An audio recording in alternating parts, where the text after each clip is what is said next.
Hello everyone. We are pushing 2 videos a day with little to no budget. You can help with Buy Me a Coffee or Patreon. Link in the descriptions. Chapter 2376, Blue Shift. Ves didn't have much experience with working with light mechs. He considered humanoid medium mechs to be his home ground. Medium mechs were the most mainstream variety of mechs for good reason.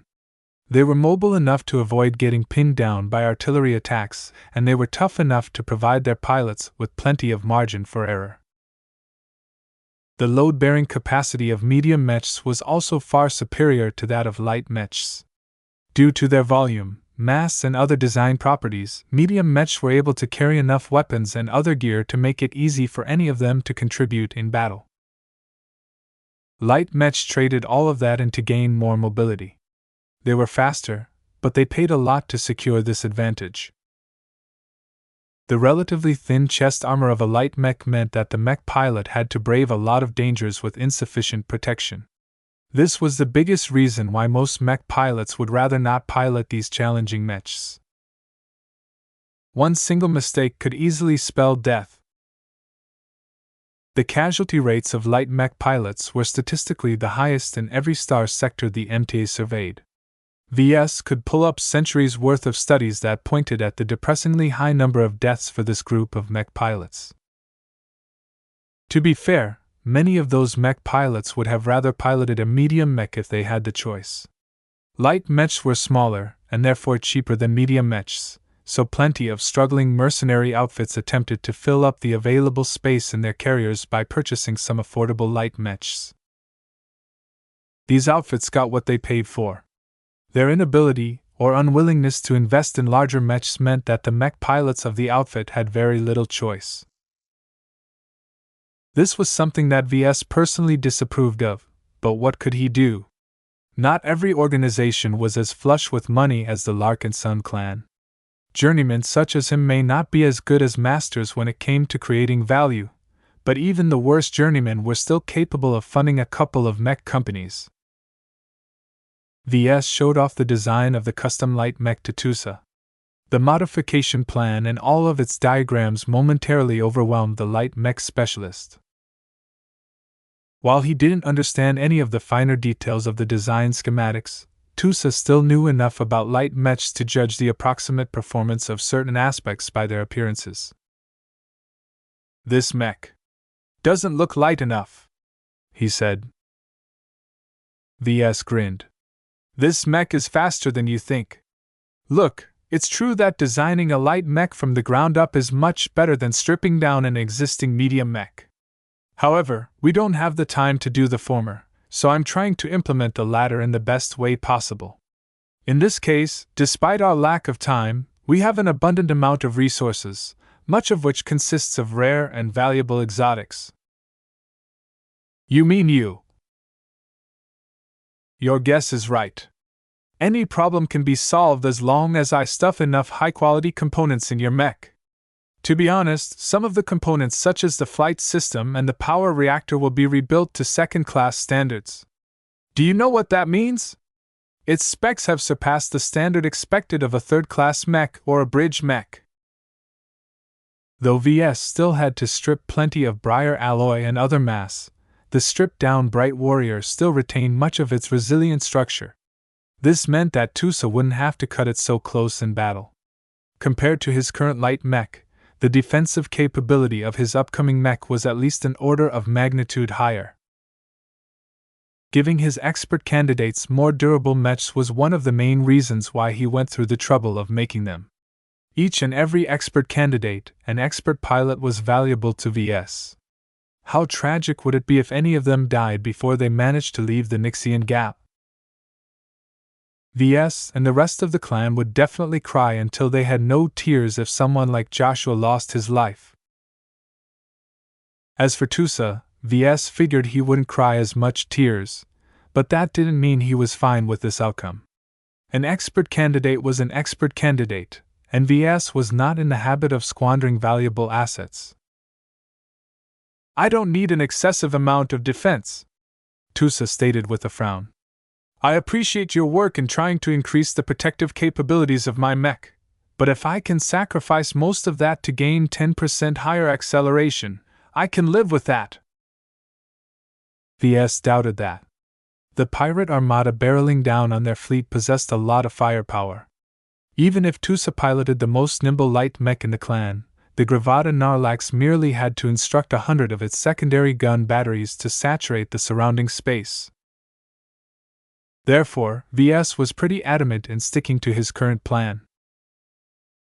Tusa may make as many unreasonable demands he wanted, but according to his professional judgment, Ves had the obligation to protect his current client from his own stupid decisions.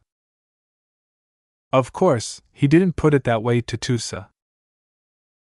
The Bright Warrior mech is by nature a medium mech that heavily emphasizes its armor. Converting it to a light mech can only go so far. The proper way to enhance its mobility from that point isn't to strip any further structure. I've already done that. It may not look this way, but the design that you're seeing right now is as barebones as I can make it. At this point, Gloriana and I looked at upgrading some of its core parts to speed it up. If you look at the spec sheet, you'll see that the end product is projected to be substantially faster than your current mech in almost every criteria.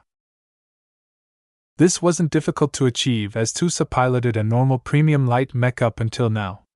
The commercial mech that Tusa was accustomed to was a good, speedy machine, but its budget constraints meant that its materials and parts were highly constrained. With light mechs, miniaturization was a very important concept. A part that accomplished the same job as another part but took half the amount of space was at least several times more expensive. In fact, it was more common to see these smaller parts selling for 8, 10, or even 15 times the cost of something larger. A commercial mech could never incorporate so much waste, but fortunately this was different. Ves had a sufficient amount of exotics at his disposal to cobble up some replacement parts that were lighter, took up much less space, or delivered superior performance. Though Ves was only able to apply this treatment to a couple of parts under the circumstances, this was already enough to turn Tusa's mech into an incredibly elusive mech. Not even the light mechs of the Penitent Sisters could match the extravagant amount of expensive materials that Ves intended to use for this project. After Ves parried every request to make the design faster, Tusa reluctantly accepted the current plan. The work proceeded without issue. Ves may not have spent too much time on this project, but Gloriana made up for that. As long as Ves supplied a list of every exotic in his fleet's possession, she could license any superior component that made use of these materials. It actually took less than a week for Ves to put the custom mech together. Compared to a typical Bright Warrior, the mech reserved for Tusa looked like it had lost at least half of its mass. Its limbs were leaner, and its torso looked like Ves had taken a knife and cut off a lot of the bulges. Though it looked anything like a traditional light mech, to Ves the mech looked much more formidable. Due to all of the mass and volume retained in the modified mech, it possessed significantly higher arm strength and structural resilience. In short, this light skirmisher was capable of hitting a lot harder than regular light skirmishers. When Tusa inspected the finished mech up close, he placed his hand over the surface of his new machine. "You should get rid of the gold coating," he spoke. "I don't want to pilot something that looks so ostentatious. If I am about to enter battle with this mech, I don't want to attract too much attention." "Oh, I'll take care of that. What color scheme do you prefer?" Tusa thought for a moment. "Go for sky blue. I like that color. It reminds me of the pristine blue skies of home." To him, sky blue stood for freedom. "All right." Ves finalized the mech by changing its coating. This didn't demand too much effort as Ves only had to instruct some bots and machines to perform this quick job. As the mech changed color, Ves asked Tusa if he wanted to name the mech. "I'll leave that up to you. I've never named my own mech before. I can't think of anything at the moment." Then let's call it the Blue Shift, Ves casually chose. There are two meanings behind this name. Your mech is blue, and if it moves fast enough, any enemies observing its approach will see it slightly bluer than usual. In most battles, this effect was negligible. Ves still thought it was still a nice reference, though. Perhaps one day Tusa would be able to pilot a mech that was fast enough to make his enemies see blue before they perished. After making sure that the mech's spiritual foundation was fully saturated, Ves ordered some men to ship it out of the Scarlet Rose. Ves gave a stern warning not to pilot his new mech until they confronted the pirate armada. He had already passed on this instruction to every other expert candidate. It wouldn't do for them to advance prematurely. Time quickly went by after this. Ves only had to modify 2 more mechs. He did his best to elevate the performance of the Shield of Samar and the Quint within his current time constraints. I don't have enough time. He received plenty of assistance from his braves, and the Larkinson mech designers back in civilized space also pitched in by performing lots of tests and simulations. Despite all of this help, Ves couldn't implement all of the improvements he wished into the mechs. Ves had to retain as much character as possible, so he couldn't afford to make any drastic alterations to the Quint and the Shield of Samar. He still managed to make a lot of improvements.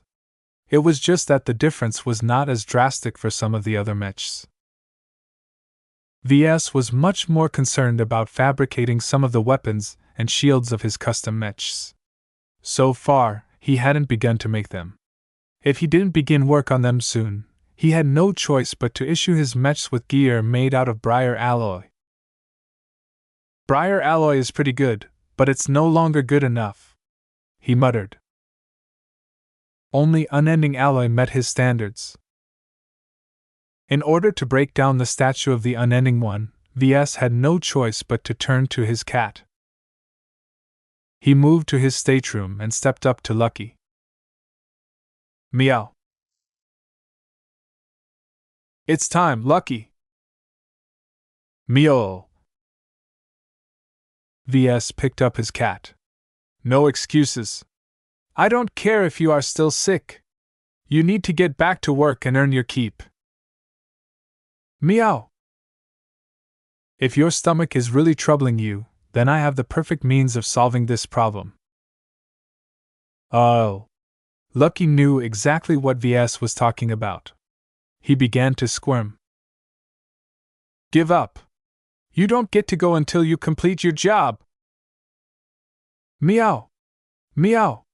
Meow. Ves opened up a drawer and retrieved an egg-sized chunk of beestone. He especially prepared this sample for just this situation. Stay still. Don't fight so much. You'll feel better in no time. Meow. Meow. Meow. Chapter 2377, Ves the Veterinarian. Meow. Lucky squirmed and meowed in panic as Ves dragged him over to the mech workshop.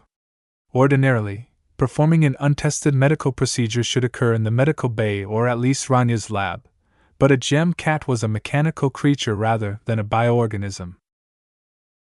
Also, the affliction that caused Lucky to continually suffer from indigestion definitely had something to do with the unending one. When Lucky initially bit the statue, its entire structure was filled with dark energy. What did that mean? Ves should be the most suitable person in the fleet who could help Lucky get over his upset stomach. He grinned and he placed his cat on a worktable. His pet clanked onto the solid surface as his metallic form. Lucky's weak limbs impotently flailed as he tried to escape the machinations of his owner. Meow. None of that, Lucky.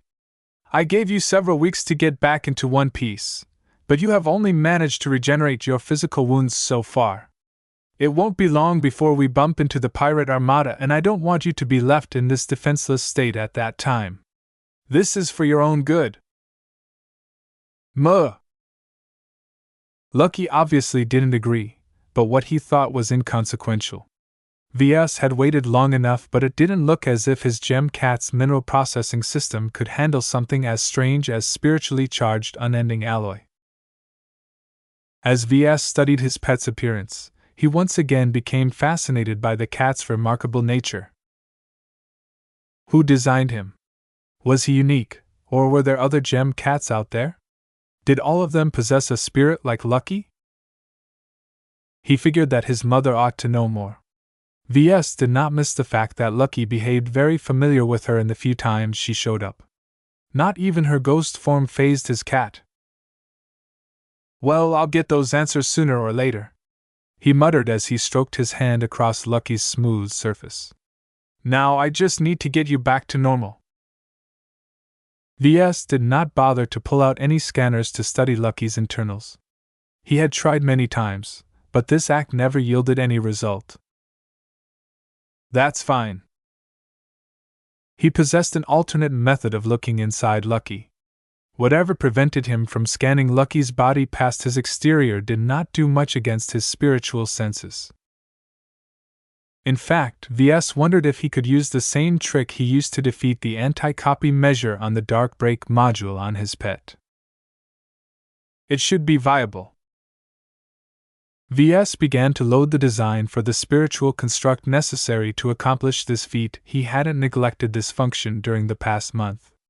Whenever he had some idle time, he spent at least some of his attention on expanding his kit of temporary spiritual augments. There was no burden to his mind at all as long as he didn't activate any of them. Through this method, he stored dozens of different useful abilities in the storage space of his implant. Once Ves molded some of his free spiritual energy into a fairly sophisticated spiritual camera construct, he began to activate it. He abruptly gained double vision, causing him to feel a bit dizzy until he closed his physical eyes. "That's better." Through his spiritual senses, he interpreted the visual feedback from his spiritual camera. It was much more refined than the cruder version he made at first. Its resolution was higher and it could even record footage rather than still images. Anything captured by his camera would automatically be translated and dumped into his implant. This meant that he could keep his spiritual camera active without manually needing to translate his spiritual file format into an electronic file format. In fact, if he was willing to, he could keep all of his recorded data in a spiritual form. This was useful in cases when his implant was restricted or compromised. While Ves did not think of using his spiritual camera as a means to look beneath the surface of objects, there should barely be anything stopping it from being used that way. Of course, anything covered by beastone or a strong spiritual source such as expert pilots were different. When Ves moved his camera forward until it entered Lucky's torso, his cat shivered all of a sudden. "Meow." His camera immediately returned completely dark images, so Ves had to tweak its settings to detect alternate inputs such as infrared radiation. "That's better." Ves gained a monochrome view of some of Lucky's insides. As expected, a gem cat's body was not some kind of black box. Instead, Ves encountered a dizzying collection of small but incredibly sophisticated-looking high-tech parts. He frowned. While it was nice to see what Lucky was made of, the problem was that Ves recognized none of the functions of the different components. They were so advanced that only someone extremely well versed in high technology such as Master Willix could make sense of his observations. Though Ves continually stored everything he saw in his implant, there was little chance he could ever make use of them for a long time. Perhaps only when Ves was capable of building a gem cat himself would all of this observational data be of use. Until then, it only took up space. "Well, let's look at his stomach at least. I'm wondering what goes on inside." As Lucky was a gem cat that converted both raw and refined exotics into gems, the stomach was a key organ or part to him. Ves had long wondered how Lucky's stomach actually broke down all of those varied exotics, many of which possessed dangerous and unusual properties. Unfortunately, as soon as the spiritual camera entered the stomach, Ves saw nothing but blinding noise. Damn it! I feared this would happen! There was no way that Lucky could eat many kilograms of exotics and not explode. Aside from his mechanical nature, his cat was just as large as a regular house cat. For this reason, his stomach part was very likely a dimensional pocket of some sorts. Anything that entered it appeared into a different space with a much larger volume. All of this meant that Ves couldn't observe what went on inside. This was the true black box portion of his cat. In the end, Ves didn't really gain much data that helped him devise an effective treatment. Ves shrugged. I'll have to resort to guesswork and speculation instead of hard data and solid theory. Well, it wasn't as if he was a stranger to shooting from the hip. While judging whether an experiment would go well by listening to his intuition, his gut and his whims was not that reliable. It worked for the most part. The most important support was to back up his guesses with at least some logic. Ves retracted his spiritual camera and turned his attention to the egg-sized nugget of beestone in his hand. Unlike other spiritually reactive materials, beestone blocked and repelled spirituality. It was the only material that Ves encountered that possessed this useful property. He eyed his cat, who was still panicked at the prospect of becoming V's next test subject. Lucky had witnessed Ves performing all sorts of depraved experiments when he was swept up in his passion, and right now the glint in the mech designer's eyes did not look reassuring. Meow. Meow. What are you talking about, Lucky? You don't need to call the MTA in order to report a crime against humanity. I'm trying to heal you, not hurt you. Besides, you're a cat, remember? Human rights don't apply to you, silly. Meow. There's no need to approach any of those animal protection societies either. You're a mechanical cat to them, which means they believe you're just a machine that emulates life. It's not their fault they can't determine that you're the real deal. Meow! Lucky despairingly yelled. Look, I don't see why you are trying so hard to get away. My theory is sound. Right now, I believe that the incredibly hard nature of unending alloy isn't the source of your problems. You managed to eat an entire CFA shuttle. Even if it was 3 centuries outdated, it was still packed with numerous high-grade exotics and first-class alloys. If you had no problem processing and assimilating all of that energetic stuff, then unending alloy by itself shouldn't be a challenge. Ves had spent some time to scan the physical properties of the statue of the Unending One. While many details remained a mystery, he still learned enough to know that it didn't possess any remarkable properties other than its hardness and spiritual reactivity.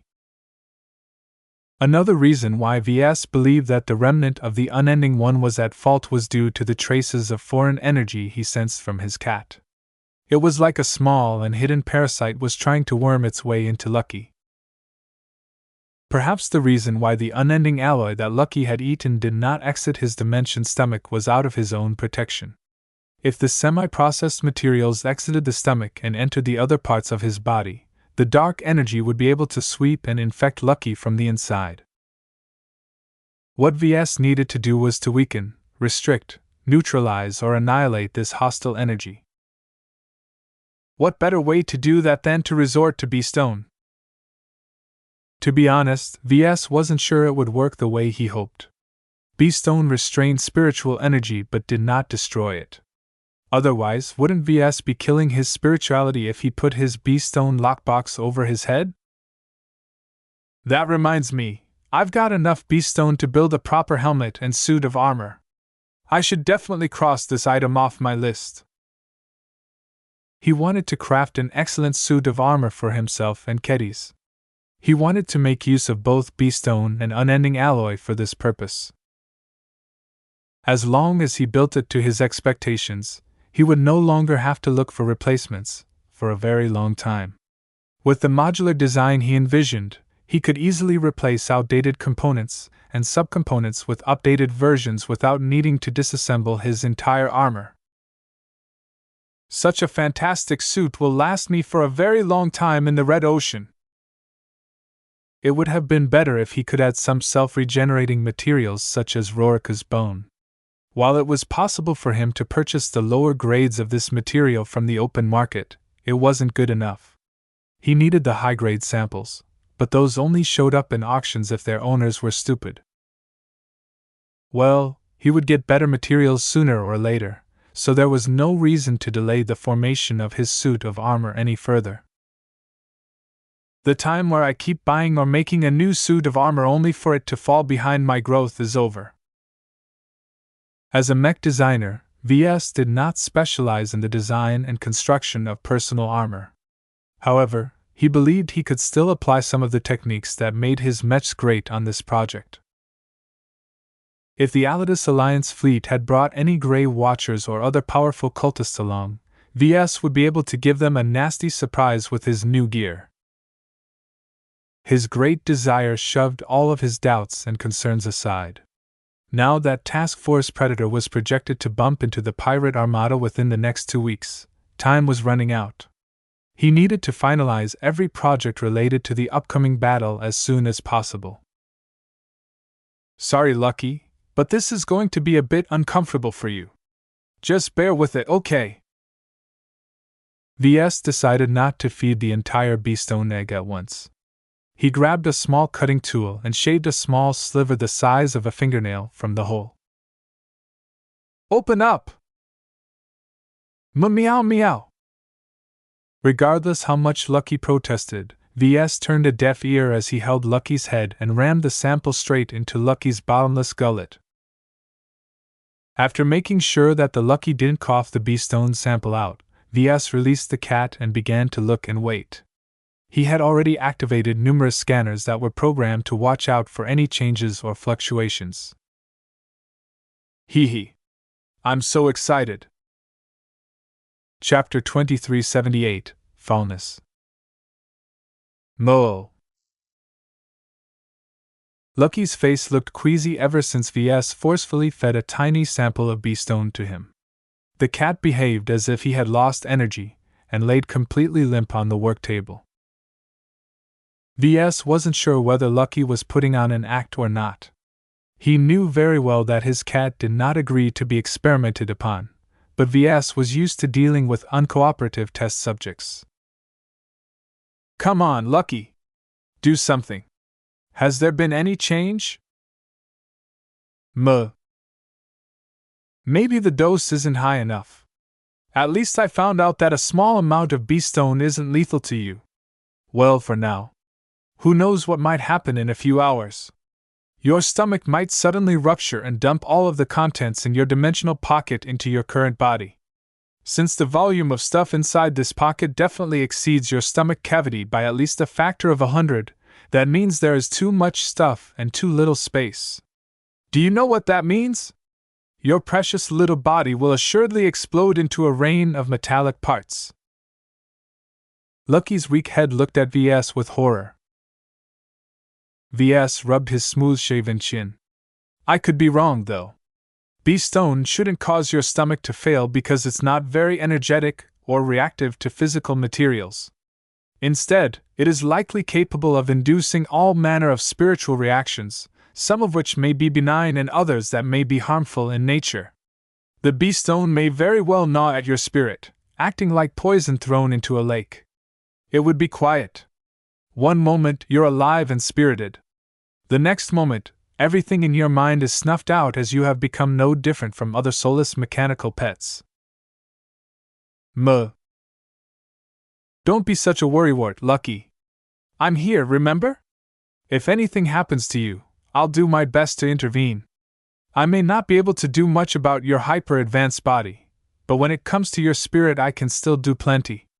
After all, I have built up a considerable amount of experience in experimenting, treating people's spirits. As far as I'm concerned, I am on my way to become a spiritual surgeon, so you are doubtlessly in good hands. Lucky didn't even deign to reply to that remark. He merely looked increasingly troubled as he feared his stomach might explode at any time. Several minutes passed as Ves continued observing. Nothing meaningful changed aside from making Lucky more uncomfortable. While it was best to keep observing for a couple of hours, Ves was way too impatient to bother with that. He was much more inclined to believe in his initial guess, which was that he fed way too little beestone to Lucky to make any difference. Well, I think you need some more. Ves prepared a thumb-sized sample of beestone this time and proceeded to force Lucky to swallow it. This time, his cat had grown weaker, so Ves hardly encountered any resistance. Meow! Lucky meowed as if he was about to lose his soul. I hope there is a bigger effect this time. The effect was greater than before. Ves sensed various strange activity boiling inside Lucky. At the very least, a larger amount of stray dark energy was leaking from his stomach area. I think it's working. Isn't that great news? The activity didn't last long. After a couple of minutes, Lucky's insides subsided. In the meantime, a small amount of foreign energy spread throughout Lucky's body. Oh, that won't do. Ves had no idea if the unending one was still able to control this trace of energy, but Ves did not wish to push his luck. He concentrated and tried to remove the dark energy before it could contaminate Lucky's spirit or something. Once he shoveled the dark energy away, it automatically dissipated into the imaginary realm. Through this method, Lucky's body became clean again. Well, this treatment is definitely effective if it is able to purge the dark energy from your stomach. I'm afraid the dose still isn't enough. This time Ves did not bother to hold back anymore. He cut the remainder of the egg into smaller bite-sized portions and stuffed them into Lucky one by one. Once he did that, Ves took a step back and studied his cat's current state. Lucky looked like he had died. He lay flat on the table with his electronic eyes glazing over. Even his tail had stopped moving. What was even more concerning was the fact that Lucky's spirit was convulsing quite a bit. All of the beestone he ingested probably had an adverse effect, but Ves was not yet concerned. He did not recklessly feed beestone to Lucky without any thought. In fact, he was confident that Lucky would thank him afterwards. This was because Lucky was one of the few entities capable of assimilating all manner of exotics and extraordinary materials without rejection. This was quite a remarkable ability, and one that was key to this experiment. Ves basically bet that despite Lucky's spiritual nature, he was capable of assimilating or at least processing the beestone without getting poisoned to death. His voracious gem cat had eaten all manner of dangerous and even radioactive materials, so why should beestone be any more dangerous? As Lucky's stomach attempted to cope with a relatively significant influx of beestone, his stomach abruptly began to leak more dark energy. The quantity being expelled constantly grew until the entire mech workshop threatened to descend into darkness. Damn, why is there so much? Ves hastily broke up and threw the dangerous energy into the imaginary realm. He had to exert more and more of his strength to do so because the energy was alive. The higher its concentration, the harder it was for Ves to manipulate it. He had to work faster and faster in order to prevent the dark energy from pulling too much. In the worst-case scenarios, the dark energy might become potent enough to summon an artificial anomaly or give the unending one an opening to launch a remote attack. Begone, darkness! Lucky still laid flat on the table as his stomach finally seemed to expel all of the foulness that had occupied it for almost a month. Despite the purification, Ves was fighting poison with poison, so from a physical perspective Lucky was actually doing worse.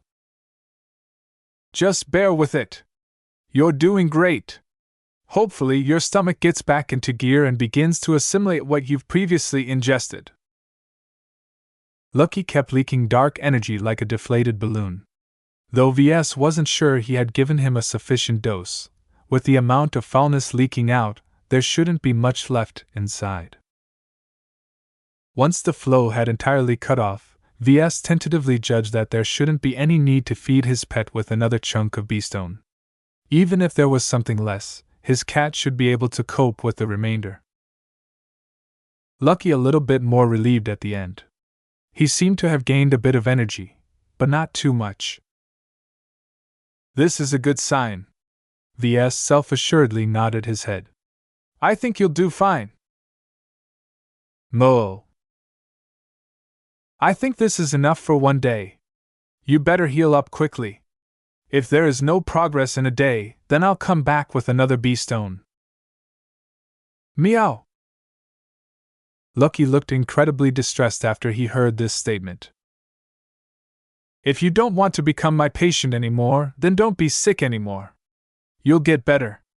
I know you will. Ves had great confidence in Lucky's digestive capabilities. Now that the beestone he ingested got rid of the indigestible dark energy, his stomach should be back to normal now.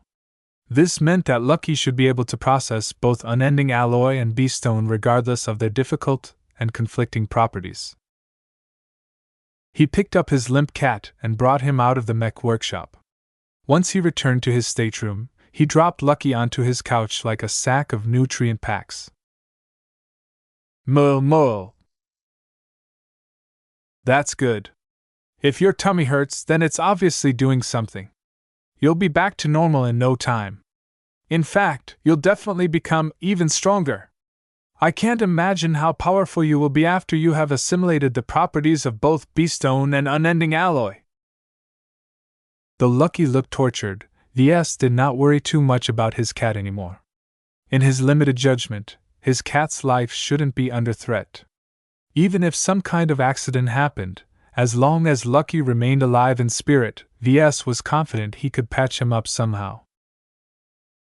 Since Lucky apparently needed more time to settle his stomach, Ves began to call up his designs for the gear he intended to build with the unending alloy that Lucky would hopefully be able to process with his teeth. He frowned a bit at the rough designs. The various swords, spears, and shields for the custom mechs reserved for the expert candidates of his clan did not look very refined. A helpless expression appeared on his face. I can't expect too much from a cat. Using Lucky to process an extremely hard metallic substance was as crude and primitive as using his bare hands to assemble a data chip. Ves had already studied the bite marks on the statue of the Unending One extensively. While it showed that Lucky should have little problem chewing through the hard material, his bites weren't exactly as straight and precise as a machine cutter. This imposed a lot of limitations to Ves. He had to assume that any portions that Lucky would be able to chew off would be rough, irregular, and jagged. Perhaps he might be able to get Lucky to chew some of the roughest parts, but his carnivore-like teeth weren't suited for fine work. This meant that Ves would have to accept the fact that he would be working with lots of irregular chunks. Considering these limitations, Ves had to make a lot of compromises in his designs to cope with this outcome. For example, the tower shield reserved for the Aurora Titan would likely consist of the biggest slab possible. Ideally, Ves wanted Lucky to separate the middle of the statue of the tentacled whale so that Ves would be able to gain the most height and surface, but he couldn't guarantee it would come out that way. If a single slab isn't big enough, then I'll have to get more and fit them together like a puzzle. Such a shield wouldn't be as structurally strong as a single solid slab of unending alloy. Against heavy firepower, the shield was liable to break into pieces. The same went for the other mech-sized gear that he reserved for the other mechs. Captain Orphan needed a solid spear and Joshua needed an even longer lance. Thankfully, the blue shift doesn't demand that much. It was possible for light skirmishers to arm themselves with bigger weapons, but they usually did not do so for various reasons. Creating a pair of daggers and perhaps some extras should be one of the easiest jobs. Too small was not necessarily a good thing, however. In order to separate the plates required to build an unending alloy combat suit, he needed Lucky to bite out very thin plates. This sounded like a difficult task, and VS would probably have to plan and supervise the process closely. Meow! Meow! Meow! Lucky started huffing and meowing, causing VS to turn his attention away from his rough but ambitious designs. Is it time? V's eyes lit up. Are you finally about to solve your constipation problems? Meow. This is good. Keep pushing. You can do it, Lucky.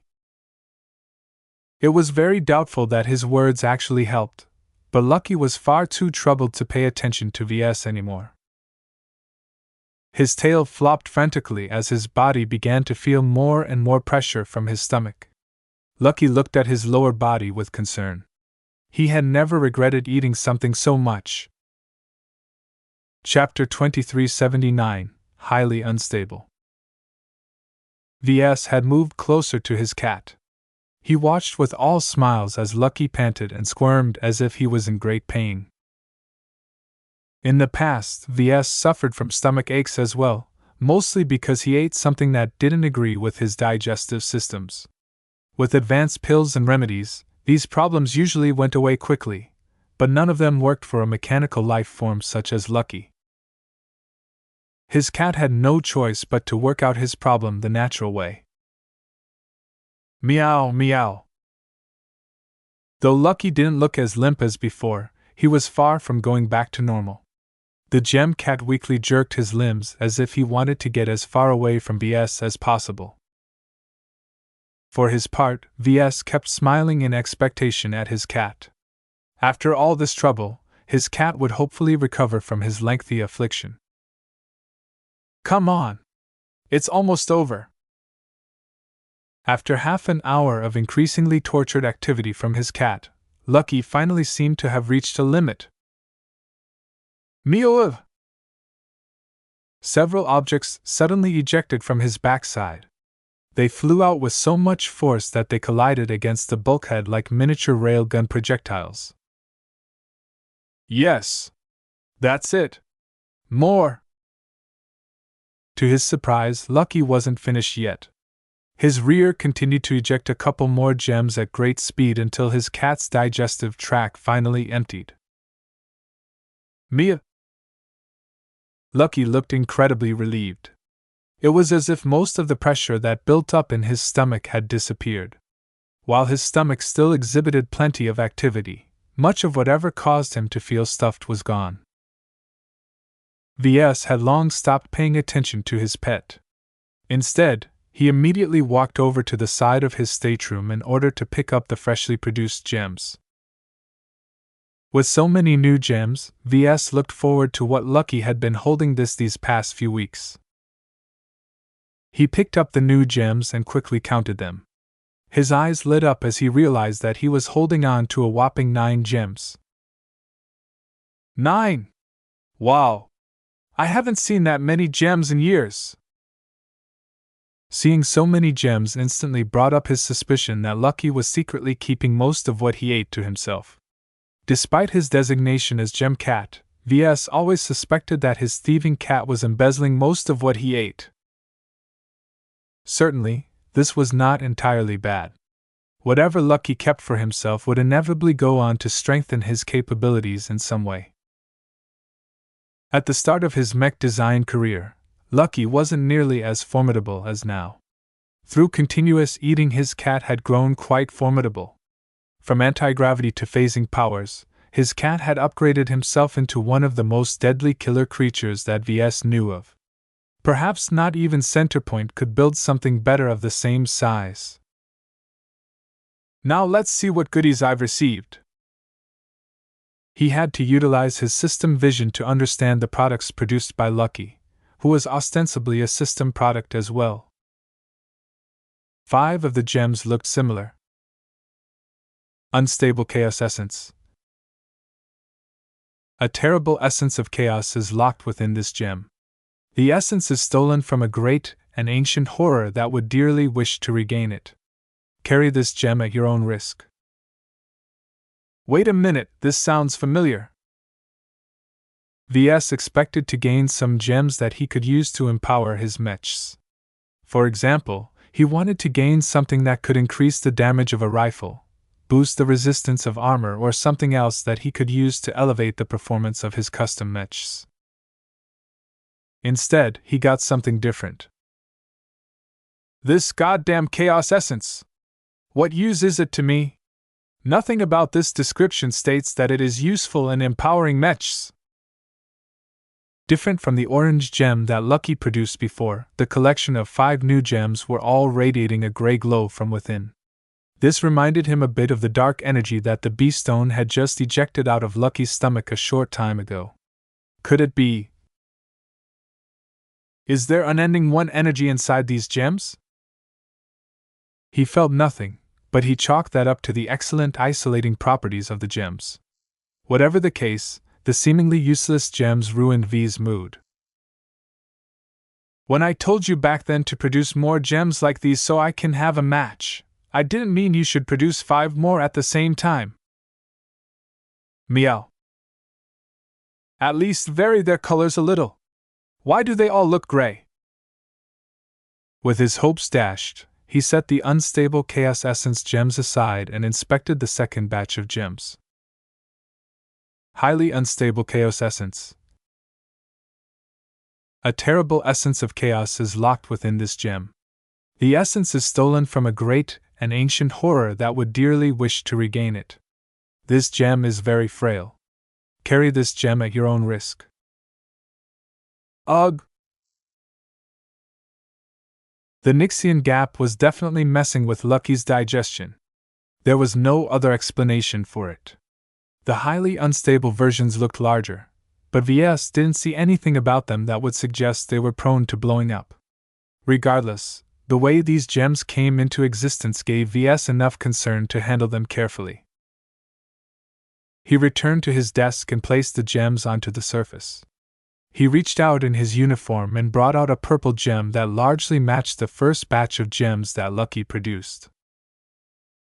He still intended to use the purple unstable Chaos Essence as a jewel for one of his wedding bands, though Ves would have preferred it if Lucky produced something useful instead of lots of identical gems. At least he fulfilled this request. Ves picked up a random unstable Chaos Essence gem and pressed it close against his purple gem. They largely matched in appearance and dimensions, and that was enough. Together with unending alloy and some other miscellaneous high-grade exotics, I should have enough materials to delight Gloriana when I catch her at our wedding. As for the remaining gems, Ves did not feel very comfortable with them. It did not seem like a great idea to use something that sounded so dangerous on the custom mechs of his expert candidates. Ves already upgraded and enhanced the Quint, the Shield of Samar, the Blue Shift, and the other mechs quite a bit. Once he equipped them with gear made out of unending alloy, their comprehensive strength would reach a level where they could probably give their upcoming enemies a lot of headaches. The question was whether this was enough. Despite the many preparations that he and his fellow Larkinsons worked on, Ves didn't think it was enough. Reinforcing the ships, modifying the mechs, turning the penitent sister carriers into giant torpedoes and so on all should have increased the odds, but the opposition was so overwhelmingly strong that it was easy for him to feel that they were still too weak.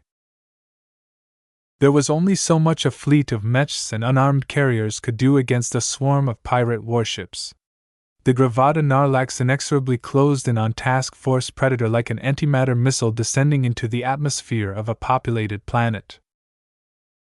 The large-caliber primary cannons of the Gravada Narlax weren't very sophisticated.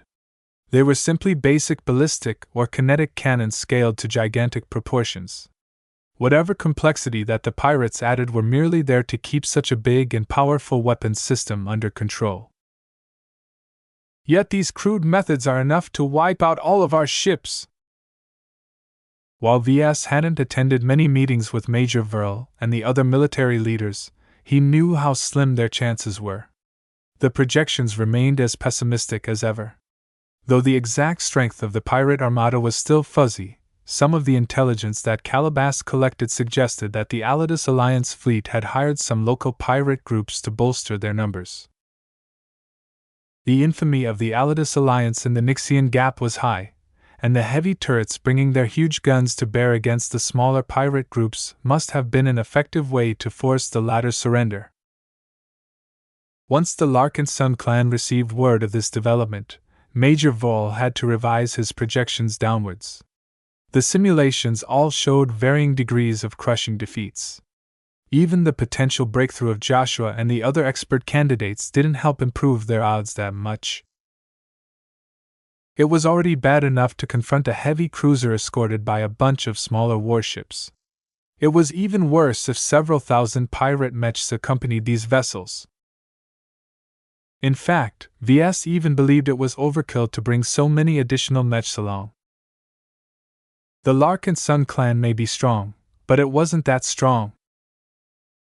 I've already taken plenty of risks, but it's not enough. I truly need to do more, and these gems might help.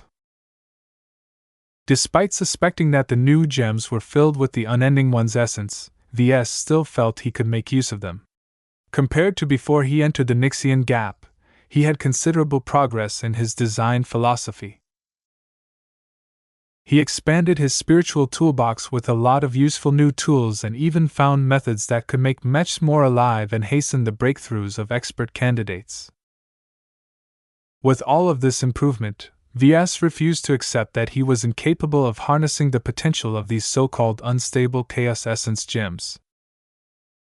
He already developed plans to embed these gems in the mechs or possibly the gear of his custom mechs. Of course, he recognized that planting them without any further steps was not a wise idea. In the worst case, he might grant the unending one a backdoor into the crucial mechs piloted by his expert candidates. I need to treat these gems in some way. Ves turned his gaze at the larger but more dubious-looking gems. The highly unstable Chaos Essence gems were presumably identical to their smaller cousins in most aspects. What exactly happens when they explode? He didn't know, and he felt very reluctant to use up one of the gems. He only had 4 of them in total. Maybe I can stick them into one of the penitent sister carriers? Each of the ships had been modified to a very extensive degree. Once the mechs inside deployed into battle, the combat carriers would no longer be receiving any of them. They were destined to boost ahead and try their best to collide with the Alidus warships. If the initial momentous impact did not cripple the targeted warships, then the nuclear bombs and all of the other explosive goodies should do a considerable amount of damage if they exploded up close. What if he added these highly unstable Chaos Essence gems to the ships? Would the unending one be able to stop the ships, or would his own energy amplify the explosions somehow? Ves grinned. It's worth a try. He only had 4 of the gems to begin with. If it backfired on him in any way, then only a portion of the suicide ships would be compromised. The rest should be able to go on their merry way to ram the Gravata and Narlax. It would be great if he could process the energy locked within the gems, but Ves wasn't sure whether he should tamper with them. What if they blew up in his face? Well, let's not push my luck, he softly muttered. He put the gems away but continued to imagine all of their potential uses. While Ves was pissed that Lucky seemed incapable of producing any normal gems, at least he delivered something instead of nothing. Meow. Lucky still hadn't recovered up to full yet, but at least he looked better than before. Perhaps when he finally processed the beastone, he might get completely back to normal.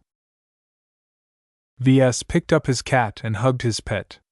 Good job, I suppose? Are you feeling well enough? Meow. Hee hee, you can't sue me. I told you already, you're not a human, so your feeble threats are pointless. Meow.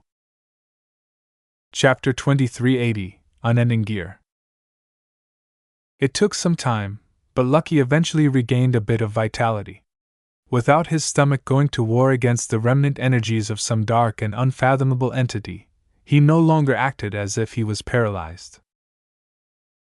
That didn't mean he returned to normal. Sometimes the medicine could be just as bad as the malady. While Ves didn't think this was the case with Lucky at the moment, the bee stone he ingested certainly did not make his cat feel good. Mo!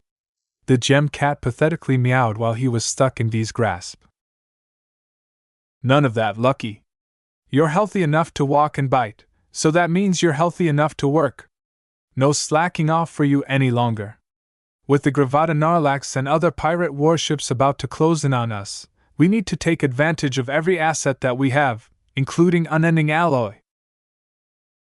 Ves held his cat like some kind of cutting tool and basically directed him to bite off certain sections of the giant statue of the Unending One. He had already apportioned the cutting lines beforehand. He also prepared some external aids such as struts and guide supports to make sure that Lucky did not bite in the wrong direction. He wanted the cut-off portions of unending alloy to be as even as possible.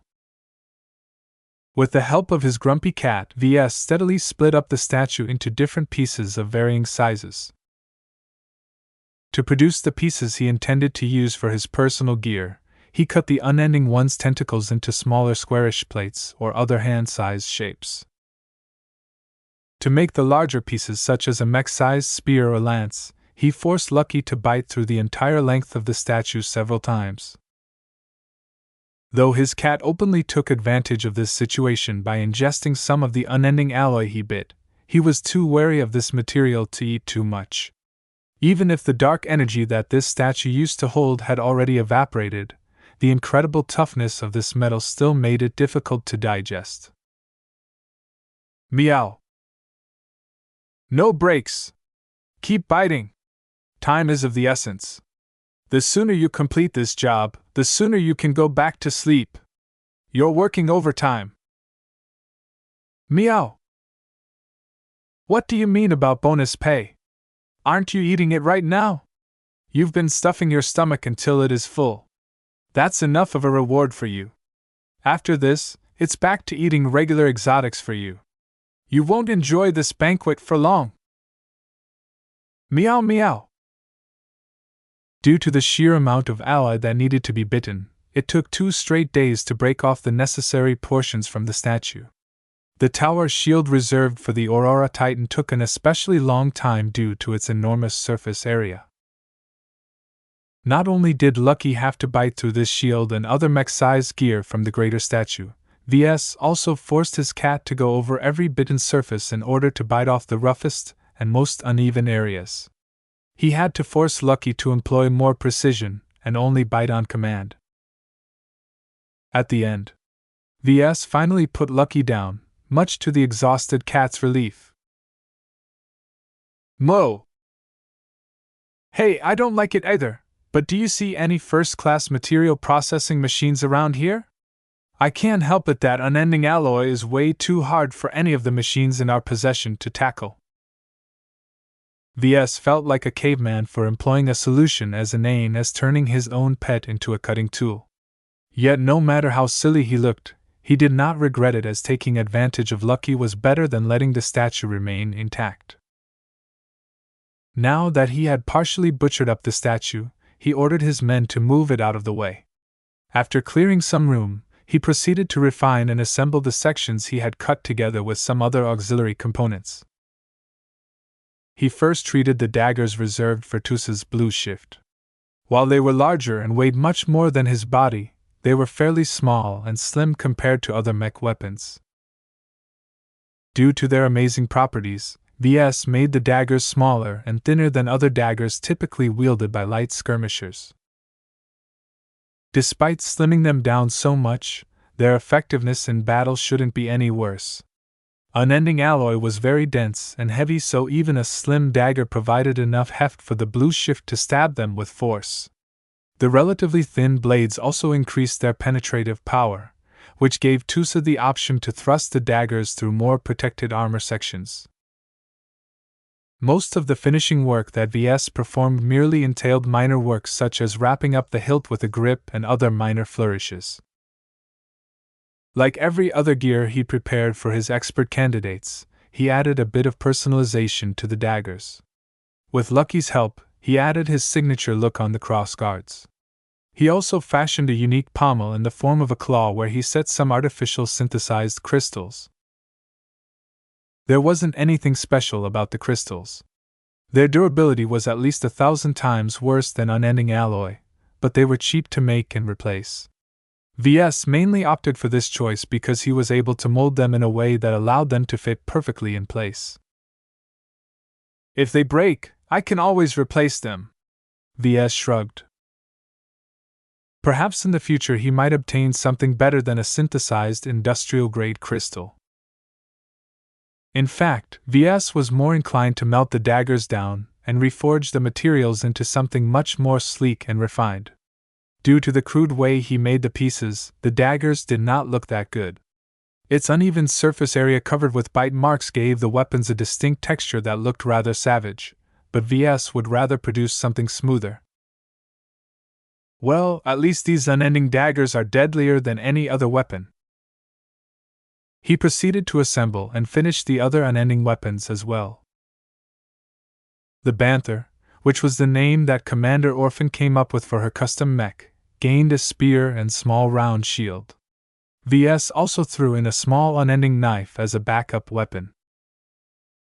For the Sword Hunter, Ves spent a lot of effort on adding his finishing touches on the large unending greatsword. It featured a more prominent signature look of his and boasted a larger and tougher crystal as its pommel.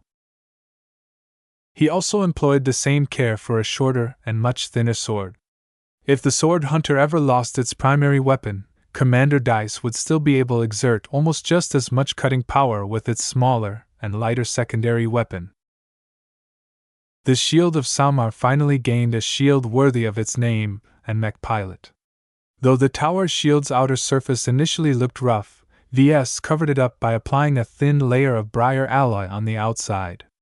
He also added multiple sturdy grips so that Venerable Janzi's mech was capable of holding and bracing the shield in multiple ways. This is an enormously heavy shield. If I hadn't upgraded the Shield of Samar's flight system, it would probably be left behind in battle. While Ves could have made the shield thinner, Venerable Janzi had already made it clear that she wanted as much defense as possible. He delivered what she wanted. The tower's shield was so thick and dense that Ves was confident that the Shield of Samar would be able to withstand a direct hit from the Gravata Narlex's primary cannons. Of course, blocking such a powerful attack doesn't mean the kinetic force goes away. Just like one billiard ball hitting another billiard ball, any heavy attack that squarely hit the Shield of Samar would probably bounce the mech away. This problem was especially bad in space combat. The lack of solid ground meant that mechs had to rely on their flight capabilities to stay in place. Well, at least the mech will still be in one piece. That is always better than sustaining damage. Though he knew that Venerable Janzi didn't particularly demand it, Ves still threw in an unending night sword for her mech as well. After all of that work, he left the quince weapons for last. Since Joshua and Major Verl already decided to keep the enhanced and upgraded Masterwork mech in its Lancer mech configuration, Ves wanted to make sure to craft a lance worthy for one of his best works. The unending lance was long and narrow but not entirely smooth. It featured some cleverly placed grooves and bumps along its length to offer a stable grip and ensure the lance wouldn't get flung away at the moment of impact. To give the quince some close dueling capabilities, Ves prepared an unending short sword as well. Though the Lancer mech configuration lacked the agility and flexibility of the Swordsman mech configuration, a pilot as good as Joshua should easily be able to cope with these limitations. This is especially so if Joshua breaks through during the next battle. He grinned. Though all of this mech gear took a lot of time to prepare due to their considerable mass, Ves had plenty of time left over to fill them up with some spiritual energy. After all, unending alloy was not only incredibly hard, but also capable of storing spiritual energy. Ves had a strong hunch that this second property might be very helpful in the coming battle. He only asked the Golden Cat to fill each piece of gear with just a modest amount of her spiritual energy. The capacity of each unending weapon was very considerable, but filling it up would likely weaken his design's spirits considerably. Perhaps it is better to leave a lot of room.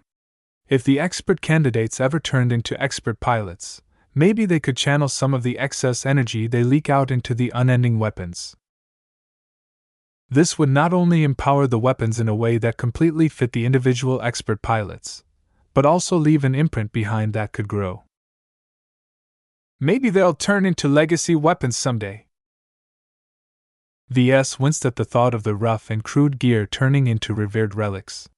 He resolved to smooth the unending weapons out as soon as he gained access to a production machine that was powerful enough to perform this task. Once he completed his work on the mech gear, his clansmen took them away and moved them to their respective mechs. With that out of the way, Ves could finally turn his attention to crafting some personal gear. This would be one of the final projects he embarked on before he met the pirates in combat. Although Ves felt it was kind of silly to pay so much attention to infantry gear when he was about to confront actual warships, he wanted to make sure to account for as many possibilities as possible. The focus this time is on enhancing my spiritual combat abilities, he muttered. Just like he did with Ketty's Rising Red Dragon suit, Ves envisioned creating a suit of armor that consisted of two primary layers. The outer layer should be made of unending alloy, while the inner layer consisted of beastone alloy.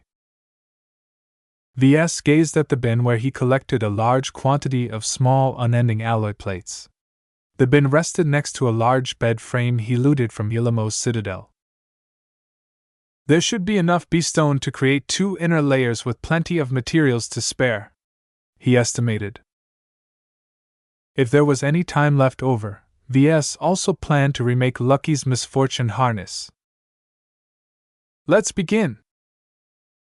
He already prepared all of the designs beforehand. On top of that, he also fabricated much of the internal parts out of briar alloy and other accessible materials.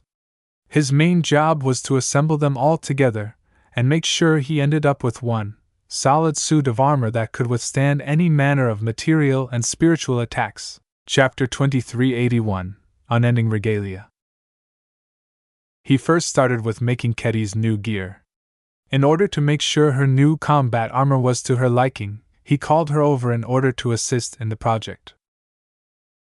Once she arrived from the Jaded Sword, she inspected the design that Ves came up with and proposed extensive changes to fit her preferences.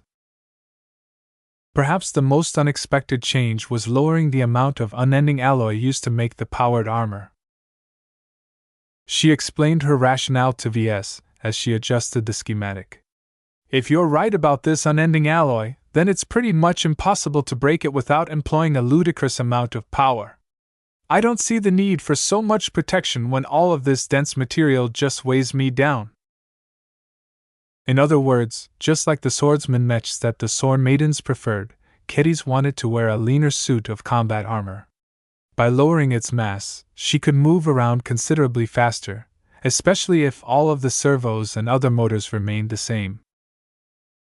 Ves understood her desires, though he didn't feel very comfortable about it.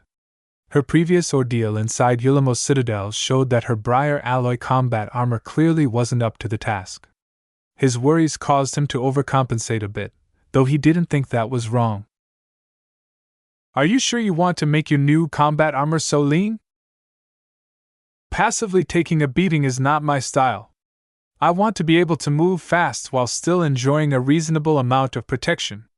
Also, increasing the mass of my combat armor also hinders my ability to swing my sword. Speaking about your sword, I think we can augment it with a little unending alloy. Her CFA greatsword was made out of alloys that were just as strong as unending alloy, if not more. Even so, one of the downsides of the impressive weapon was that it did not contain any spiritual properties. While it wasn't possible to replace the blade with one made out of unending alloy or anything, it was possible to make some other additions. Replacing the hilt, cross-guard, pommel with rougher versions made of unending alloy somewhat ruined the clean, high-tech aesthetics of the great sword, but Ves and Kedis employed great care in maintaining its balance. As soon as they completed the modifications, Kedis became much more pleased with her weapon. "I feel it's easier to get in tune with my weapon. Sharpe is happy as well," she happily chirped. To test out the real efficacy of her new blade, Kedis attempted to perform her little superpower with the help of her sword intent. With great concentration, she managed to cover the entire length of the blade with a deadly glow. When she quickly hacked the sword down onto a spare plate of unending alloy, her sword painfully clanked as the attack failed to leave a single mark. "Damn, I thought it would work this time." Ves already expected this outcome. While he was impressed with her ability to cut through very tough objects, it did not change the fact that its effectiveness was largely based on how much energy she expended. As an apprentice mech designer, Kedis was still at the stage where her spiritual potential had not yet consolidated into something stronger. Despite the disappointing outcome, Kedis eventually perked up. "This time, I managed to cover the blade of my entire weapon. That's progress at least." Already, Ves could sense that a trace of her spiritual energy remained locked inside the unending alloy. While the quantity was minuscule, over time it might build up to something bigger. Ves regretted that none of the Larkinsons had any time to build up any accumulation. Even he was a little different. After the previous battle, he had lost much of his reserve of excess energy. While he made sure to rebuild it, just a couple of weeks' worth of spiritual energy wouldn't be enough for him to form another protective barrier around his ship if something strange took place. Fortunately, Venerable Janzi should be capable of protecting the fleet in his stead. Ves and Kedis rapidly crafted the remainder of their gear in quick tempo. His student even helped him out in assembling and finishing his own protective combat armor. Unlike her combat armor, which she straightforwardly called the Unending Dragon, his own protective suit was not designed with close combat in mind. His so-called unending regalia was leaner and smaller than the Unending Dragon because he did not envision himself diving into enemy ranks like a barbarian. His unending regalia was more of a protective suit rather than powered armor. The latter was more protective, but it massed more and relied too much on active moving parts to properly function. Ves was a bit paranoid about depending too much on components like these. While the chances were small, there were always ways to sabotage them or compromise them. For this reason, his unending regalia had to be light enough for his artificially strengthened body to move around without investing any power. One benefit to building such a modestly sized suit of combat armor was that Ves could make it foldable. If there was no need for him to wear so much protection, he could command it to fold up into a thick and heavy suitcase-like object that could be mounted on Nita's heavy combat armor. That reminds me, I should make a new suit of armor for her as well. There wasn't much time left for him to do so, and the benefits weren't as great. The primary purpose of the unending regalia was to strengthen him against spiritual opponents. There were very few people in the task force that could handle the cultists of the Nixian Gap. His expert candidates and expert pilots may be strong in this regard, but they did not possess his knowledge, control, perception, and understanding of spirituality. This meant that if the pirates ever dropped an artificial anomaly on the fleet, Ves should be able to fight back with the help of his spirituality-oriented combat armor. Ves did not explain these considerations to Kedis, but she wasn't stupid. She could tell that Ves had something different in mind when he presented her with such a peculiar design. If not for the strong defensive properties of unending alloy, I would describe this work as a survival suit rather than combat armor. It's great if you end up stuck in some untamed planet away from civilization. The fact that you can still move it without any active components is a great advantage in certain situations, though I don't really see you ever needing it as long as you remain in the clan. He shrugged. I've experienced a lot of strange and unusual events. Take the anomalies, for example. Whenever they sweep you up, normal solutions might not work anymore. I don't want to rely too much on technology only for it to fail for some inane reason. That's rich coming from a mech designer. Kedis chuckled. Don't you make big, huge complex machines for a living? A lot could go wrong with them, and the logistics to keep them running isn't light. Despite these disadvantages, our clan still relies heavily on mechs. Oh, don't forget about the ships either. It's impossible for us to sail through the stars with our naked bodies. She had a good point, but his unending regalia was only meant to fight against one specific class of opponents. Against more mundane enemies, Ves did not expect he would be forced to take action in person. Unlike in the past where Ves was still growing his organization, now he was surrounded by tens of thousands of competent and loyal Larkinsons. Any of them could handle most enemies far more efficiently than he ever could. If it turned out that he was wrong, well, he always had the Amistendera in his intangible back pocket. Let's move on to assembling the remainder of the internal modules. Despite the relatively compact dimensions of his unending regalia, he made sure to pack its limited capacity with as many useful gizmos and gadgets as possible. He used some of the finest and rarer exotics his fleet had plundered from Ulamos Citadel and other pirates to make these modules. By using these high-quality materials, Ves could pack a lot of power in a very small package without making any other sacrifices. Some of the more important functions he added to his unending regalia included a strong communications module, sensor modules, several anti-grav modules, an automated targeting system, ECM and jamming systems, limited water and air filtration and storage systems, and so on. Each of these modules and systems worked far better than anything that Ves had previously used. If there was one regret, it was that Ves wasn't able to add a minifab to his unending regalia. He probably didn't need it in the Nixian Gap, but it would have been nice to regain this capability.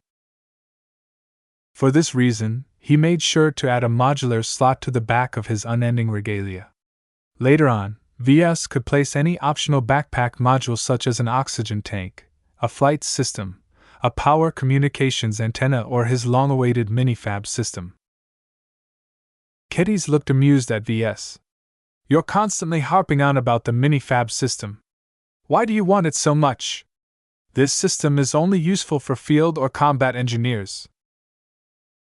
I just want to be able to bring a miniature fabricating machine wherever I go. It's not just useful in combat. With this little machine, I can craft anything small on the fly. Trust me, it is far more useful to me than you think. One of the ways he exercised his abilities was by making totems that possessed a spiritual foundation and were able to channel a design spirit. Ves wanted to gain the capability to craft sophisticated trinkets in case he needed to hoodwink someone important. They soon finalized the unending regalia. Just like Kedis' unending dragon, he covered the rough and uneven unending alloy sections with smooth and precisely machined briar alloy plates. After that, he coated his new suit in the standard Larkinson pattern of red and white. When it came to the finishing touches, he added a large emblem of the golden cat on the chest of his new work. With this addition, there was no doubt that the wearer of the unending regalia was part of the Larkinson clan. He didn't forget about his signature look. He often used the third eye as a motif in his recent creations, and this was no different. He added a special third eye on the forehead of the helmet. The reason why it was special was because Ves partially synthesized it with some ground pea stone. This allowed him to perform various parlor tricks with it if he ever needed to impress some yokels or something. While his unending regalia did not look that impressive due to its small stature and standard coating, Ves had prepared a red cape that instantly doubled the wow factor of his new armor. Ves couldn't wait any longer. As soon as he finished the unending regalia, he wore it right away. As soon as the protective suit molded to his form and its systems came online, he experimentally moved around while his cape swished along with his motions. Meanwhile, Ketty's had changed into her unending dragon suit. As a more combat-oriented suit, her new gear caused her to gain quite a bit of height and mass. When she stepped in front of him, she towered over him by almost a head. Ves felt a bit inadequate when he was forced to look upwards in order to meet her eyes. "Damn, you look good." "Same to you." She grinned as she clenched an armed fist. "I can feel the power of my new gear. It's not perfect, but it's better than anything that I have ever worn." "That's the point. As long as we take good care of them and keep their systems up to date, they'll last a lifetime." Chapter 2382, Supporting Data. The completion of the unending regalia and the unending dragon almost marked the end of his personal crafting spree. While Ketty's happily departed the Scarlet Rose with her unending dragon in tow, Ves stayed in the mech workshop long enough to fabricate a new misfortune harness for Lucky. After all, his cat helped him out quite a bit in processing so much unending alloy. Ves figured that his cat deserved an extra reward. The Mark II version of the misfortune harness did not differ very much from the first version. Ves did away with most of the briar alloy, only using it to keep the structure together. Just like before, the inner layer consisted of a thin layer of beestone. While Ves wasn't sure whether this protection helped his cat in any way in the previous battle, that was mainly because the misfortune harness Mark I sustained too much damage against conventional attacks. In the end, the thin layer of briar alloy couldn't withstand so much firepower. Getting caught in the middle of a trap where explosions triggered all around Lucky resulted in numerous breaches that exposed the fragile beestone layer. Such an outcome shouldn't happen again. The unending alloy exterior was capable of withstanding explosions that were at least 10 times more powerful. In fact, the true defensive capabilities of the misfortune harness Mark II was likely higher than that, but Ves did not want to overhype his work too much. In order to retain Lucky's phasing ability, both layers of materials had to be thin. The beestone layer protected Lucky against some spiritual attacks, but not if they exceed a certain level of strength. The same went for the unending alloy layer. Not only was it very thin, its coverage was also a bit inconsistent. Ves tried to overlap the plates as much as possible in order to avoid exposing any gaps in coverage, but the irregular shapes still introduced several vulnerabilities. "Well, it's as good as I can make it with the tools I have on hand," Ves sighed. He fitted it onto Lucky to make sure that his cat enjoyed adequate protection while wearing it. Due to the naturally obsidian look of unending alloy, Ves didn't need to coat it. In fact, the irregular exterior panels caused Lucky to gain a very savage look. "Come on, buddy. Roar for me. Roar like a panther." Meow. Though his cat looked somewhat curious about his new gear, he was still a bit lethargic from having to digest the beestone in his stomach. Ves reached out to rub Lucky's covered head, only for a thick paw to smack his hand away. "Oh, don't be so sullen. You've done our entire clan a huge favor. With all of the products I've made with the unending alloy that you've processed, our chances of surviving and winning the upcoming battle is substantially greater." His cat did not look appreciative of his praise. Despite his dashing appearance with his new misfortune harness, Lucky looked like he was more willing to sleep through the upcoming battle. Meow. Okay, I'll take it off for you. Don't think you can take a break, though. As soon as the Alidus Alliance comes within sight, I'm putting it on you whether you're sick or not. Understood? Lucky flipped his tail at Ves. With that done with, Ves exited the mech workshop and took a long break. The next day, he intended to spend the remainder of his time supervising the final preparations before battle commenced. He first summoned both Major Verl and Calabas to his stateroom for a private meeting. The former Brighter and Hexer both arrived promptly and began to fill Ves in on the battle readiness of their fleet. Task Force Predator is as strong as it can be at this time, sir. Major Verl reported first. Certainly, there is still much we can build, but we have used up much of our available resources and supplies. What's left is relatively low valuable bulk materials and unusable exotics that can't be converted into anything useful.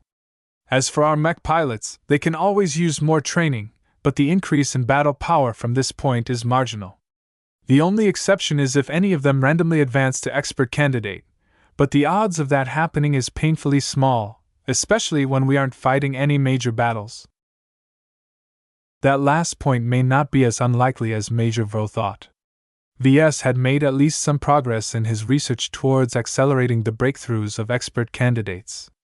At the very least, he possessed a lot of confidence that his spiritually enhanced custom mech should definitely be able to trigger the breakthroughs of all of his current expert candidates at the right time.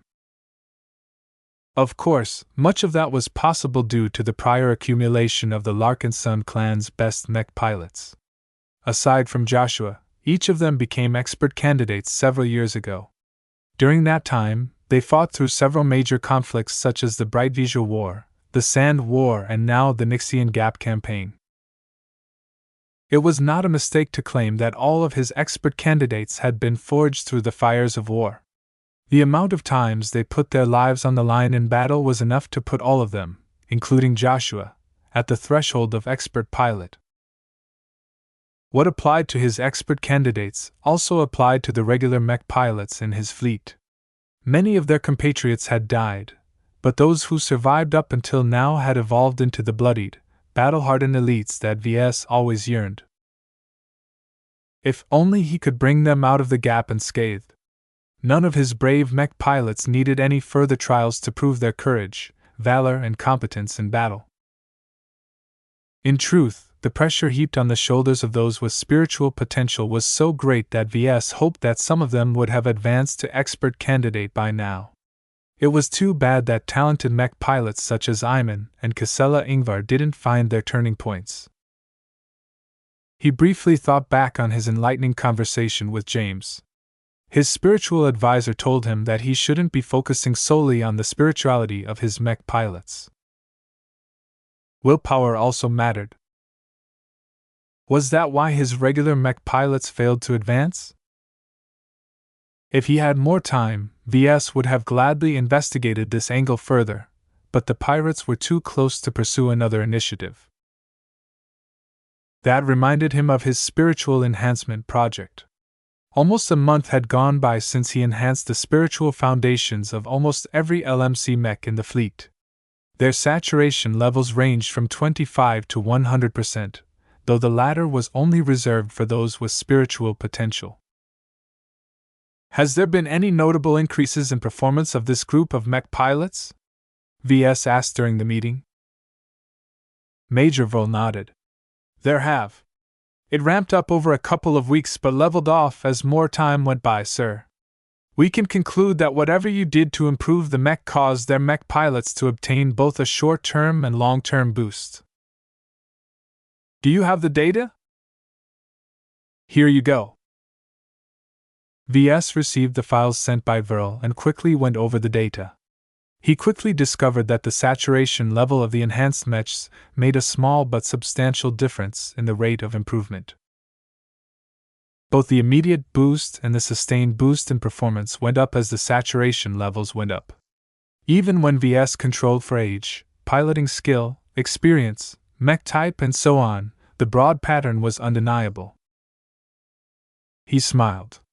The data provided conclusive proof that higher saturation levels led to greater improvement. Still, he couldn't use this new technique unscrupulously. The spiritual energy needed to empower the mechs in this fashion did not come for free. Also, the mech pilots themselves needed to be mentally and spiritually strong enough to withstand the burden of piloting a mech with a stronger spiritual consciousness. Cockpits tended to get messy if this was not the case. How is the fleet? Oh, all of our ships look quite good, though that doesn't change the fact that most of our vessels are tin cans, sir.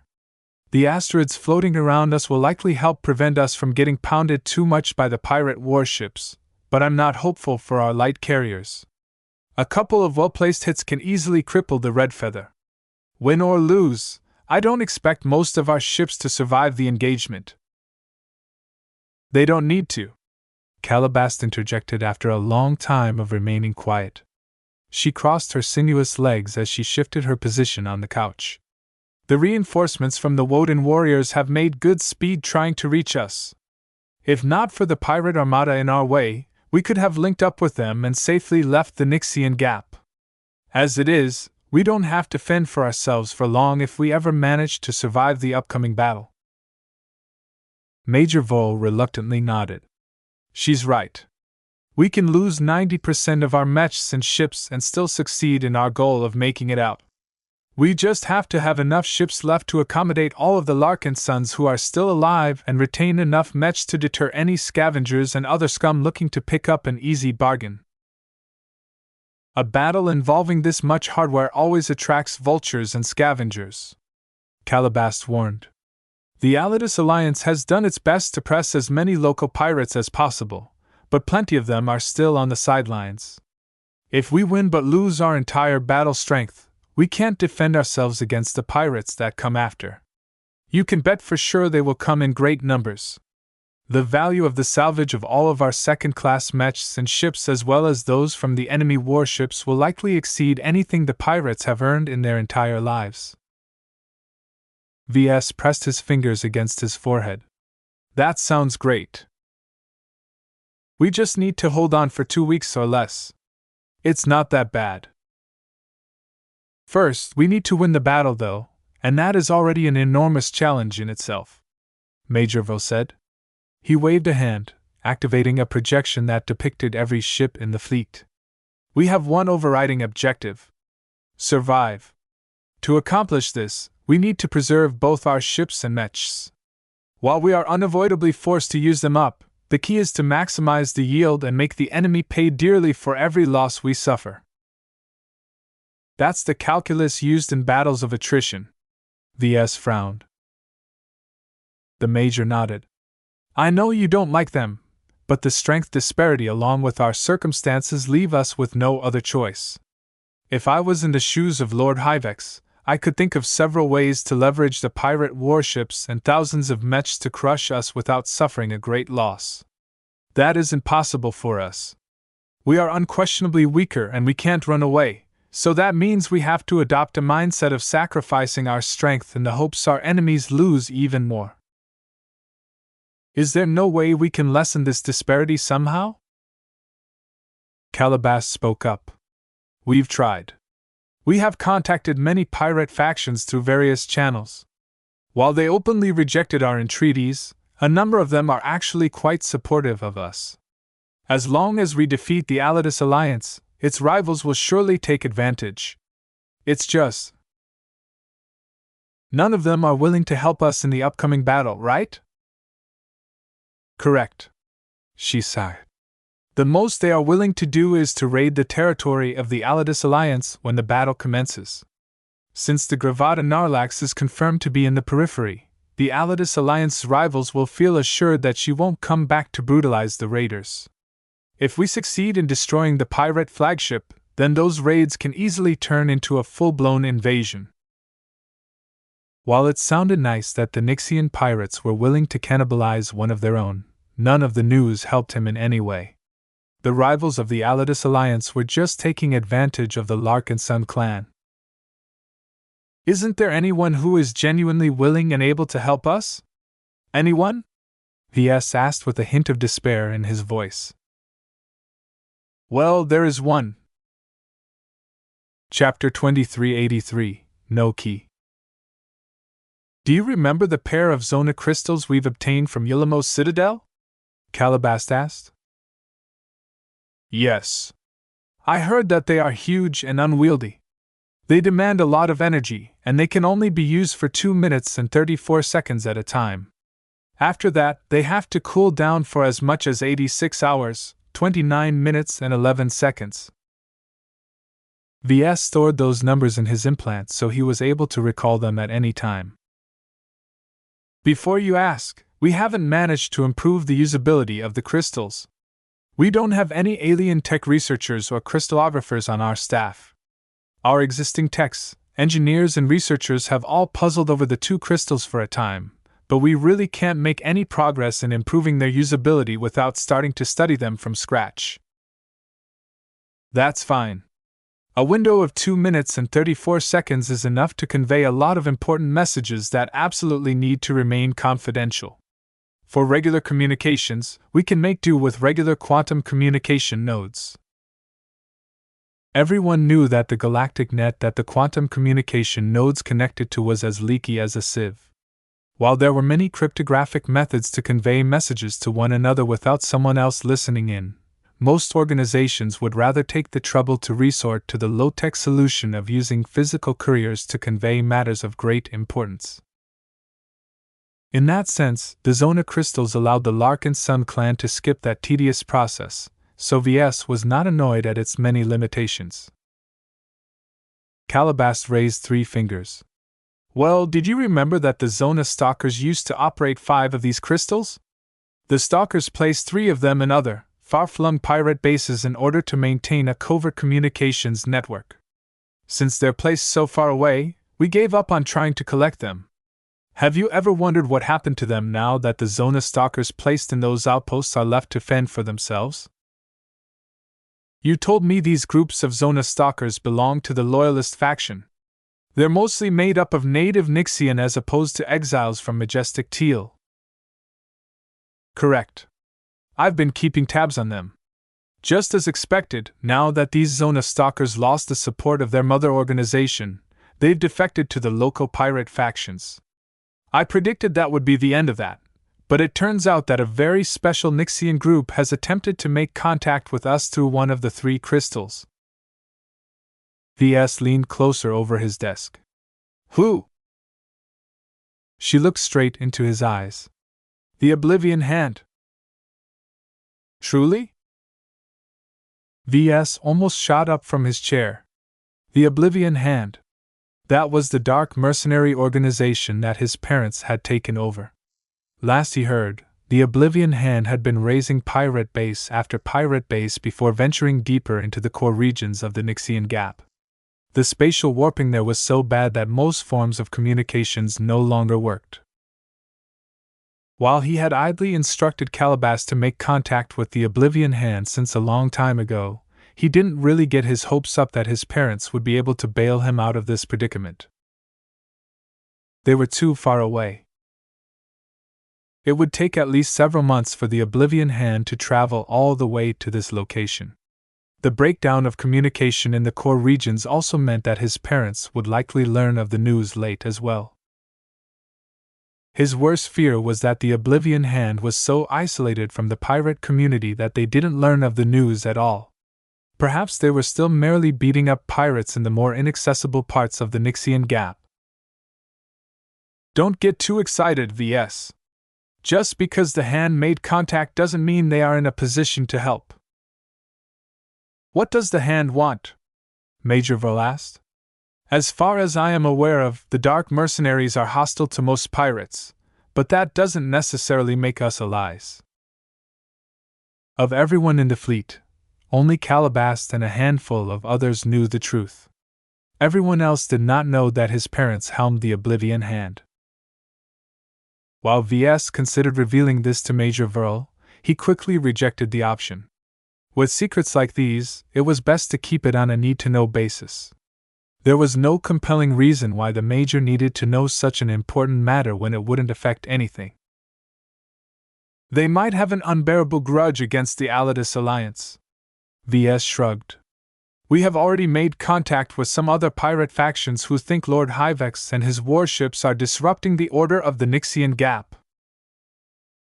While the Larkinson clan hadn't managed to make any substantial deals with the pirate factions that secretly reached out, the contact nonetheless made it clear that the Nixian Gap was anything but united. The most annoying part about all of this was that these pirate factions were just waiting for the fight to happen. As long as the Larkinsons took out the Gravata Narlax, the territories of the Alidus Alliance would soon get very busy. While this might help get the remainder of the Alidus Alliance off the Larkinson clan's back, it did not help at all in the crucial upcoming battle. This was why both Ves and Major Verl didn't have much hope for the latest offer for help. Calabast must surely know that, but she maintained a confident expression. I know what you're thinking, but the Oblivion Hand has offered us a potential solution to bridge the gap. Ha! I'm not joking, Ves. Just look at this before you dismiss what I am saying. She withdrew a secure data chip from her tight black uniform pocket and threw it over. When Ves grabbed the data chip and inserted it into a slot in his desk terminal, a series of coded lines popped up. Rows and rows of encrypted entries kept scrolling through the projected screen. What the hell is this? Ves frowned. The contact person from the Oblivion Hand did not elaborate. The amount of encrypted data is quite large. In fact, it took 4 separate intervals of 2 minutes and 34 seconds to transmit all of this encrypted data. That's 2 weeks, Ves gasped.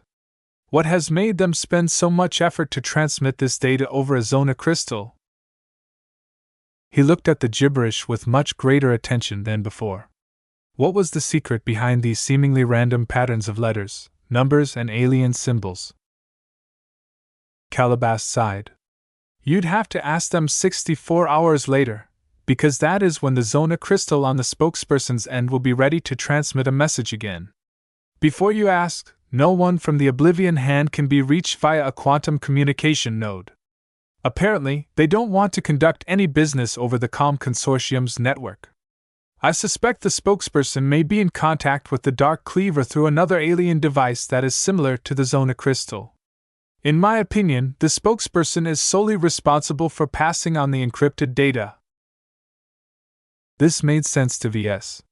His parents were not only hunted by the Five Scrolls Compact, but would also get in a lot of trouble with the Big Two if their identities were exposed. Since Wrinkle and Cynthia Larkinson couldn't obtain shelter from any powerful galactic organization, they had no choice but to follow the same route of pirates who ran afoul of the Galactic Order. Ves and Major Verl both asked a few more questions about the nature of the transmitted data, but Calabast had no answers. As a high-ranking intelligence officer of the Larkinson clan, she had access to all of the codes, passwords, and keys of the original Larkinson family. None of them enabled her to decrypt the code. She even attempted to decipher the encrypted data through brute force attacks, but with the computation power the Larkinson clan had at its disposal, it would probably take years. Inwardly, Ves cursed his parents. What was up with this? Neither his mother nor his father handed him any private decryption keys before they skedaddled out of his life. The only keepsake his father left to Ves before he disappeared was the system.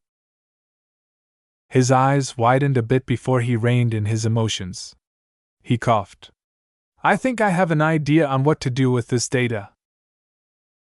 This elicited a reaction from Calabast. Are you sure? It's the only answer. The Oblivion Hand wouldn't send us a message if we can't even read it. I'll check it out in private after this meeting. If there is anything in the message that you should know, I will pass it on right away. Though Calabast obviously wanted to be present as he decrypted the data, she knew better than to ask. He valued his privacy very highly, especially when it came to certain sensitive matters. The briefing resumed, but no one brought up anything unusual. The fleet had made extensive preparations, but the cloud hanging over their heads looked as stormy as ever. Once the meeting ended, Major Verl left his stateroom first. Calabast lingered long enough to pet Lucky's head.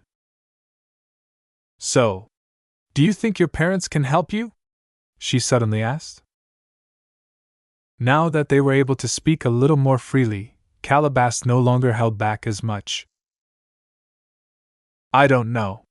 They're quite capable, especially my mother, but this is the Nixian gap we're talking about. I don't think there's a way for their fleet to reach us quickly. We have seen all manner of strangeness taking place during this campaign. Who knows? Maybe your parents have found a way. Even if they can bring their entire fleet to us in an instant, that doesn't change the fact that we are still outnumbered and outgunned. No matter how many pirates they have defeated and integrated into their ranks, their cohesion is probably poor to average at best. The only one who can possibly rise above the role of cannon fodder is my father, but even if he's known as an expert pilot, what can he do against an entire warship? There were many instances throughout the Age of Mechs where the Big Two had been forced to put down rebellious or unhinged expert pilots for whatever reason. The most direct way to wipe these rogue expert pilots out was to bombard them with massed firepower from a very huge distance. This was a simple, direct display of overwhelming power that successfully intimidated every expert pilot throughout human space. With so many brutal examples, hardly any expert pilots were willing to turn against the existing order. While the Gravata Narlax wasn't as powerful as a typical CFA or MTA battleship, its main guns were still huge threats. Calabas frowned and crossed her arms. From what I can tell, your parents are quite amazing. How else were they able to accomplish great feats such as raising a well-behaved son as you and achieving success in one of the most depraved dens of iniquity in the local region? Your sarcasm is not appreciated. Now get out. I'm dying to hear what my parents are trying to tell me and I don't want you breathing down my neck. Are you sure about that? Most boys would love that, actually. Get out. After metaphorically kicking the spymaster out of his stateroom, he activated various security measures before he summoned the system comm from his inventory. It had been months since he last called it out. While he wanted to make use of it, he didn't have enough DP to make a difference. Ever since the system stopped rewarding him DP for every mech he sold, he was only able to earn design points through completing mech designs. Even though he was involved in 6 concurrent design projects, none of them were finished at this time. This put Ves in the unfortunate situation where he could only lust at the expensive solutions offered by the system. In fact, when Ves last inspected the expansive skill tree, he even spotted an entire branch devoted to designing expert mechs. Chapter 2384 Prerequisites. The system offered many skills related to mech design, but probably not everything. Even if it did allow him to learn some highly exclusive knowledge, it was often locked behind insane price tags or onerous mission requirements. Take for example the foundational skill that was simply called expert mechs. Ves needed to obtain this skill first before he could access the huge variety of sub-skills that were each tailored to enhance specific aspects of these powerful machines. Most of them related to manipulating resonating materials and getting them to cooperate with the resonance abilities of specific expert pilots. From what little Ves could see when he activated the system and browsed the skill tree, these sub-skills formed the actual specialization of mech designers who engaged in designing expert mechs. This is probably why multiple seniors or masters usually collaborate on expert mech designs, Ves muttered. Certainly, a mech designer specialized in defense was probably the most suitable person to design an expert mech for Venerable Janzi, but other specialists were needed to round the mech out and ensure they weren't too one-dimensional. It took far too much time and effort for any single mech designer to learn all of the branches in his lifetime. Doing so would only cause them to gain a basic proficiency in each area. This was much less efficient than just specializing in one branch and going as deep as possible. If they ever needed to add something else to an expert mech, they could just reach out to a colleague for a collaboration. Expert mechs were very impressive. Their performance was high, and their budgets were even higher. This meant that many mech designers who were constrained by the limited budgets of commercial mech designs could finally let themselves go and implement the solutions they had always dreamed about. With budgets ranging from 100 to 10,000 times more than a typical design, a lot of mech designers could employ extravagant solutions in an expert mech design. Not only would they gain a lot of experience and insight from implementing their high-powered solutions, they were also able to gain a lot of data from seeing them at work. It was not unusual for mech designers to try out cutting-edge innovation in expert mechs first. With all of the data they gained from the implementation, they were sometimes able to derive a lesser but much more economic version of their inventions. And this is just one of the reasons why mech designers are so eager to participate in an expert mech design project. Few opportunities existed for mech designers to take part in an extremely high-spec design project. It was unrealistic to go through all of that effort for a mech design targeted to mundane mech pilots. Only high-ranking mech pilots were worthy of this level of pampering. Only in their hands would the most powerful mechs be able to justify their existence.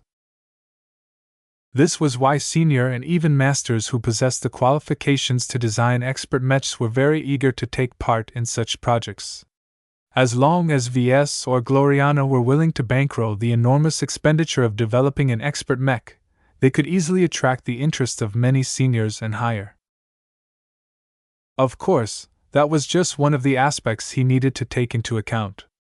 Up until now, Gloriana still hadn't been able to accomplish a deal that satisfied everyone's demands. It's better if we can just design an expert mech ourselves. This was not possible for journeymen. The mech community generally presumed that only seniors were capable of designing them. Ves wasn't sure why, but when he read up on the topic, he learned a very telling piece of news. Any mech designer who advanced to senior had to visit one of the MTA's sector headquarters and stay there for a time as a guest. They not only had to register and prove their qualifications as a senior, but also gain numerous other benefits during their stay, including the ability to design expert mechs. Even if a mech designer couldn't care less about the big two, this last reason alone was enough for them to bow their heads to the MTA. Ves was a bit suspicious of what these newly advanced seniors experienced when they went on another pilgrimage to the MTA. Different from journeymen, seniors always enjoyed positions of considerable power and authority. They also become professors at educational institutions without exception. It was as if the MTA put a gun to their heads and threatened to pull the trigger unless the new seniors immediately promised to teach a class of mech design students. "Well, I'll probably have to go through the same ordeal in the future," he grimaced. That would take a couple of decades at the very least. While Ves had made some progress in advancing his design philosophy, he had barely stepped away from the starting line. He still had much to go before his tree grew wide and bushy enough to advance to senior. Most mech designers who couldn't wait to design an expert mech therefore did their best to advance to senior as quickly as possible. Ves thought he would have to follow this trajectory as well, but the system actually offered him an alternative. Expert Mech Senior, 1 million DP. Prerequisites: Senior Mech Designer or fulfill 1 S-rank mission. The skills started at senior rank straight away, which made sense since journeymen and lower were only able to participate in expert mech design projects as assistants. Just the amount of DP he had to pay was extremely high. While he was sure that the price tag was somewhat justified by how much complete and extensive knowledge the skill imparted to him, it was still a huge burden to fork over so many design points. Aside from that, he also had to meet one of the 2 requirements imposed by the system. Advancing to Senior Mech Designer was the default requirement, but also made the offer redundant. Once he advanced, would he fork over 1 million valuable points to the greedy system, or would he visit the nearest MTA sector headquarters and obtain the knowledge for free? Only fools will pass over something given for free. Of course, the MTA didn't actually pass on this exclusive knowledge without a price. Nonetheless, Ves hadn't heard anything bad about these pilgrimages. "Still, I can't wait that long. Our clan already has an expert pilot, and will probably gain more if we manage to survive the upcoming battle. With so many expert pilots in the clan, Ves did not want to rely too much on external mech designers to solve the need for expert mechs. This was why he was a bit grateful that the system offered him another way to gain the necessary skill. Ves was only happy for a small moment. In order for him to skip the need to become a senior, he just had to complete a S-rank mission. Simple, right? You damn scammer! He resisted the urge to whack his system comm against his desk. This requirement infuriated him. Were S-rank missions easy to complete? Heck no! Ves had 5 outstanding S-rank missions, but had made little to no progress in fulfilling any of them. The supply missions asked too much? Perhaps the only mission that Ves could complete in the near future was the one that demanded an extraordinarily valuable exotic known as Templa steel, but that entails years of travel. You stupid system! Can't you offer me a way to design expert mechs that won't take years or decades to complete? How can you be so obstinate? Of course, the system did not deign to reply to him. Ves hoped that it would be generous for once and offer him some alternative missions such as destroy the Gravata Narlax or escape the Nixian Gap alive, but it wasn't that generous. Come on, help a poor fellow out, will you? My fleet is surrounded by pirates. Won't you lose your investment in me if I die? The Mech Designer System becomes unbound when its current user is no longer able to design mechs. Other mech designers will then be able to gain user rights to the Mech Designer System. Whack. Whack. Whack. You goddamn piece of crap! His attempts to cajole the system into helping him failed. Even if his mother possessed some sort of influence over it, the system largely followed its own rules. From a transactional perspective, the system demanded a lot of energy and resources. Ves provided what it needed by designing mechs and obtaining special, high-value exotics. Nothing about this transaction implied that only Ves could fulfill the system's needs. Others such as Gloriana and one of the countless other mech designers in the galaxy could satisfy its needs as well. It was pointless for Ves to get angry over this fact.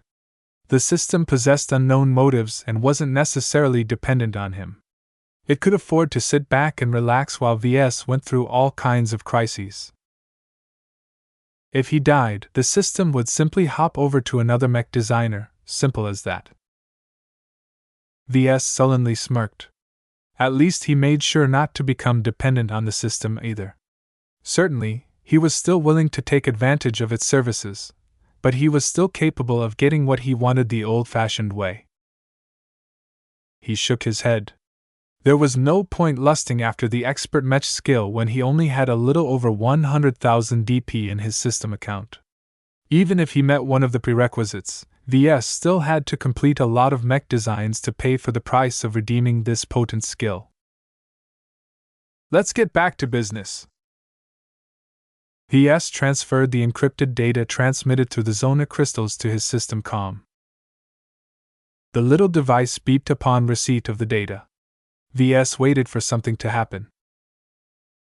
Are you doing anything with the data? The system remained silent for a time until the system menu suddenly made way for an entirely new projection. Ves immediately took in the large projection. It turned out to be a schematic. A design schematic. While Ves was happy his hunch turned out to be true, Ves quickly frowned as he studied the design in greater detail. This is not a mech design, nor a design of some other device. If he interpreted the complicated schematic correctly, the design actually represented a spiritual construct. What? Mom! Do you think I can put something as complicated as this together? The design almost blinded him by how dizzyingly complicated it appeared. While it wasn't as ridiculously advanced as the Grand Dynamo, its complexity far exceeded that of his simple spiritual constructs. Ves had to be a much better spiritual engineer in order to put something as multifaceted and multilayered as this together. There was a reason why it took 4 separate communication attempts to transfer over the complete design. What was worse about the design file was that it came with very little explanation and context. Ves didn't even know what it was supposed to accomplish if he put this elaborate spiritual construct together. The final difficult aspect about this outrageous design was that Ves had to use up a lot of spiritual energy, far more than he possessed himself. As his shock began to fade, Ves tried to figure out what the spiritual product was supposed to do. He didn't recognize anything, but his intuition gave him some hints. If I'm interpreting this correctly, it's messing with something in the Nixian gap. Is it a beacon? Maybe a portal? If this elaborate spiritual construct allowed his parents and the rest of the Oblivion Hand to arrive in an instant, then it was still worth the effort to create it, no matter how many hurdles were in the way. There was no way his mother would leave him out to dry. If this was the solution they prepared for him, then it was definitely worthwhile to try it out. After all, his mother loved him, right? Chapter 2385 Unconventional Method. Ves continued to study the spiritual design his mother presumably sent over. He became very troubled by the harsh demands it imposed to make it. So far, he had a hunch that its complexity equaled that of a mech. Did that mean that Ves was capable of making it? Hell no! Just because he was capable of designing and building mechs didn't mean he was good at other occupations. His spiritual engineering fell far behind his mech engineering abilities. While he relied on the former to gain an advantage in the latter, that did not mean he was actually good at spiritual sorcery. It was just that most of the competition in the mech industry didn't have a clue about spirituality at all, which meant that Ves gained a monopoly by default. Another way to describe his situation was to describe him as a slightly less stupid person among idiots. Compared to a giant like his mother, Ves was merely a marginally taller dwarf. What does my mother think I am? Her heir? She hardly taught anything to him. For some unknown reasons, she seemed unwilling to teach him the basics of spiritual engineering and spiritual manipulation. The issue continued to haunt him at times. He had thought very long and hard about the possible reasons behind her unwillingness to share what she knew and came up with a lot of theories, many of which sounded absurd. Maybe she thought her knowledge would corrupt his innocence. She shouldn't have bothered. Maybe she lacked a prop or resource that was necessary for him to inherit her abilities. Perhaps her heritage was difficult to pass on without this requirement. Maybe she was under some kind of limitation that prevented her from teaching what she knew. Was there some kind of lock in her spirit? Perhaps the most optimistic reason was because she wanted to do what was best for him. By allowing him to find his own way, he was able to go off the beaten track and develop his spiritual abilities in a way that completely fit his needs.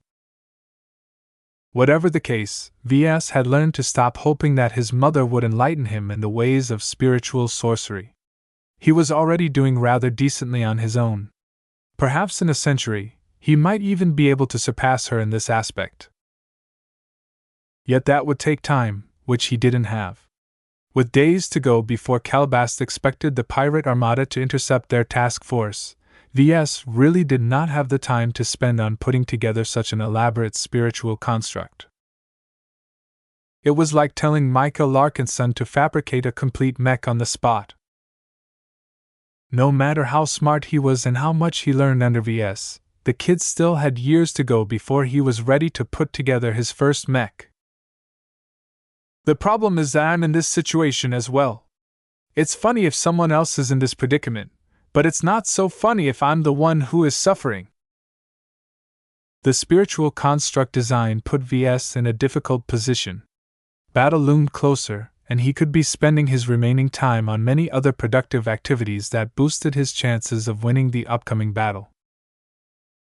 Should he put those activities aside and try to create the complicated spiritual construct? Ves really didn't have the confidence to be able to do that within the limited time span available. If he had enough time, let's say a few months or a few years, he could probably finagle something together. Even if he didn't have the knowledge, he could still resort to trial and error to kludge the construct together.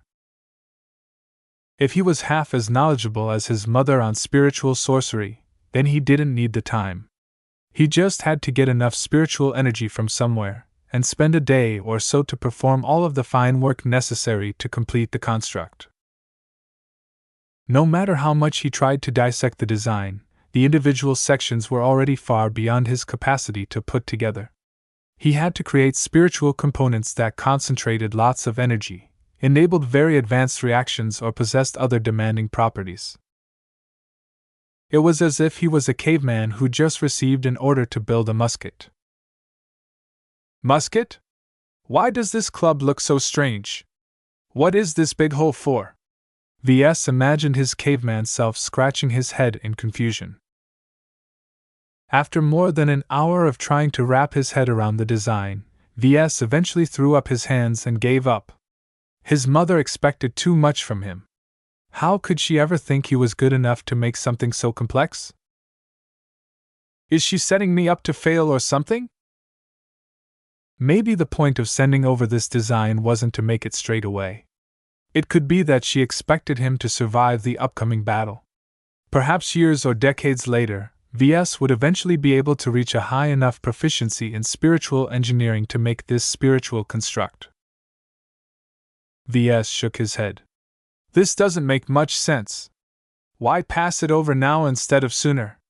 She could have given me this several times back when she met me in person. Another theory was that he wasn't meant to create the entire spiritual construct. Instead, he was supposed to make just one or a couple of the simpler spiritual constructs. This was a more reasonable explanation, but one that still seemed unlikely to Ves. Couldn't his mother just told him what he was supposed to build and what he was supposed to ignore? In fact, why didn't his mother just transmit the most relevant data? After a bit of thought, Ves came up with a third theory. This one sounded a lot more plausible than his previous guesses. Maybe I'm not meant to create this spiritual construct. Maybe some other powerful spiritual entity is supposed to do that in my stead. Was it James? Ves attempted to call him over, but his spiritual advisor refused. I am a prophet, not a craftsman, he simply stated before cutting the connection. TCH, bastard. Maybe his design spirits could do something with it.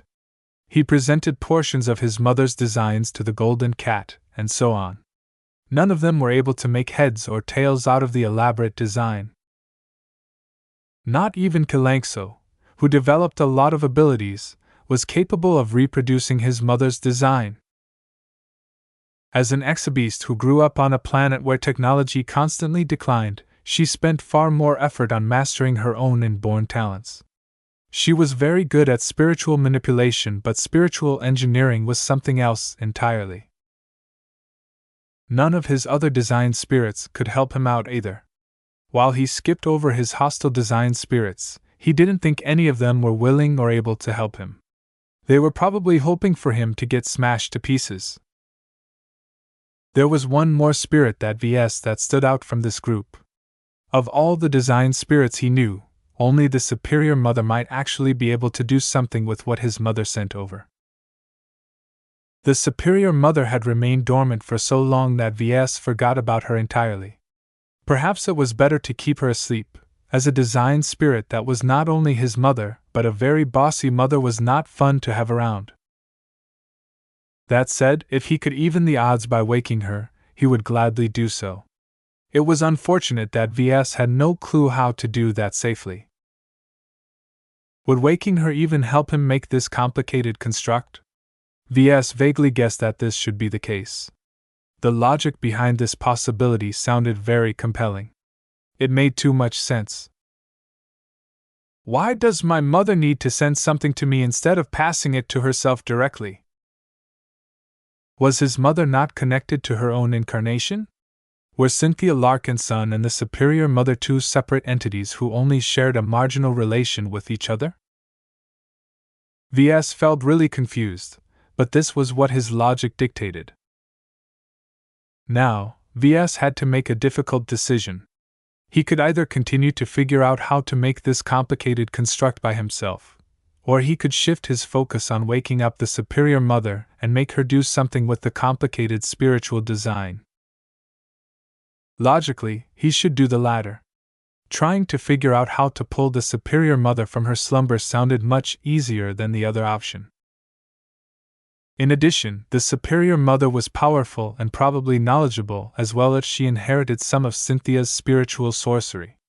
Just having her at his disposal like Kalanxo would help a lot. However, his intuition hinted to him this was not a simple choice. Waking the superior mother before she was done with whatever she was doing might cause her to interrupt her evolution, or something. The repercussions of this were severe, and Ves would rather avoid hindering the superior mother's growth. He eyed the design schematic with greater resentment. Did his mother automatically assume that Ves was not capable of realizing it? Did she really think so little of him due to his ignorance? I'm not as incompetent as you think I am. I'm a mech designer. I'm good at creating my own stuff. Why should he follow her arrangements like an obedient little boy? No one said that he wasn't allowed to make this spiritual construct himself. As a mech designer, Ves was a problem solver by nature. When faced with this challenge, Ves had the urge to surpass it. Perhaps he wasn't qualified to produce such a complicated spiritual construct if he tried to do so conventionally, but he possessed other abilities that might be of use in this instance. What if I don't make this construct, but rather grow it? As long as I build a powerful enough spiritual seed, it can grow and bloom into this design by itself. His eyes lit up as he came up with this radical and innovative idea. He came up with it after recalling the way that the mech designers of the Life Research Association produced their distinctive biomechs. Instead of fabricating the individual parts before assembling them together to produce a fully functional mech, the biomech designers instead designed their products in a way that allowed specially cultured organisms to grow into them. The process sounded rather disgusting to Ves, but it was evidently quite an effective method of producing mechs without relying on mech technicians or industrial machinery. A producer just had to prepare some growing pools. These large, advanced bioengineering creations enabled any biomech culture to grow autonomously as long as someone dumped the required raw materials in the pools. While the growth period was rather slow, there were several advantages to this process. The key was that as long as someone clever set the process up, the growing pools would basically run themselves. It was this advantage that Ves sought to transplant in this situation. So what if he didn't possess the expertise required to realize his mother's design? He would simply leverage his own expertise to build some sort of spiritual seed that was loaded with the design. While Ves couldn't guarantee that the budding seed would bloom in accordance with the design, if it was at least somewhat similar, then that was already fine. Ves became enormously enchanted by this new and unconventional method of producing spiritual constructs. Compared to his old method, it was a lot less demanding as long as he figured out how to get it to work. I can probably accomplish this in a day. Maybe even less. The caveat was that Ves could only gain this convenience by giving up control. By giving up the opportunity to make his mother's construct piece by piece, he had to let the seed grow while only being able to exert a limited amount of influence. It's worth a try. If I can't get it to work, then I'll just wake the superior mother. Chapter 2386 Growing Products. The idea of creating complicated spiritual constructs and products via growth rather than fabrication and assembly was perhaps the most radical and innovative idea he came up with. Its potential was enormous as it allowed him to sidestep the more traditional development path of spiritual engineering. Certainly, what Ves imagined as traditional spiritual engineering was incredibly powerful and versatile. Though the requirements were very difficult to meet, once someone became a master at spiritual engineering, they could produce any spiritual product imaginable with complete understanding how it worked because they understood and controlled every single detail. This was what Ves yearned to achieve himself. As a mech designer, he always pursued this aspiration, and with the help of the skills bought from the system, he had become very proficient in the finer details of mech design. He hoped to approach spiritual engineering with the same degree of precision, control, and understanding. Unfortunately, his lack of heritage, tutoring, and learning resources left him as blind as a bat. Unless he was willing to invest thousands of years to reinvent several million different wheels, he would never be able to attain the level required to reproduce the grand dynamo he obtained from the system. Mech designers don't pop up out of nowhere. They are trained and educated by well-run educational institutions. They are mentored and tutored by the seniors and masters of their profession. If nothing else, then someone can always become a mech designer through self-study and e-learning if they have a few books and learning apps at their disposal. The tragedy of Ves was that he lacked even the latter. His deadbeat mother didn't even give him a single booklet.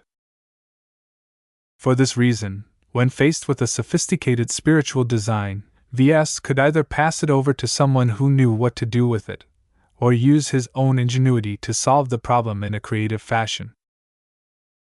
The proper course of action was to leave it to an expert. Yet if Ves forcefully woke up the superior mother, he feared he might interrupt some sort of delicate growth phase.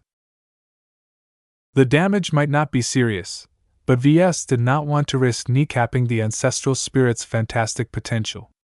She had the potential of attracting the worship of trillions of hexers.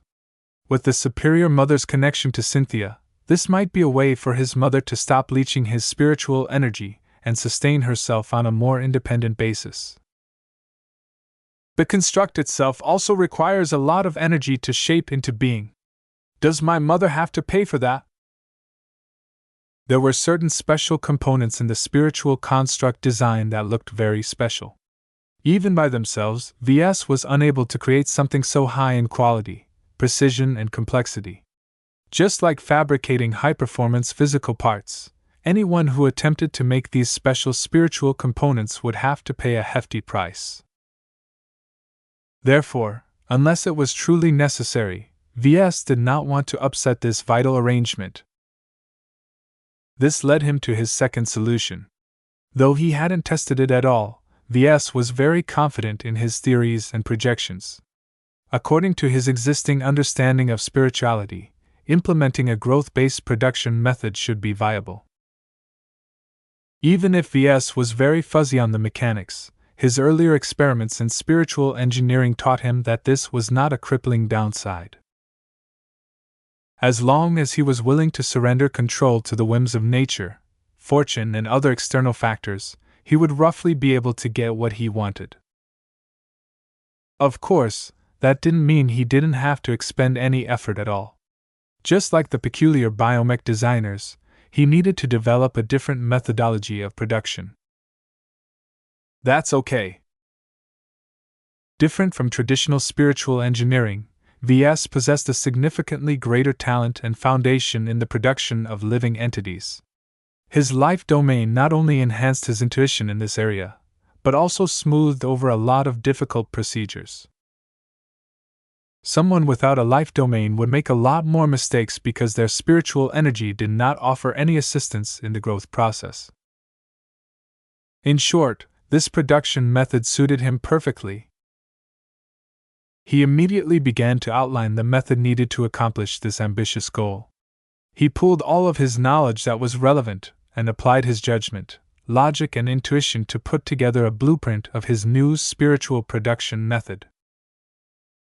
He needed to take two broad requirements into account. First was what he called the initial seed. Like a real plant seed, this was the starting state of a complete spiritual product. The seed not only contained the design of its end state, but also contained all of the essential spiritual ingredients that were necessary to kickstart the growth process. Every seed needs access to good soil or other favorable conditions to grow into a healthy and vigorous plant. This was the second requirement. The incubation conditions encompassed every positive and negative variable that could influence the growth of the initial seed. These external circumstances not only provided the necessary spiritual nutrients, but also directed the growth process. Ves paid a lot of attention to the latter because that was his only safeguard to get the product he wanted. While it was impossible to guarantee exact precision, as long as the end product did not exceed the boundaries he set, he would be happy with what he obtained. As Ves slowly built an elaborate plan, he found out that as long as it worked according to his design, he could indeed skip a lot of difficult steps. Just let the growth process take care of everything. Even so, a couple of thorny aspects still remained. First, he wasn't sure he was able to obtain all of the specific spiritual attributes needed to make some of the special spiritual components. Ves could only throw up his hands at this difficult request. Well, the growth process will just have to work with what's available. If it can't obtain the required spiritual attribute, then it can always substitute it with another attribute. Certainly, a steel sword was a lot more effective at cutting bodies than a wooden sword. However, they were both swords and they were both capable of harming people, and that ought to be enough. Keddies might disagree, but she's not here. This was not the time for perfection. With just a couple of days to go before the Larkinsons confronted the Alidus Alliance, Ves had to set this process up quickly, foregoing the usual need for rigor. Still, Ves remained confident. To make sure this production method was not a figment of his imagination, he tested it out on a smaller scale.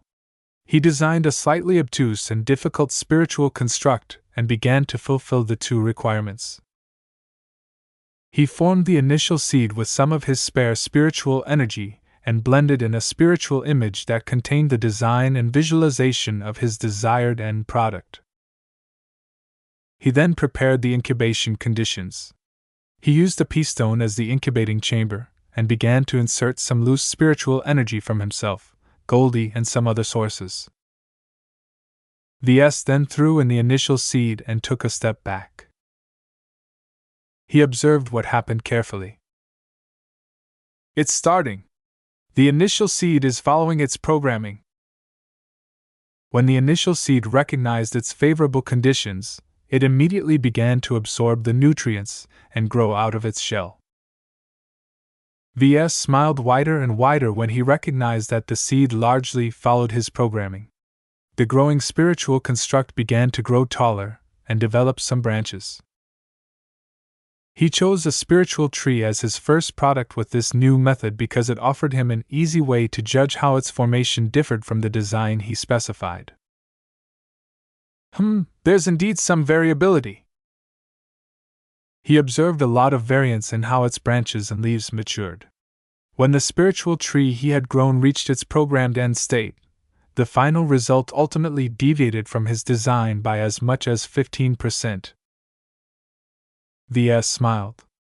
To be honest, that is a lot better than I anticipated. If the deviation reached as far as 50%, then it was impossible to ensure the end product would be able to fulfill the same role as the original. He pulled the just matured spiritual tree from the pea stone and stuffed it into the so-called prosperity tree that was drooping so bad that it looked as if it was on the verge of death. The shape of the spiritual tree roughly corresponded with the structure of the physical prosperity tree. This was because he used the latter as the basis of the design of the former. Come on, revitalize already! The tree only looked a bit more revitalized than before, but Ves did not feel disappointed. He knew that trees were slow to change. The reason why he was happy was because the physical prosperity tree seamlessly accepted the artificial spiritual product he had grown from a seed. If the tree was truly doomed, it wouldn't have done this. The fact that the spiritual tree settled in nicely signified that his scheme to revitalize the physical tree might actually work. Ves laughed. Ha ha! Take that, you stupid tree! You want to die? Not on my watch! I'll pump you up with life no matter how much doom you want to portend. While he disdained superstition, he couldn't help but remain bothered by his prosperity tree's malaise. His grandfather claimed that its state directly reflected his fortune, but Ves couldn't believe in this nonsense. Even so, he still felt disturbed when his tree was doing awful.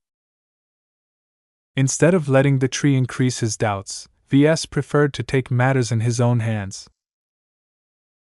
The success of this little experiment provided the critical proof he needed to bet all of his chips in his plan to produce his mother's work through this new method.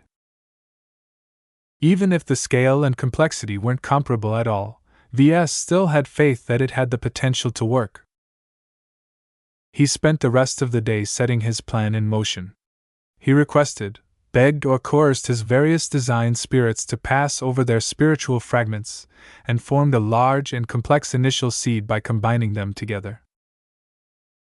The initial seed was already a living spiritual product in itself, but Ves deliberately kept it in a preliminary state.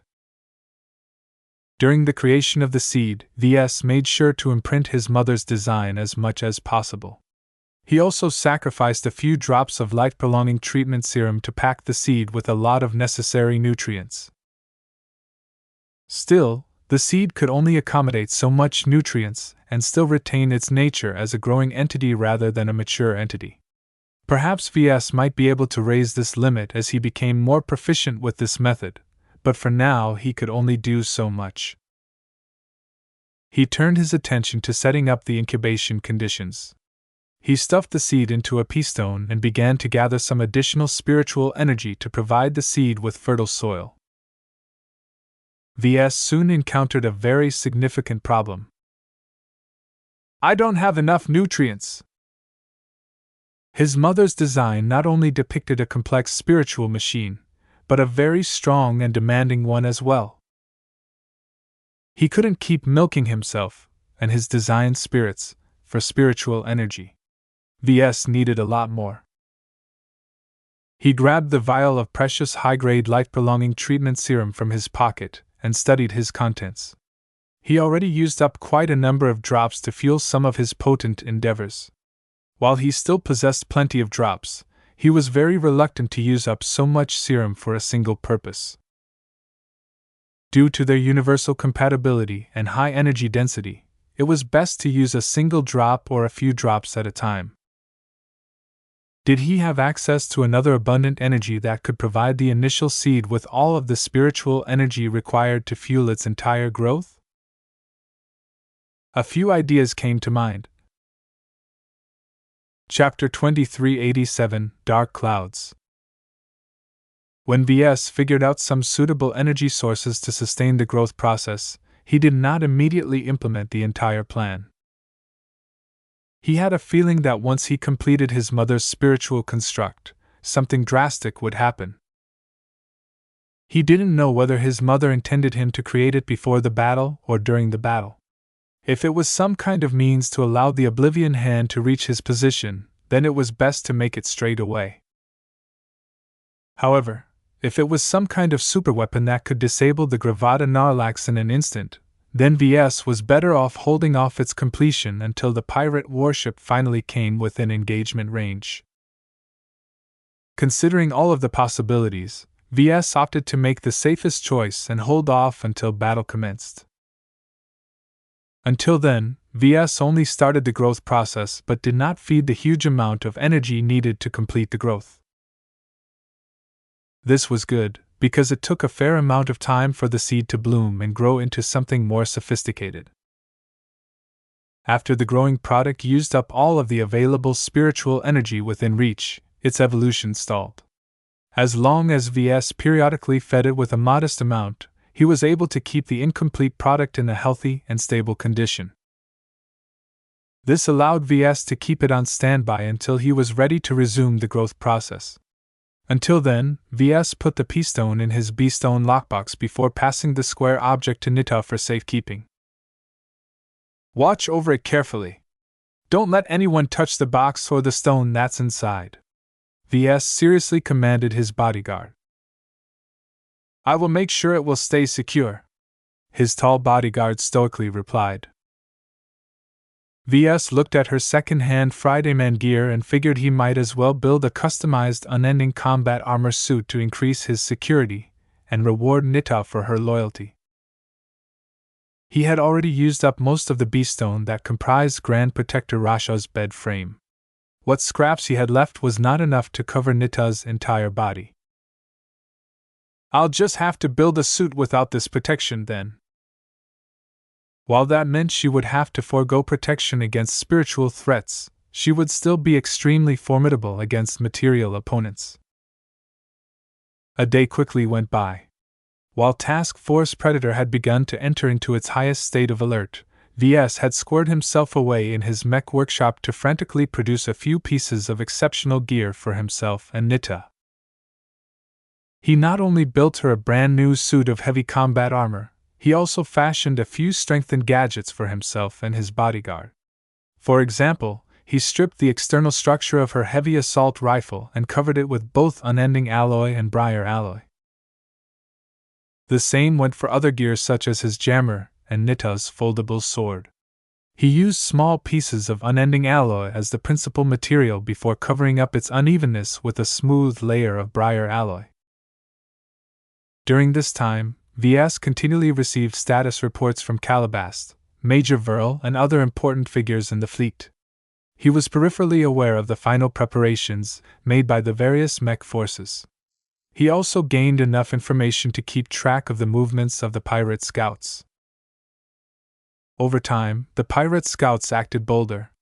They attempted to move closer in order to gain accurate and detailed scans and observation data on the condition of the task force. The Larkinsons had to prevent this at all costs. Every hour, hundreds of Larkinson and penitent sister mechs sortied into space in order to beat back the brazen pirate scout mechs. The patrols managed to take down dozens of carelessly piloted pirate light mechs, but the damage inflicted on the pirates was trivial. There were many more scouts that were still determined enough to sneak closer. On the day when Ves had just upgraded the last pieces of personal gear, the announcement that he had been waiting for had finally arrived. The forward scouts dispatched by their own side finally detected huge energy emissions in the distance. The energy signatures were barely perceptible, but they were growing stronger at a strong but steady rate. Several Larkinsons had very little doubt that the signatures belonged to the infamous Gravata Narlax and her escorts. The battle that Ves and the Larkinsons clan were most afraid of was finally dawning upon them. In around 12 to 24 hours, Task Force Predator would have no choice but to fight against the overwhelming might of the Alidus Alliance. Ves and Major Vo convened one final command meeting. Every important commander and officer personally shuttled over to the Scarlet Rose and met up in the conference room. While it would have been more convenient to hold this meeting by remote, Ves did not want to give the pirate scouts any chance of eavesdropping on the transmissions. Everyone who entered the conference room looked grim but ready. It was as if they were all staring at their impending deaths. Even if they knew that there was a large chance that some or all of them wouldn't make it at the end of the day, they still retained their fighting spirit. Warships or not, the Larkinson clan would not go down without a fight. Ves threw a look at Major Verl, who promptly commenced the final meeting. Hello, everyone. We have all worked extensively to put the final pieces in place. I won't reiterate them all because we are all extensively familiar with these elements. Right now, this meeting is about analyzing the enemy disposition. Our forward scouts have just returned a large amount of fuzzy long-range scanning data. While our analysts are still trying to process this data, we can already answer some questions. First, the largest energy signature indeed matches what we expect of a 800-meter heavy cruiser. The Gravata Narlax or another comparable warship is definitely a part of the enemy punitive fleet. Everyone's expressions darkened a bit, but not too much. They already expected this outcome, though many hoped the intelligence was wrong. Battling a pirate fleet centered around a heavy cruiser was much different from battling one without such a powerful ship. Dark clouds seemed to cast over everyone's heads. Though their morale had sunk a bit, there was no way to avoid this blow. The sensor data we've obtained has also allowed us to confirm other observations. While there is a small chance the pirates are deliberately trying to mislead us, for now we are confident in our judgment. According to our analysts, the Gravata Narlax is accompanied by 4 destroyers, 2 frigates and an unknown number of carriers. How about their mechs? Commander Orphan asked. I heard that the enemy armada forcefully tried to recruit every pirate in their way. How much cannon fodder do we have to go through? 8,000 mechs. Several Larkinsons uttered shocking gasps. That's impossible. The Larkinson clan's mech troops could only field around 860 mechs at a time. That was how many healthy or lightly injured mech pilots they retained after the costly Battle of Yulamo's Citadel. The Penitent Sisters were only able to field 200 second-class mechs after suffering badly in the final phases of that very same battle. While Ves expected much from the Hexers due to the quality of their mechs and the new battle network he created for them, they could not shoulder the entire weight of the battle. Even if the 200 Penitent Sisters confronted the 8,000 pirate mechs without any other enemies, it was hard to say who would win. Each Penitent Sister mech would have to take out 40 pirate mechs to even the score. This was a tall order even if second-class mechs possessed a crushing advantage. If we look at the mechs alone, our Larkinson and Penitent Sister mechs are outnumbered by 8 to 1, Commander Melker stated. With our strength, it should be doable to defeat such a large force, but the coming battle isn't centered around the mechs. Major Vrl nodded. The Gravata Narlax and her escorts will dictate how the battle will unfold. There are many other factors that can complicate the battlefield. For example, we will definitely put our newly produced superweapons to use, and I can imagine the pirates might be thinking the same. We also have to take more esoteric considerations into account. A repeat of the Dark Sphere might throw everything into chaos. We know what is possible now. We won't be caught flat-footed this time, Ves interjected. While I can't go into the details, we have already prepared our own plans to complicate the battlefield. However, take into account that our measure is likely a double-edged sword. While we have implemented some precautions that should hopefully lessen the burden against us, we can't guarantee anything further. A lot of commanders and officers expressed confusion at what he said, but he really couldn't afford to say anything more. It was enough to give them a heads up on what to expect. The meeting proceeded tensely. Major Vrl outlined the probable enemy fleet disposition and began to call up a couple of simulated battles to give everyone an idea how the battle might proceed. Many of the scenarios ended in an utter defeat for the Larkinson clan. No matter what their side did, the pirates simply threw a mob of 8,000 pirates in their direction, while letting their warships crush the vulnerable Larkinson and Penitent Sister carriers. If any of the Larkinson mechs came closer, the enormous amount of secondary weapon batteries affixed to the Gravata Narlax would surely chew them to pieces. The only scenarios where the Larkinsons achieved a painful victory was when a lot of factors were in their favor. We still have a realistic chance of winning the upcoming battle. Major Vrl attempted to boost everyone's confidence, or at least stave off the onset of despair. Leaving aside unknown and unpredictable factors, just our mechs and ships alone can still pressure the pirates to the point where they expose vulnerabilities. As long as at least a couple of converted Penitent Sister combat carriers manage to ram the Gravata Narlax, our follow-up attacks may be able to take the pirate flagship down. If all of our expert candidates manage to advance to expert pilots at once, then the momentum of the battle will briefly but crucially swing in our favor. Not everyone believed that the latter would happen.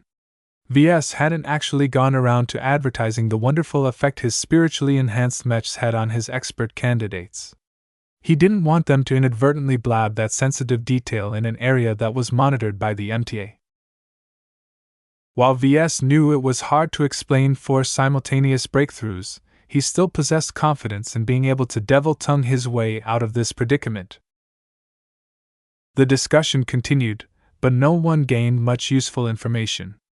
Major Vo merely repeated some key messages in order to make sure that everyone was on the same page. The next battle would certainly push everyone to their limits. This made it harder to enact elaborate plans, especially if anomalies dropped over the entire battlefield. In these kinds of situations, it was important to make sure that every commander and sub-commander knew their role and place on the battlefield. VS wanted them to be able to operate independently without waiting for orders from a superior they couldn't get a hold of. If this was not the case, one of the measures he planned to employ risked doing a lot of damage to his own troops. "You should hold a final speech when we are close to moving into engagement range." Major Vo turned to VS. "Each of us are here for several reasons. Some of us fight for ourselves. Some fight for the betterment of their children. Others are fighting for you and the ideals you espouse. No matter what, we are all bound and united by the same clan. As our patriarch, we need your voice to remind us what we are fighting for. Can you do that, sir?" VS smirked. "Consider it done." Chapter 2388, The Final Hour. The final hours counted down. The distant energy signatures, particularly the huge one belonging to the Gravata Narlax, hadn't stopped their approach. In fact, they even accelerated a bit as if the pirates crewing the ships were eager to crush the brazen Larkinson clan. VS thought about what he wanted to say in his upcoming speech. He knew from Major Verl that words had a very powerful effect on the morale of his troops. If he said all of the right words, his mech pilots might be able to perform 20% better. In contrast, if he spoke words of doom and defeat, then the effective performance of his mech pilots might drop by as much as 50%. In a battle with such high stakes, these were enormous swings. Anything that could help their side fight a little harder and prevent more deaths was worth pursuing. In fact, VS came up with an idea to go a step further. What if he took advantage of the Larkinson network while he held his speech? What he tried to integrate spiritual manipulation in his words on a deeper level? What if I can speak to their souls rather than their ears? It was an interesting idea, and one that VS thought had a lot of potential. While a part of him felt a bit exasperated at himself for trying to employ spiritual techniques in situations where they weren't needed, he was fascinated by them as well. As VS returned to his stateroom and sat next to Lucky, his attention shifted from the projection of the local area. Ever since the Larkinson clan received word that Lord Hyvex dispatched a formidable punitive fleet, VS had left much of his mech design work aside and instead focused most of his creative energies on developing spiritual solutions.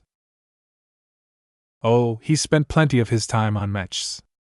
Upgrading and customizing the mechs for his expert candidates took up most of his month. It's more of a chore, though. VS didn't invent anything new while he performed all of that work. Even the most powerful upgrade that came in the form of unending mech weapons actually didn't require any intensive effort at all.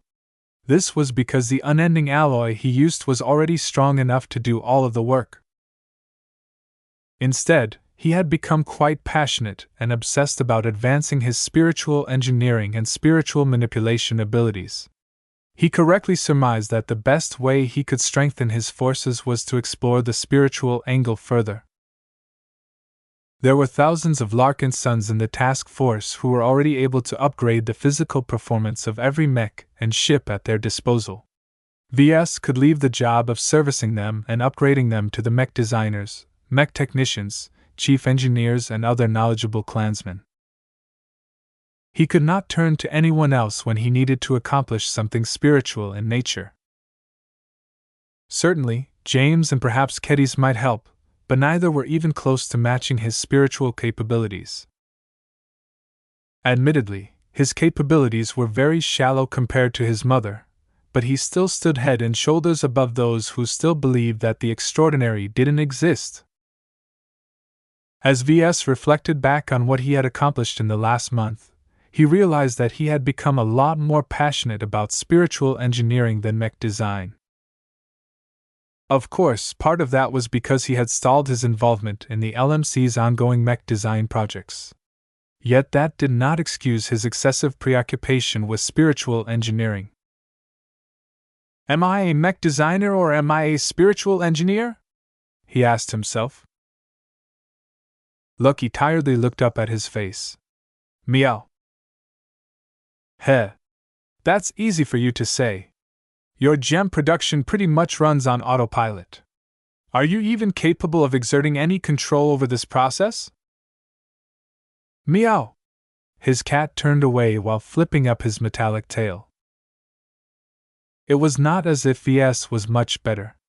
When faced with an impossible project, he decided to take a crooked road and invented an entirely new spiritual production method. VS felt this method had a lot of potential. Its applications were endless, but VS felt a bit disturbed in the direction he was going. Was he trying to pursue spiritual engineering regardless whether his actions were related to mech design?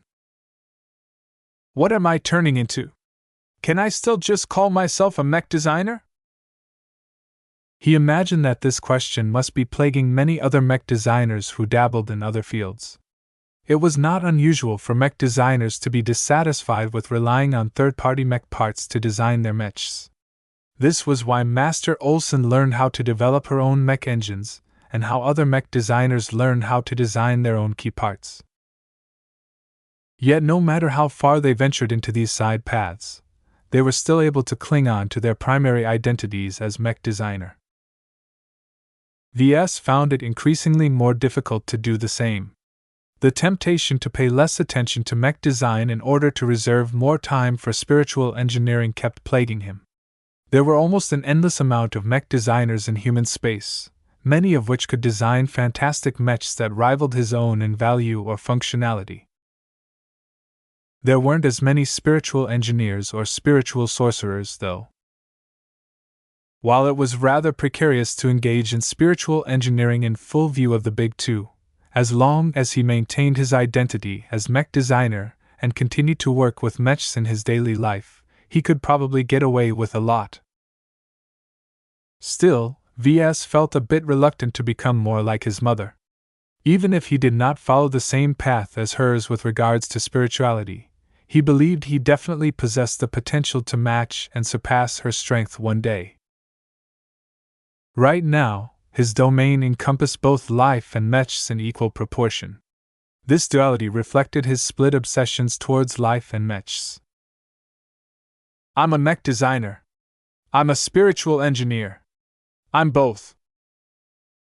No matter what, if he ever managed to leave the Nixian gap, he would return with enormous gains related to the latter. This would surely encourage him to go down this path even further. Why am I even questioning myself about this when there's pirates about to barrel down on my forces? He shook his head. This was not the time to get swept up by irrelevant concerns. His eyes sharpened as he reminded himself of his actual priorities. I have a clan to lead into battle. Time passed by as the Larkinsons all ate the best meals they had in a while. VS even ate another Yulimo nutrient pack to pamper his taste buds and fill his stomach with a pleasant rolling warmth that would keep him satiated and energetic for hours. It was a fitting meal to prepare him for what was to come.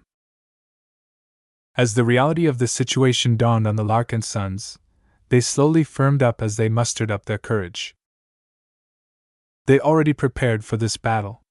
Each of them had worked hard to pass the most difficult tests of their lives. Hardly any mech force achieved victory against a force of actual warships. The last example of this happening in the local region was when the Sandmen overwhelmed the understrength MTA warships dispatched to defend the Bentheim system. As confident as Ves was in all of his preparations, he did not feel his forces were as strong as the Sandmen back then. He appreciated the parallels, though. Much like the aliens, his Larkinson clan had upgraded its strength quite a bit since their last battle. Hopefully, the Allied alliance would be caught off guard much like the hapless MTA warships at the pivotal Battle of Bentheim. When the countdown had almost reached the end, Ves began to suit up. He slowly donned his unending regalia and checked each and every piece of individual equipment. He also helped Lucky equip the Misfortune Harness Mark II. Though the chances were small that he would ever end up in a fight where he needed to fight man-to-man, it didn't hurt to be prepared. "Are you ready for a show, Lucky?" Meow. Lucky did not look eager to go out. His stomach was still busy trying to digest the beastone that Ves had employed as a laxative for his cat. "Well, tough luck, you're going out anyway. I'm not leaving you here to sit out the entire battle." Ves picked up his suited-up cat and held him against his shoulder as he stepped out of his stateroom. With Nita's large and looming form following from behind his back, his armored suit clanked across the metal deck as he strode towards the bridge. Once he entered, he sat in the central chair, various projections already popping up around him to give him a solid overview of his assets and the surrounding space. Major Verl had already moved to the Red Feather to command the battle. The Scarlet Rose was many things, but she was not a good command ship. Status report. What is the condition of our forces? The avatars of myth are fully deployed and ready for action. The living sentinels are just about to deploy their final mechs. The battle criers are surrounding our ships. The flagrant vandals are covering our flanks and rear. The sword maidens are keeping all of their mechs in reserve. The penitent sisters are already in the process of evacuating their converted combat carriers. As Ves listened to the various reports, the hatch to the bridge slid open. Calabast, having eschewed her tight black uniform for a high-tech Hexer infiltrator suit, strode up to his seat. She bent down a bit to caress Lucky's head. Meow, the cat squinted in pleasure. "Why are you here, Calabast? Do you want to take Lucky on a risky jaunt or something?" "No. Not yet. It's too dangerous to attempt an infiltration under the current circumstances. Maybe there will be an opportunity later in the battle, but for now it's too dangerous." "Then why have you come?" "I want you to remind you of our backup option. The engines are already warmed and ready to engage." "Pass. I'm just looking out for you, kid." They chatted for a bit, but Calabas didn't have anything else to say. She just wanted to see how confident he was and whether he was still committed to fighting the pirate armada. Once she left, Ves closed his eyes. He ran through the plan one more time. This was the time to see whether the stratagems he devised would grant his side enough advantages to resist the pirate onslaught. "Open a channel to every ship and mech," Ves spoke as he gathered his thoughts. "I'm ready to address the entire clan." His armored form creaked on the chair as he raised himself to his feet.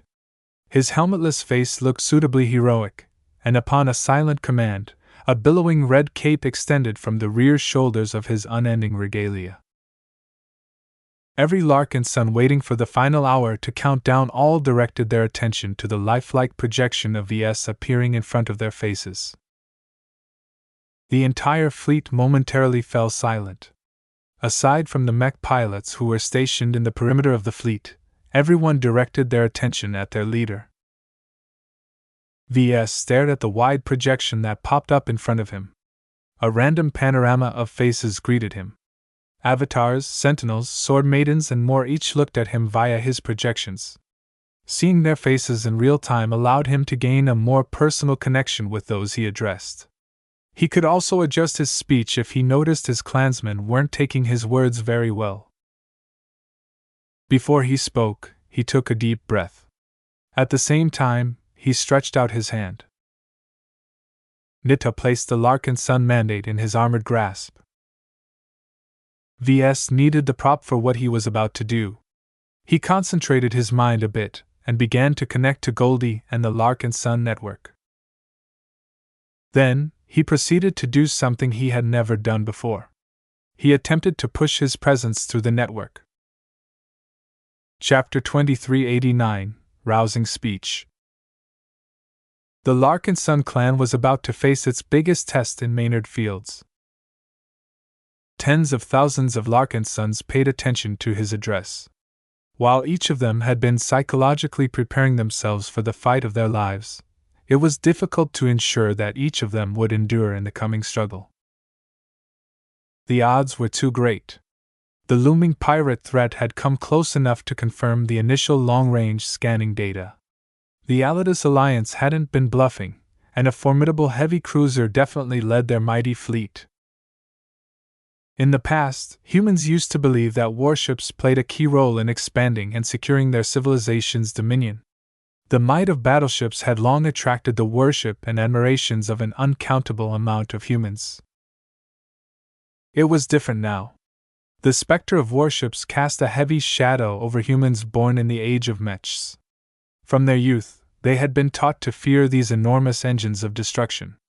Even if nobody personally experienced the terror that warships wrought, all of the ominous education they received as they grew up in school had left a very strong mark in their minds.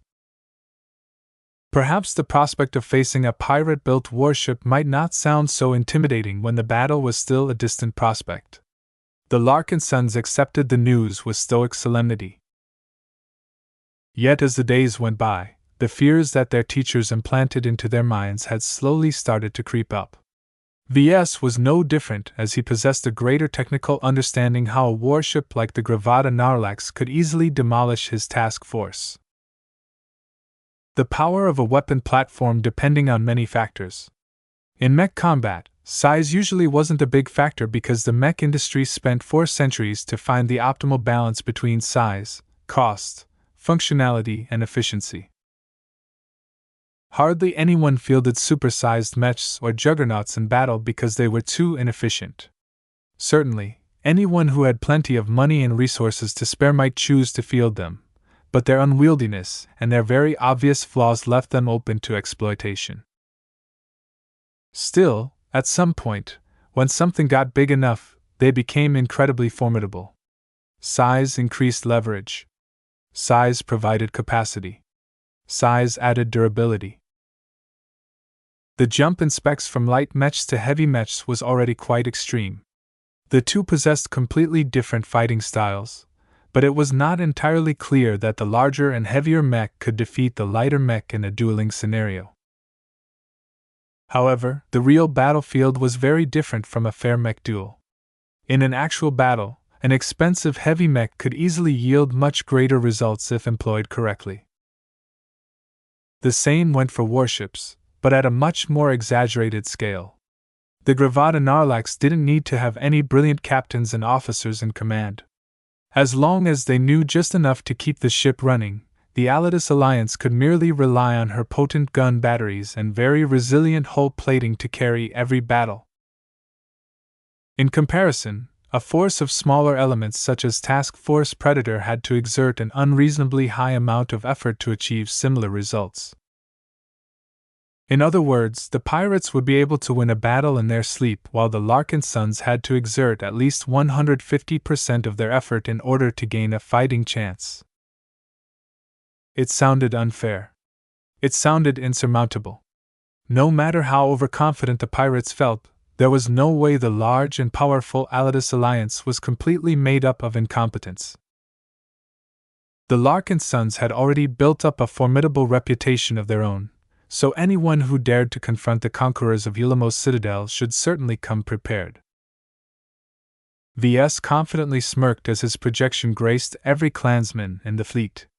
If exerting 150% wasn't enough, then he would make sure that everyone would output 200% instead. Ves was confident he already made a lot of progress with the extraordinary measures he prepared. However, improving the tech and providing his forces with spiritual advantages was only part of the equation. He had always believed that the key to winning most battles was to maintain better morale than the enemies. As long as the Larkinsons were confident, then they would fight at their very best. Anything less was not acceptable. This was why he ignored all of his doubts and tried to meld his mind with the Larkinson network. Though Ves did his best to look confident and at ease, inwardly his mind came under significant strain. This was because his forceful insertion into the Larkinson network caused him to bear some of the burden of its operation. Goldie watched Ves on with considerable concern. Naya.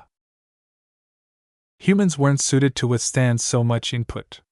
Ves recalled the many times his experiments caused his test subjects' head to explode because they received too much spiritual input. Now, Ves chose to put himself in their place, thereby risking the same fate. He didn't feel concerned. Unlike his clueless and hapless test subjects, he not only understood what took place, but also prepared a countermeasure. He concentrated a bit further and pulled a spiritual augment template from his implant. He rapidly built up a spiritual construct with the help of the template.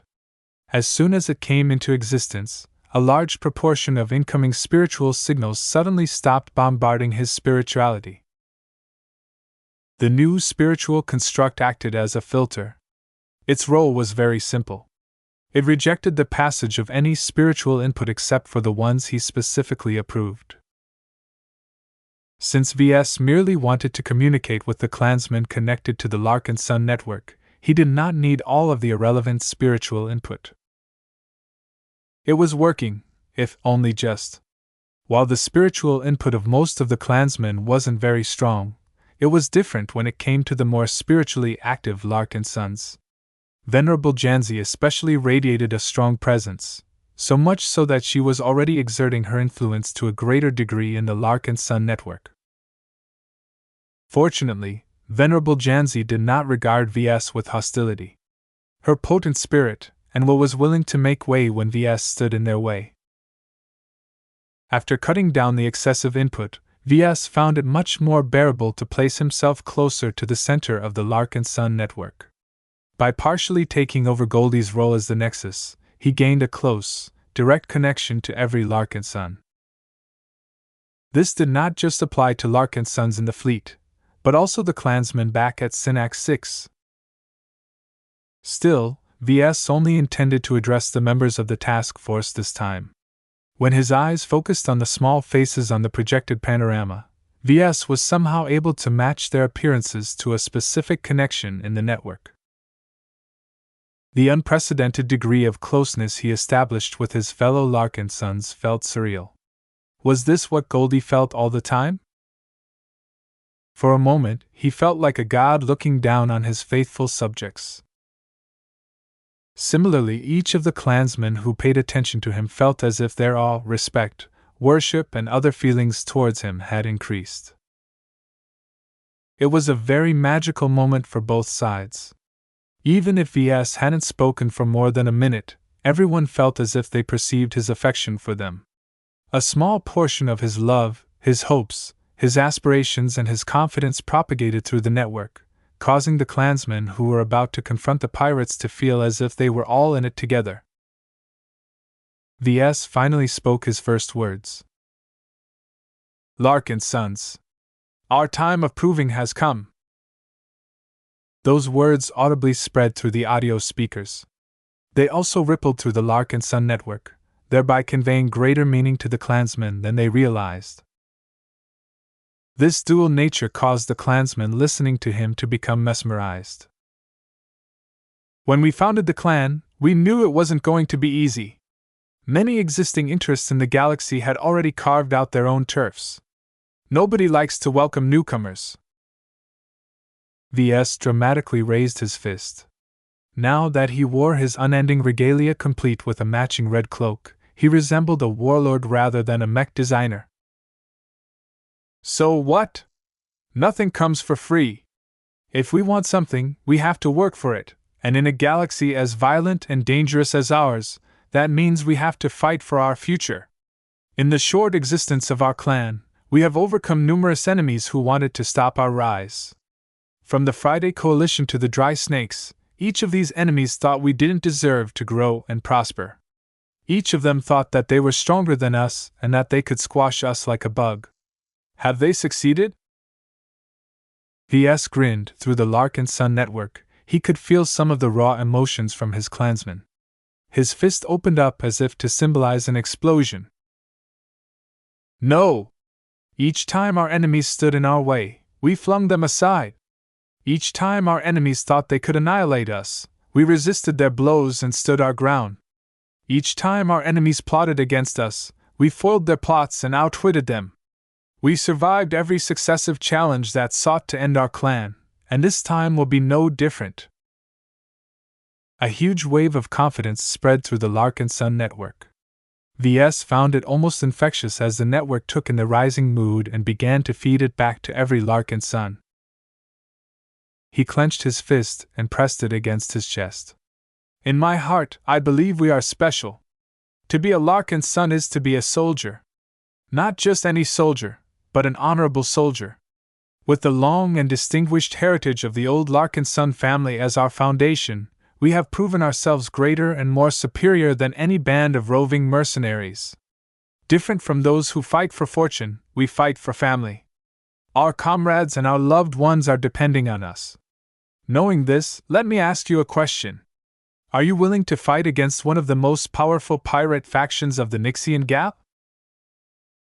The answer of his clansmen came instantly. Yes. Are you willing to brave the guns of the pirate warships? Yes. His clansmen roared. Are you willing to fight for yourselves, your clan, and eternal glory? His Larkinsons roared. They roared out their whole lungs. They roared until their hearts almost stopped. Despite serving under the banner of the Golden Cat, each of them roared like lions today. The collective jubilation not only spread to everyone's ears.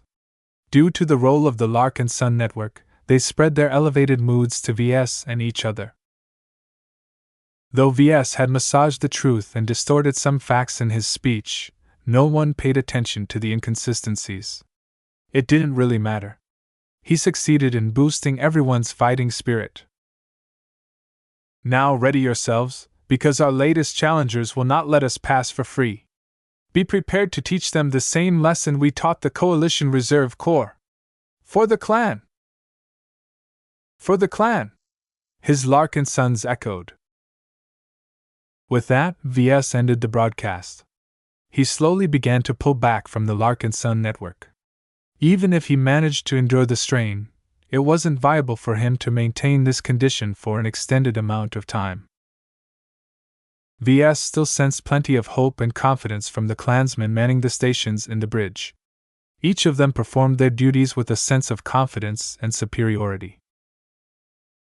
Whether that would last, Ves wasn't sure. He had done his best to secure every possible advantage he could give his fellow Larkinsons. Now was the time to see if all of his hard work and preparation would see him and his clan through this pivotal battle. An alarm suddenly rang through the bridge. Sir, some of the distant energy signatures are spiking.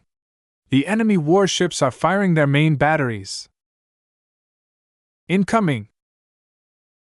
A trio of powerful rounds thundered towards the task force. Numerous asteroids exploded into pieces or were violently knocked aside as the Gravata Narlex's opening attack made a powerful impression. Shortly afterwards, distant laser beams attempted to strike the ships of the Larkinson clan, only for them to fail to thread through all of the asteroids in the way. Even so, Ves and everyone else knew that this was just the start. Chapter 2390 Initial Advance. In the final days before the battle, Task Force Predator deliberately navigated to a region in Maynard Fields that was particularly dense with asteroids. Not only that, the surrounding asteroids were denser and contained higher metallic content than usual. Some of them even contained trace amounts of higher quality exotics, though not to the extent that some enterprising pirate group decided to settle in the area in order to mine this bounty.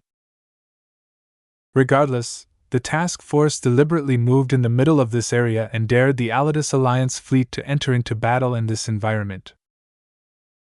To V's astonishment, the pirate armada accepted the invitation. With these harder and more durable asteroids blocking the path between the two sides, the Larkinsons hoped to gain some vital cover that would allow them to approach the pirates without coming under as much fire. Now, it seemed that this hope was slightly naive.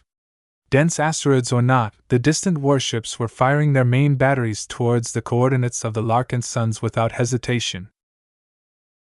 No matter what asteroids blocked the Gravata Narlax's line of sight, the incredible kinetic energy that propelled the main battery rounds forward domineeringly smashed or knocked many asteroids aside. "Sir, if this goes on for 10 to 15 minutes, the pirates will have succeeded in opening up a corridor between us and them. The asteroids providing us with cover won't last long under a sustained bombardment." VS resisted the urge to vomit. How many times could the pirate fire their main batteries? If it was several hundred times, then that was enough to temporarily free up an entire lane. Faced with the sight of numerous asteroids exploding or being cast aside like billiard balls, Major Vro quickly issued a set of orders from the Red Feathers Command Center. "Advance!" The Larkinson fleet surged forward, with specific ships flying in front of other ships. Most strikingly, the penitent sister combat carriers took the lead. Their significantly reinforced bow armor pointed straight in the direction of the pirate armada and blasted forward as if they already knew they were heading to their doom. Their enormously bolstered boosters and other additional propulsion systems did not engage just yet. This was not the time for these sacrificial ships to perform their suicidal charges. The more vulnerable carriers and support ships of the task force directly trailed behind the far more durable penitent sister vessels. Though their combat carriers weren't as modern and durable as the combat carriers fielded by the Hex Army, they were still proper second-class vessels with considerable defensive capabilities. The only unfortunate aspect about their defenses was that their hull plating were optimized to resist mech-grade weapons fire and attacks. The smaller the caliber, the more easily the armored Hexer vessels shrugged off the attacks. It was the opposite against more powerful attacks. VS had studied the armor systems of the penitent sister combat carriers in passing and understood their weakness against warship-grade attacks.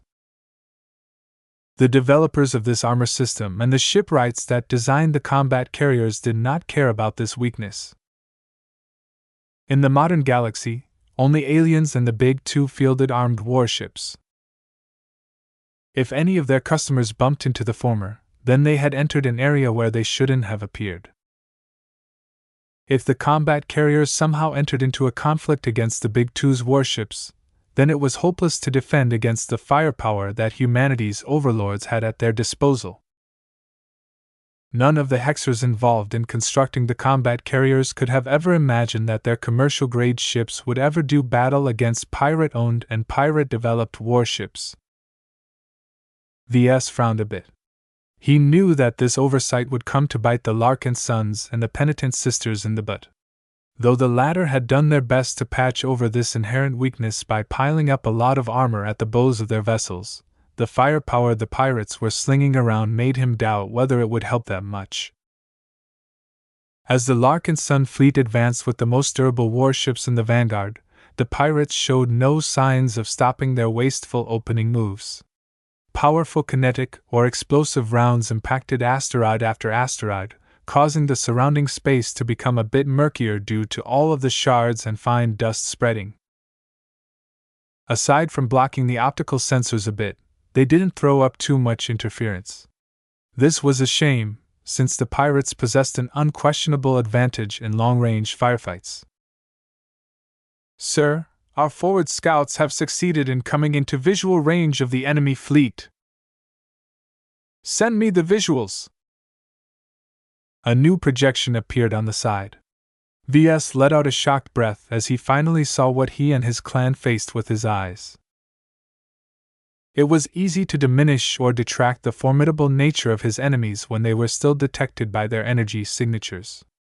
Mere symbols on a chart did not convey the power and ferocity of the pirate fleet as much as a simple projected image. The heavy cruiser in the center of the fleet was most definitely the pride and joy of the mighty Allidas alliance. Among the dazzling amount of secondary gun batteries installed over her entire length, a large portion of her side proudly stamped the grand name of the vessel. The scout mech, an inheritor mech, had ventured very far forward. The Vandal mech pilot was literally risking his life to transmit this vital footage back to the main fleet. More details quickly became apparent. 2 of the 3 powerful main turrets, with 3 monstrous gun barrels each, were firing in a slow but constant staccato. All the while, the heavy cruiser slowly crept forward. Her huge thrusters and propulsion systems weren't firing at full blast. They merely pushed the enormous warship along as if it was merely a matter of time before her guns broke the Larkinson clan. The escort warships couldn't be ignored either. Though far smaller and less assuming than the pirate flagship, their large and numerous energy weapon turrets all boasted judgment lasers or similar weapons. While they weren't very effective at blasting apart asteroids, their accuracy was incredibly high, so much so that the most forward penitent sister combat carriers already began to sustain some of the distant laser beam attacks. The penitent sister ships are holding, but the enemy escort warships are beginning to concentrate their fire. Though much of the distant laser fire wasted their firepower by striking the asteroids that covered up the line of sight to the Larkinson fleet, whenever the strikingly thick and energetic beams managed to thread the needle, the penitent sister combat carriers always suffered serious damage, far more than what a volley from an entire mech company could output. Move forward! Don't let these attacks scare you. We have enough metal between us and the enemy to get into closer range. Once our mechs get close enough, we can finally start hitting back. The sentiment sounded great, but as their ships came closer, the terror exerted by the powerful warship attacks continued to batter at the confidence of the Larkinsons. Some of the courage that Ves had bestowed onto his clansmen began to recede as the full import of their actions became evident. No one wanted to be struck by the Gravata Narlax's main cannons. No one wanted to be vaporized from existence after getting struck by a judgment laser. Suddenly, one of the Gravata Narlax's kinetic rounds had succeeded in threading through all of the asteroids and struck straight at the pointed nose of the Delica Pride. The penitent sister combat carrier immediately jerked as her entire hull moved as if a giant had punched her back. The ship fell into a brief, uncontrolled spin. The thick layers of armor that reinforced her bow bore a deep and ugly rent that ruined a significant portion of her forward armor. What is the state of the Delica Pride? She's still operational. She has lost a considerable amount of hull integrity, and some of her forward compartments have been breached. There are no casualties and her core systems are still undamaged. Good. Much of the original crew of the Delicate Pride and other Hexer warships had already evacuated their vessels beforehand. Only skeleton crews remained, and most of them consisted of essential engineers and ship ratings that made sure their ships kept propelling in the direction of the enemy. The bow compartments of the combat carriers were completely deserted. Only bots entered these compartments if something crucial needed to be done.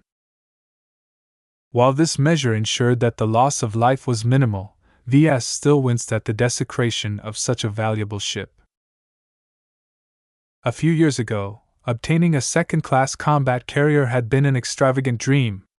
Now, he could easily afford to obtain them, but that did not mean he was willing to accept their loss. Unfortunately, he had no choice. As Major Verl and every other military commander had made it clear to VS, their task force was weaker than the pirate fleet.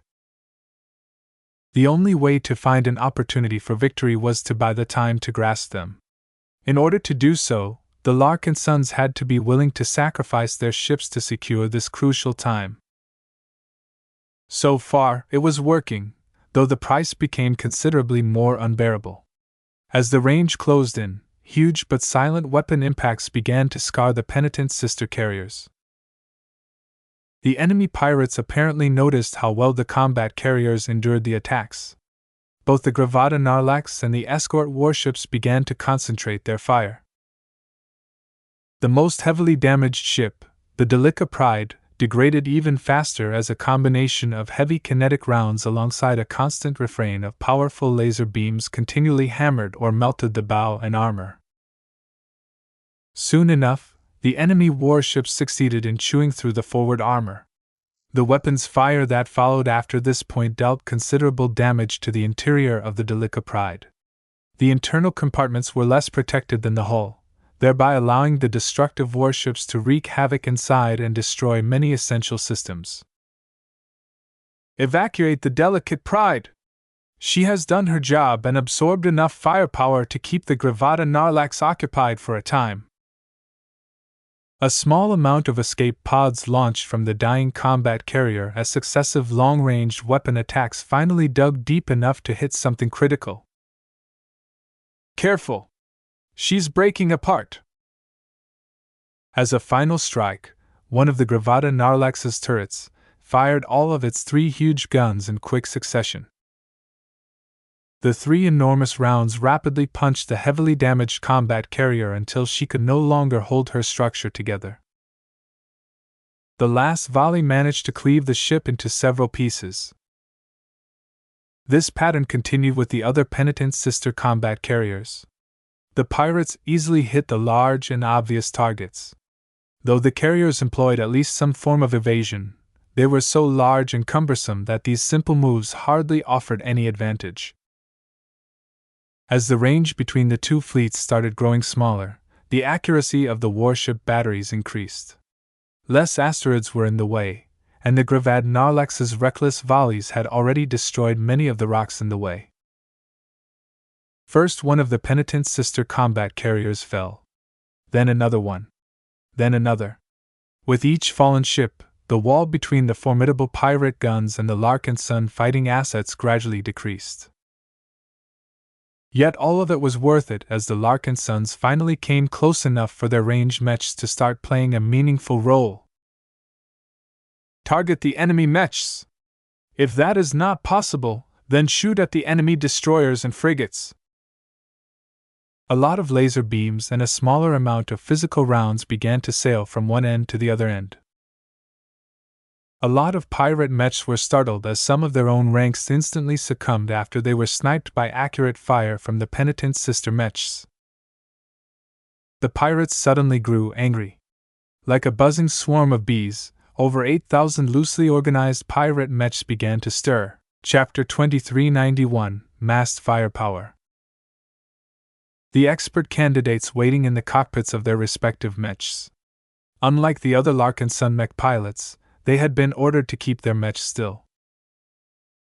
This caused the new custom mechs that VS had personally modified and upgraded for the expert candidates to remain out of sight. Joshua Larkinson clutched one of the manual controls tightly. Anticipation and urgency ran through his body. His concentration and fighting intent had risen to a peak. After being continually denied the right to pilot the Quint, the time had almost come for him to bond and unite with the upgraded Masterwork mech. Only a minimal amount of systems had come online. Enough to keep Joshua in the loop and provide him with an overview of the ongoing battle. He watched the projection of the penitent sister ships falling one by one. The main cannons of the Gravada Narlax not only inflicted enough damage to devastate entire city districts at once, but also enjoyed a considerable effective range against large and cumbersome targets such as ships. When the ranged mechs of both sides finally opened fire, the space in between them became filled with lasers, missiles, and projectiles of all kinds. Though the damage dealt by the mechs wasn't much due to the extended range, this would change soon enough. Joshua wanted to be out there. He wanted to launch his quint and charge straight to the Gravata Narlax. At the very least, he wanted to shoot the distant pirate mechs and whittle down their numbers. Unfortunately, it wasn't his time yet. It was as if a cage pressed against his cockpit. It constrained him and blocked him from unleashing his full might. As a mech pilot and a Larkinson, all of this waiting was unbearable. Poor Joshua wasn't the only one who was brimming with impatience. The other expert pilots such as Commander Orphan, Commander Dice, and Tusa also had to remain on standby while their fellow Larkinsons had already begun to exchange blows against their pirate counterparts. None of them liked it, but they recognized that this was not the right time. If VS was right and their new mechs would truly be able to facilitate their breakthroughs on the spot, then doing so while there was still a lot of distance to the pirate fleet was not optimal. Their time would come, but not in the early phase of the battle. Instead, the regular mech pilots did much of the fighting in their stead. Commander Melker decided to join his fellow mech pilots in the field this time. Due to the high prestige and requirements of the avatars of myth, he was able to add plenty of command talent to the roster. Grizzled true-born veterans of the Bright Visual War calmly directed the avatars alongside veteran officers from other states. Melker acted more as a figurehead in certain situations. This time was no different.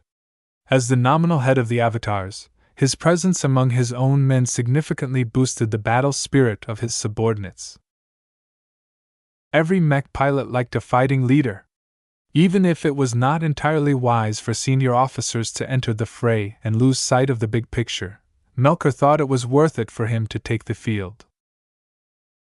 Just like VS and Major Verl, Melker realized the most critical factor to winning this battle was whether the Larkinsons kept fighting.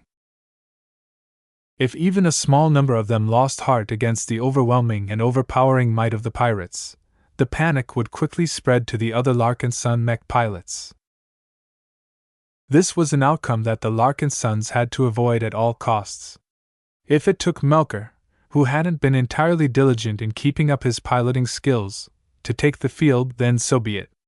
He was a mech pilot as well. His bright warrior and rifleman mech configuration fired shot after shot at the distant pirates. Even though the enemies fielded over 8,000 mechs, each of them had spread out over a wide area. Part of this was due to their internal divisions. Aside from the core 2,000 mechs fielded by the Alliance Alliance, the rest consisted of a large mix of disparate pirate outfits. None of them wanted to fight too close alongside each other. Another reason why the pirates spread out their mechs was to make them less susceptible to weapons of mass destruction. The Alliance Alliance didn't know for sure whether the Larkinsons were willing to employ nuclear missiles and other destructive weapons in this battle, but they employed a bit of caution and forced every pirate mech to fly apart from each other or huddle behind different asteroids. At longer ranges, this meant that most shots flew in between the swarm without hitting anything. Even Melker experienced significant difficulties in hitting anything. While he did manage to strike a few enemies here and there, his laser rifle lacked the punch to take them down in a single hit. Many times, his shots hit against the asteroids instead of solid mechs. He soon noticed that certain enemies were harder to take down than others. The Alliance Alliance mechs boasted especially strong armor, enough to give them a lot of durability. Throughout the firefight, only the Penitent Sisters achieved great results. Their superior mechs with their excellent targeting systems and powerful rifles whittled down a lot of pirate mechs at range. Their weapons were so powerful that much of the cover that the pirates were hiding behind could not offer them sufficient protection. Only the fastest and most elusive pirate mechs managed to avoid their wrath. Every other pirate mech was at constant risk of getting taken out by a powerful positron beam or a searingly high-powered laser beam. A short but heated discussion ensued between Major Verl and Commander Chansey. The penitent sister commander thought it was best to direct her firepower against the higher quality mechs of the Alidus Alliance, but Vril thought otherwise. Quantity has a quality all of its own, Valerie. He spoke to her in a private command channel. The mere sight of thousands upon thousands of enemy mechs is constantly wearing away at our confidence. In addition, once we enter into knife fighting range, being swarmed from all sides by thousands of pirates is too much for our limited forces to bear. We need to reduce their numbers straight away, and I need the help of your penitent sisters to accomplish that. Can you do this for us, Commander? Valerie Chansey scowled at Major Vol's projection. Cleaning up the trash is beneath us, Major. Your mechs are already doing adequately against the cannon fodder. Our weapons may be powerful, but our limited number of ranged mechs can only fire so many times. I understand your dilemma, but this is preferable to the alternative. Even if the remaining pirate mechs are stronger, we can at least cope with their quantity. Taking the core pirate mechs out first would definitely destroy their spine. Their spine is too tough. Vril shook his head. It is easier and more convenient to remove the flesh first. Besides, the effect of focusing our fire on them is greater than you think. What do you think the rank and file will do when they notice they are being targeted by your formidable second-class mechs? They'll fear for their lives and quickly huddle further away, thereby causing the pirate mechs to lose cohesion. As the mechs adjusted their targeting priorities, this largely came to pass. With every penitent sister mech managing to take out a pirate mech in just 1 or 2 hits with a disturbing degree of regularity, the rest began to experience the same kind of terror that pressed onto the Larkinsons. Both sides had to withstand their own boogeymen. For the Larkinsons, it was the Gravada Narlax. For the pirates, it was the enemy Hexer mechs. To many pirates, their fear towards second-class mechs exceeded their fear of the Alidus Alliance and its formidable warships. This was because the threat of warships was too distant from them. While they gained a bit of confidence from the fact that they were fighting alongside them, so far the main guns of the Gravada Narlax single-mindedly tried to take out ships instead of mechs. With the apparent lack of help coming from the Alidus Alliance ships, the constricted pirate mech pilots soon couldn't take it any longer. No one wanted to have their cockpits seared through or their mechs being cut in half due to an instant attack from a penitent sister mech. Even though the latter did not really amount to a lot after suffering losses in the previous battle, their high hit rate and huge damage had already taken care of more than 1,000 pirate mechs at this time. This was a horrible loss rate. Therefore, despite the cajoling of their Alidus supervisors, the constricted pirate mech pilots increasingly began to find more ways to shirk the battle. Once a couple of pirate mechs retreated, the remaining ones began to develop doubts as well.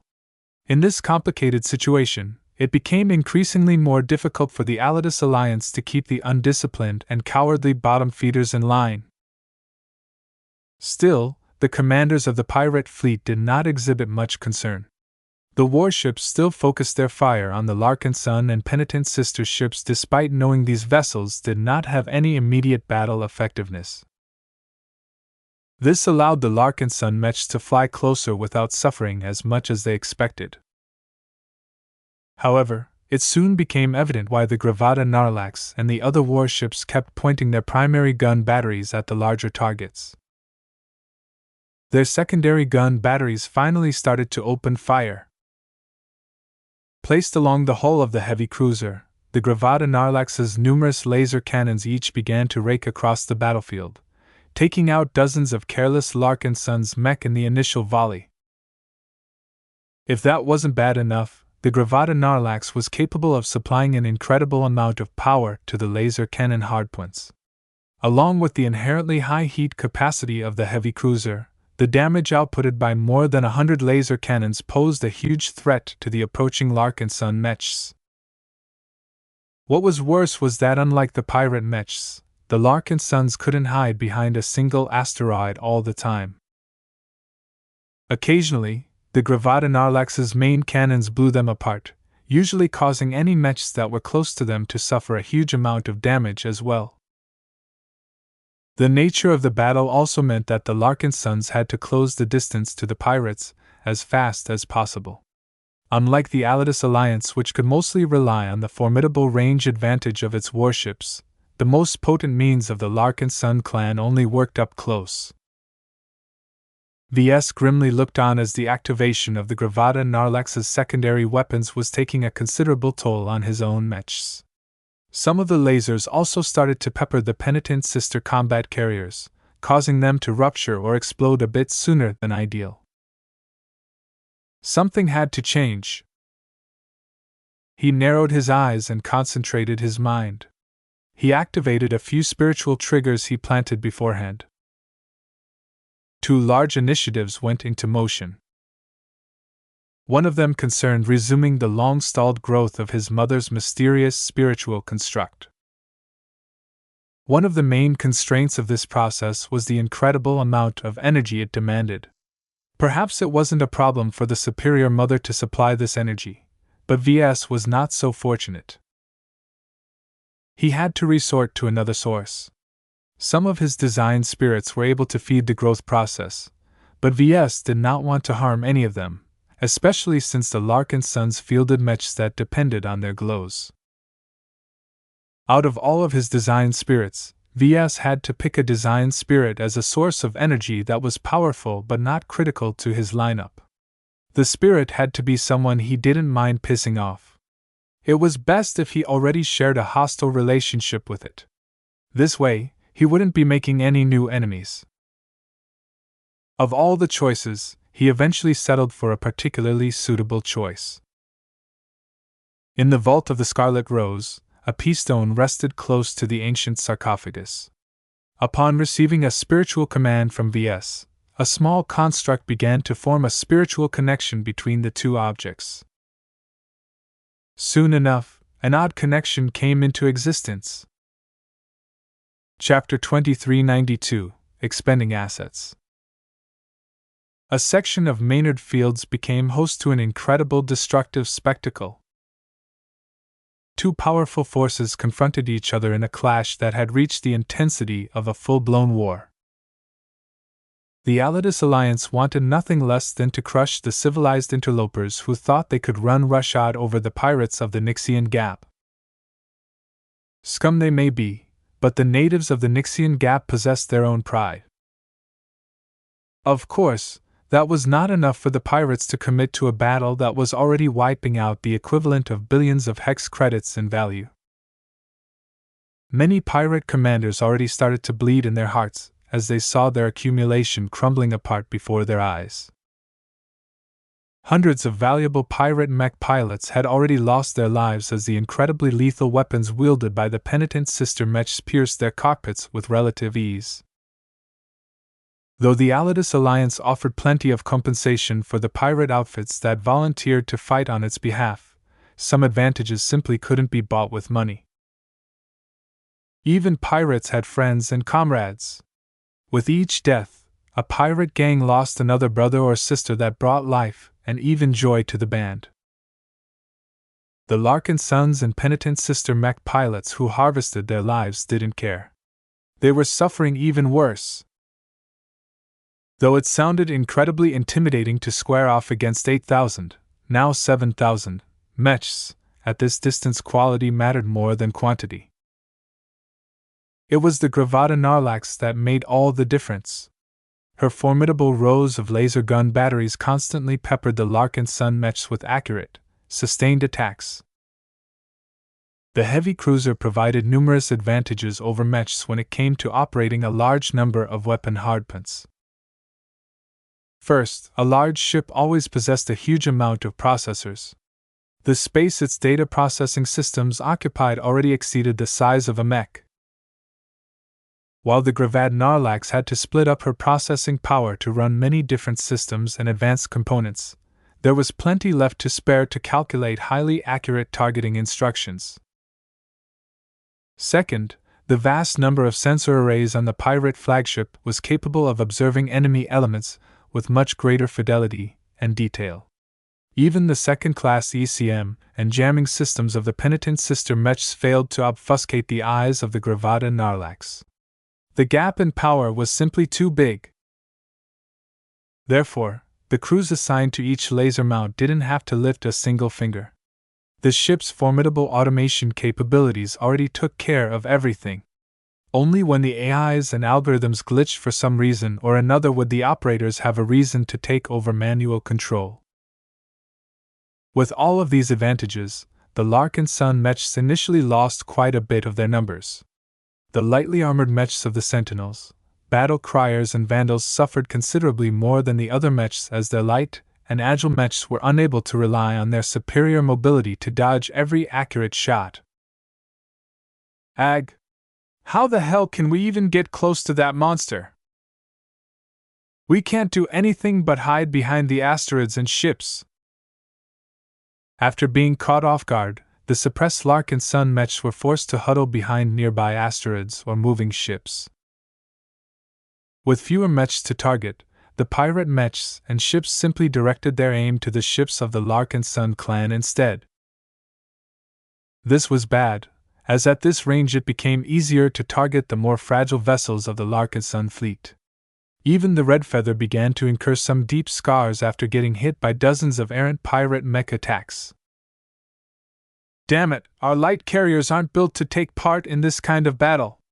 Our ships are only suited for small-scale mercenary skirmishes. The rain of lasers pouring from the stupendously large and massive ship was dealing more damage to the Larkinson clan's morale than getting attacked by thousands of pirates' mechs.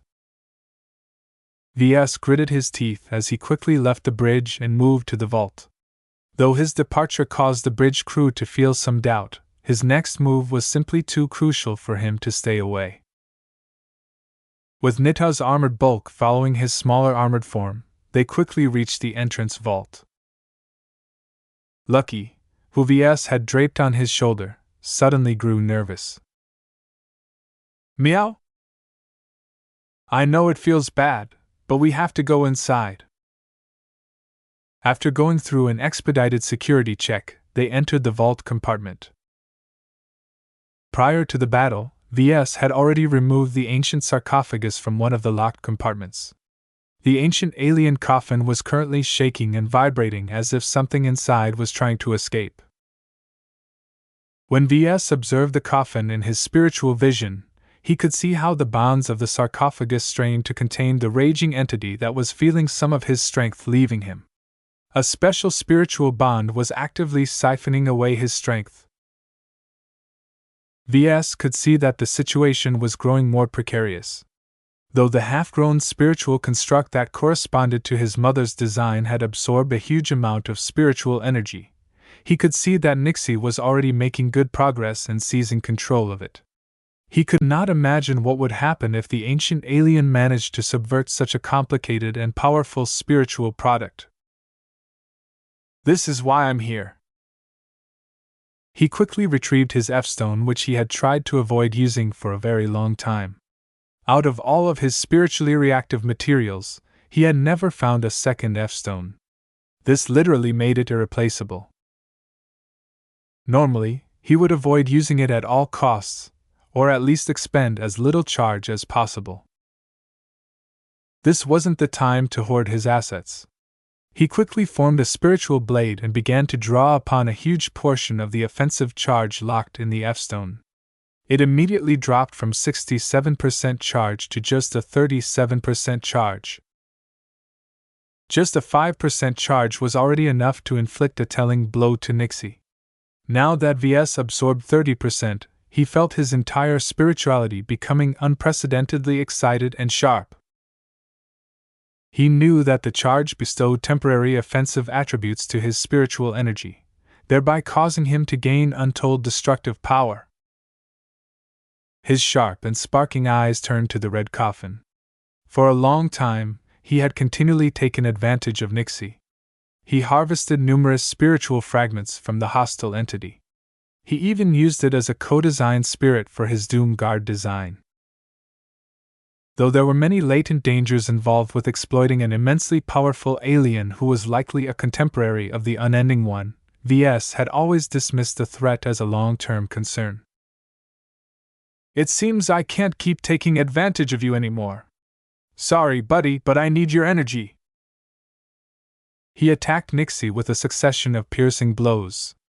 Due to the spiritual restraints of the ancient sarcophagus restricting the alien tyrant, Ves was easily able to attack and inflict severe harm onto the entity.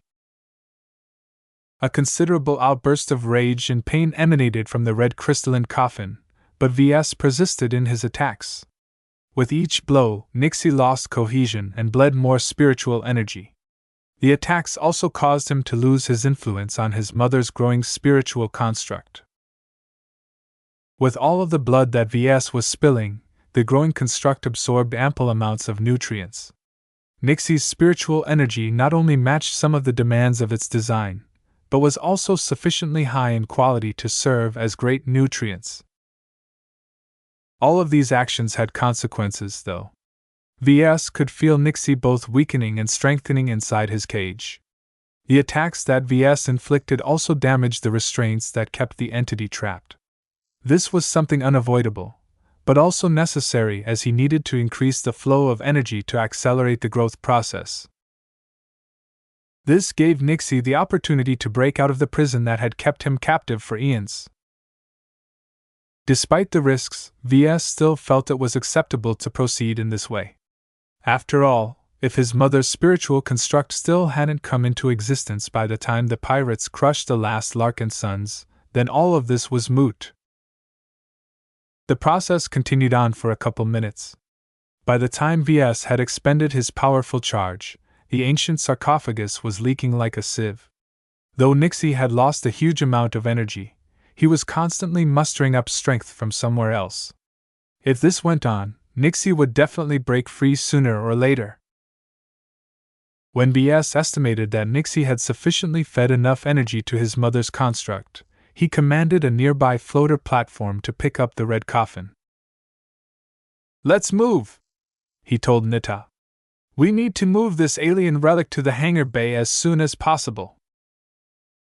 They proceeded to do so, leaving the peastone that held the rapidly growing spiritual construct behind. Though Ves wanted to supervise its maturation, getting rid of the increasingly more unstable ancient sarcophagus took priority. The floater platform made it easy to move the red coffin all the way down to the hangar bay. There, a penitent sister mech was already standing by. It held an unusual tube-shaped launcher weapon that Ves had built beforehand. Before the mech's feet laid a torpedo. It did not contain any explosive payloads. Instead, it featured an open cavity where Ves promptly loaded in the ancient sarcophagus. Before Ves closed the port, he withdrew a gem from one of his unending regalia's storage pockets and threw it inside. "All right, you know what to do. Try and sneak as close as you can and fire it at a priority target. The sooner, the better. I will deliver this torpedo to the enemy, or die trying." The fanatic voice of a penitent sister boomed from the mech. "You have about 8 minutes. Any longer and the payload is liable to explode prematurely, so don't hang on to it for too long." In truth, Ves had no idea how long the ancient sarcophagus would hold its prisoner back, but Ves did not want it to be anywhere near himself or his assets when Nixie finally regained freedom. As the penitent sister mech carefully loaded the torpedo in its purpose-built launcher and deployed into space, Ves briefly grinned. "Heh. You cultists aren't the only ones who can unleash a so-called dark god." This was a desperate plan, but one that Ves was willing to gamble upon. As long as he succeeded, he not only got rid of a latent danger, but also forced the pirates to incur the consequences of enraging Nixie. Ha ha ha ha ha! Ves loved letting other people pay the price of his actions. As he quickly strode back to the bridge, he concentrated a bit and looked out into space. He looked past the increasingly unstable spiritual fluctuations of the ancient sarcophagus and moved his vision far ahead. In the far distance, he observed a hint of malice, darkness, and power. Ves had always known that he and his clan pissed off multiple Nixian factions. He found it extremely unlikely that the Alidus Alliance were the only ones who wanted to destroy his fleet. It seems you are very eager to take revenge, Unending One. He did not dare to peek inside the imaginary realm. He didn't want to open himself up for attacks, and he didn't want to tip off whatever was there. He briefly glanced at the clock projected from his armored wrist. It won't be long before you see the surprises I have in store. Ha ha! Ves already expected his mechs and ships to be heavily disadvantaged in this clash.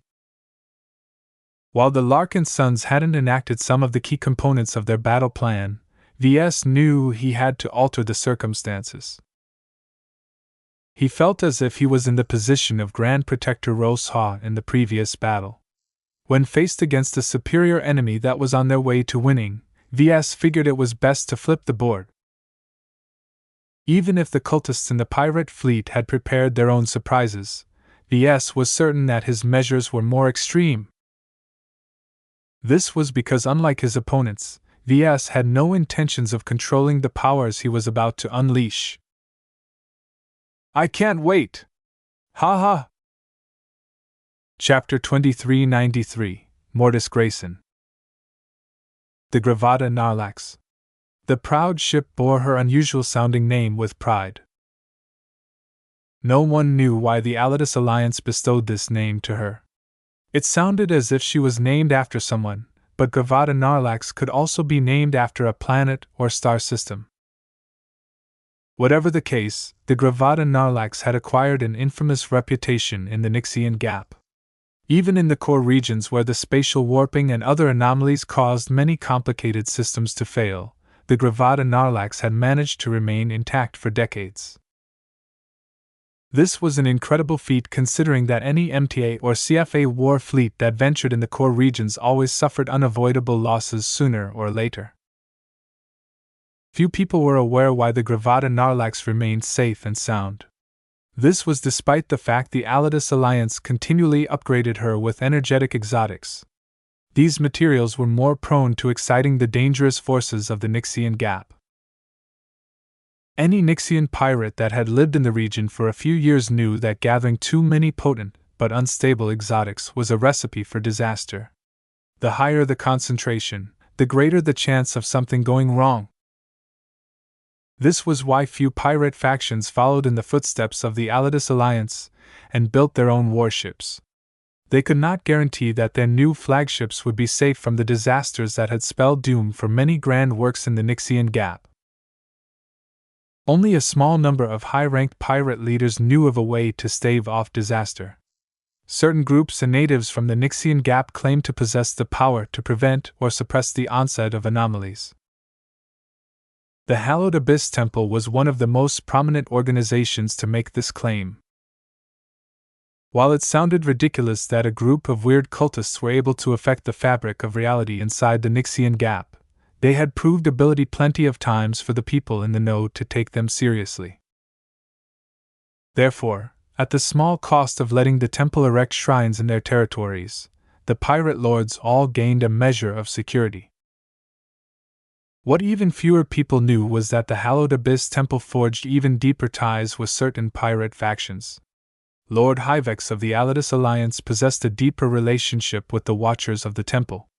More figures in black and gray robes roamed the ships and bases of the Alidus Alliance than anywhere else.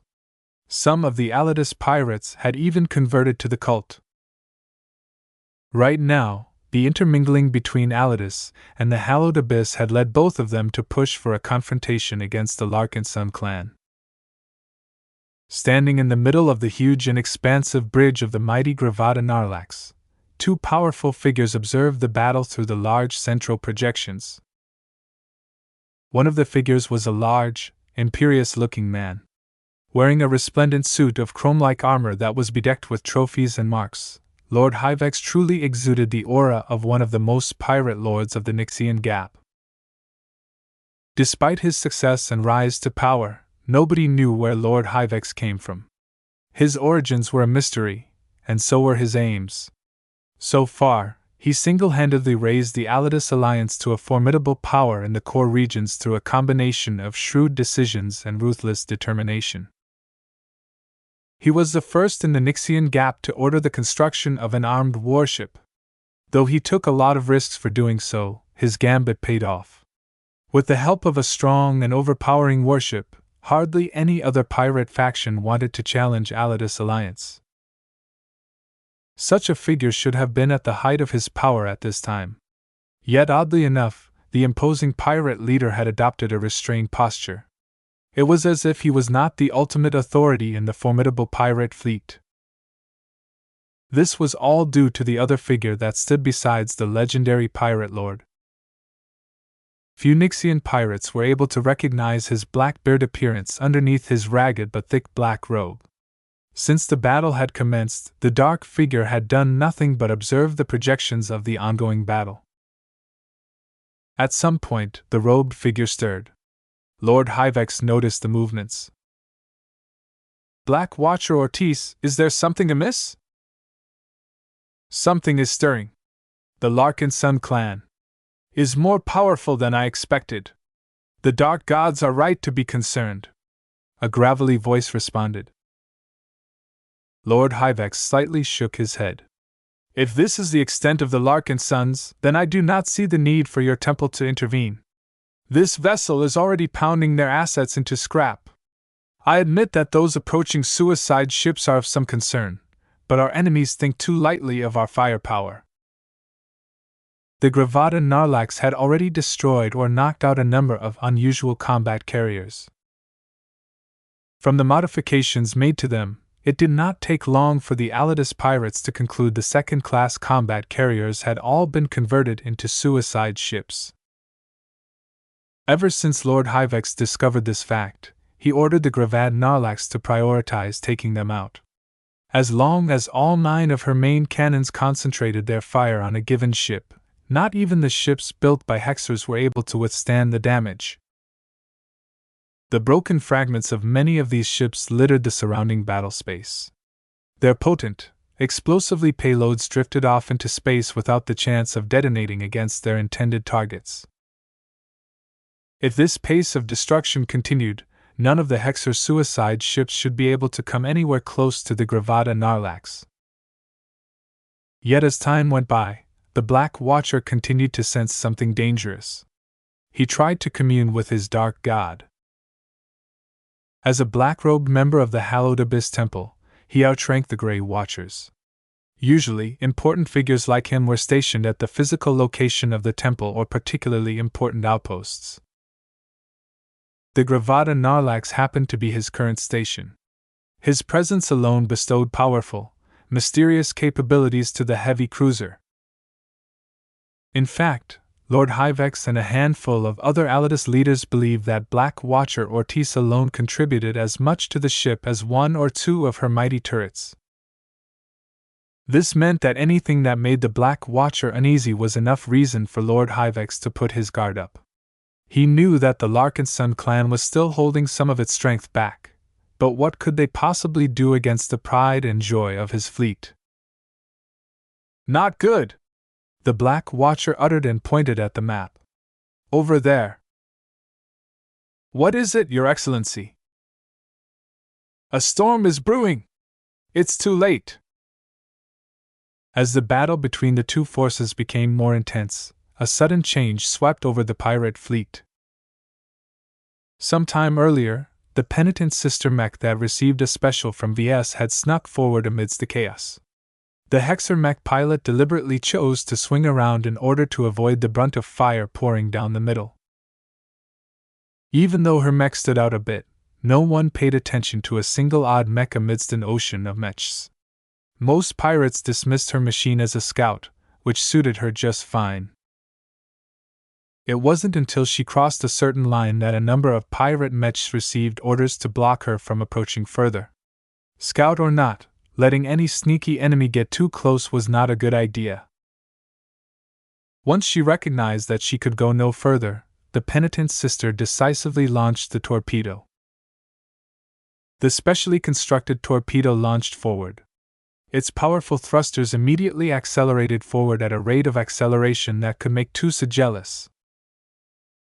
The odd torpedo immediately attracted the attention of the pirates that were tasked with intercepting the lone mech. It took some time for them to report their findings to their superior, who in turn had to report to an Alidus officer. By the time the pirates directed some of their fire against the odd torpedo, the mysterious projectile had already crossed a fair distance. In the meantime, its thrusters kept increasing its forward speed.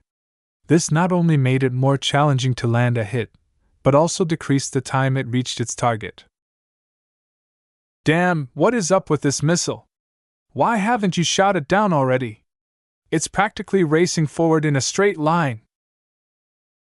But boss, we did hit a bunch of times. It didn't go down. What? Are you serious? This was not any torpedo. Ves had not only used up plenty of briar alloy and some other precious materials, but he also reinforced its nose and forward sections with a layer made out of scraps of extremely valuable unending alloy.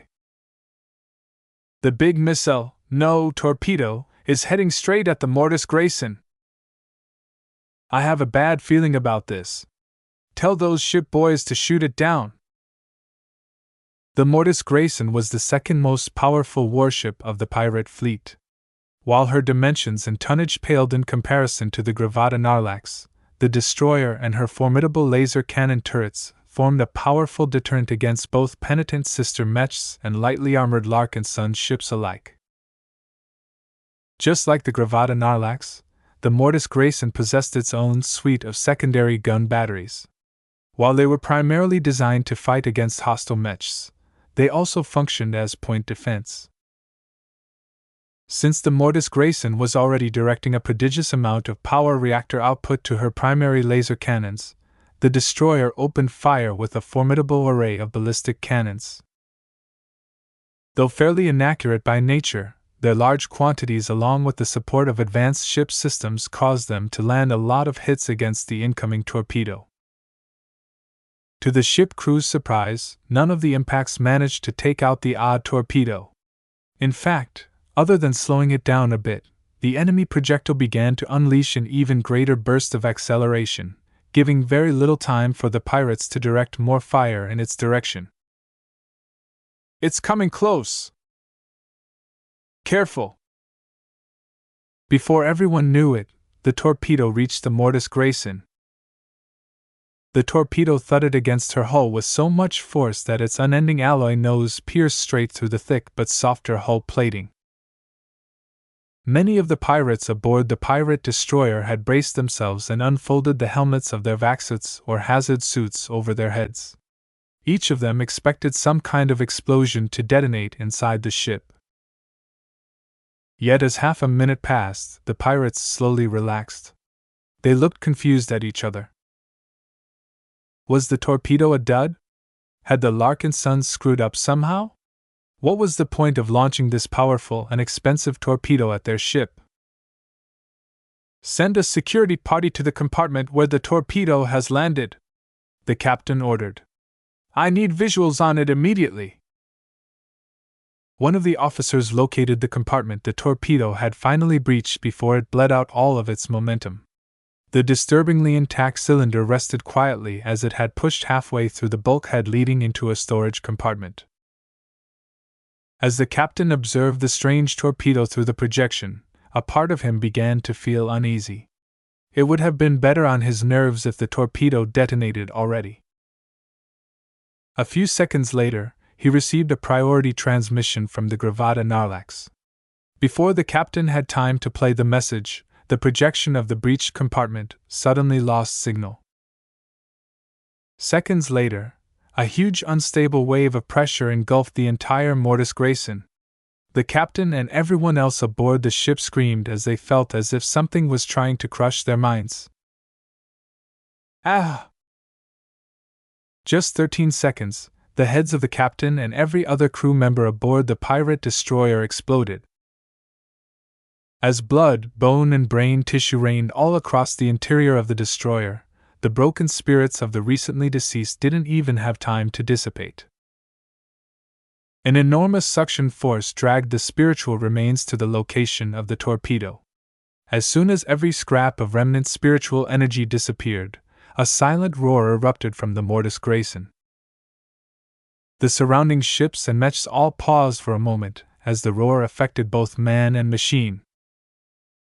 An instant later, an unimaginably powerful force cracked the Mortis Grayson. The pirate destroyer deformed as if a huge monster was trying to escape from within. Chapter 2394 Explosive Results. An ominous presence roused from the bowels of the Mortis Grayson. The proud pirate destroyer not only lost all of her crew in an instant, but had also bulged far beyond what she could handle, causing her to look as if she had tried to bear a child that was too monstrous for her to carry. The Mortis Grayson literally lost her life after being forced to bear this child. Now, an ancient horror was rousing. Not only had he succeeded in breaking through the prison that held him captive for how many long years, but his rage at what Ves had done to him caused the entity to have nothing but revenge on his mind. The increasingly more powerful spiritual fluctuations emerging from the ancient sarcophagus destabilized the entire ship even further. If that wasn't enough, a single gem that Ves placed next to the ancient sarcophagus became subject to a considerable amount of abuse. Though Nixie only possessed the barest of rationality after suffering eons of crushing isolation, the alien tyrant had developed an undying hatred against Ves.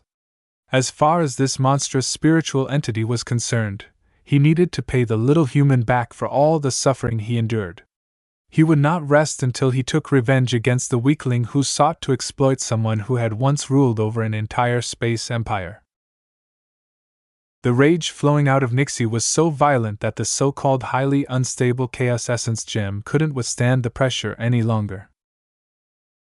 Just like the heads of the pirate crew of the Mortis Grayson, the gem broke apart, unleashing the potent chaos energy locked inside. A large amount of energy quickly spread inside the chamber of the torpedo, only for the entity that had breached the restrictions of the ancient sarcophagus to automatically absorb it by instinct. By the time that Nixie had just started to recognize that it was a very bad idea to take in highly volatile energy with very chaotic properties, his entire spiritual makeup abruptly transformed. The pressure emanating from the Mortis Grayson doubled. The warping had grown so bad that the physical force acting on the entire hull of the crippled destroyer increased as well. Every nearby pirate mech or ship quickly started to distance themselves from the broken warship. A powerful wave of malice and chaos spread across kilometers. This caused the pirates aboard the Gravata Narlax to feel a bit uneasy. While the Black Watcher was quietly communing with someone, Lord Hyvex issued a series of orders. According to the Black Watcher, whatever or whoever crippled the Mortis Grayson was just waking up. Was this the trump card of the Larkinson clan? Was this why Yulamo's citadel fell? "My lord, we have received an incoming hail from the Larkinson fleet," one of the pirate bridge officers announced. "Mr. Ves Larkinson wishes to speak to you in person." The pirate lord's eyes grew grave. What did this young mech designer want to do? Intimidate him?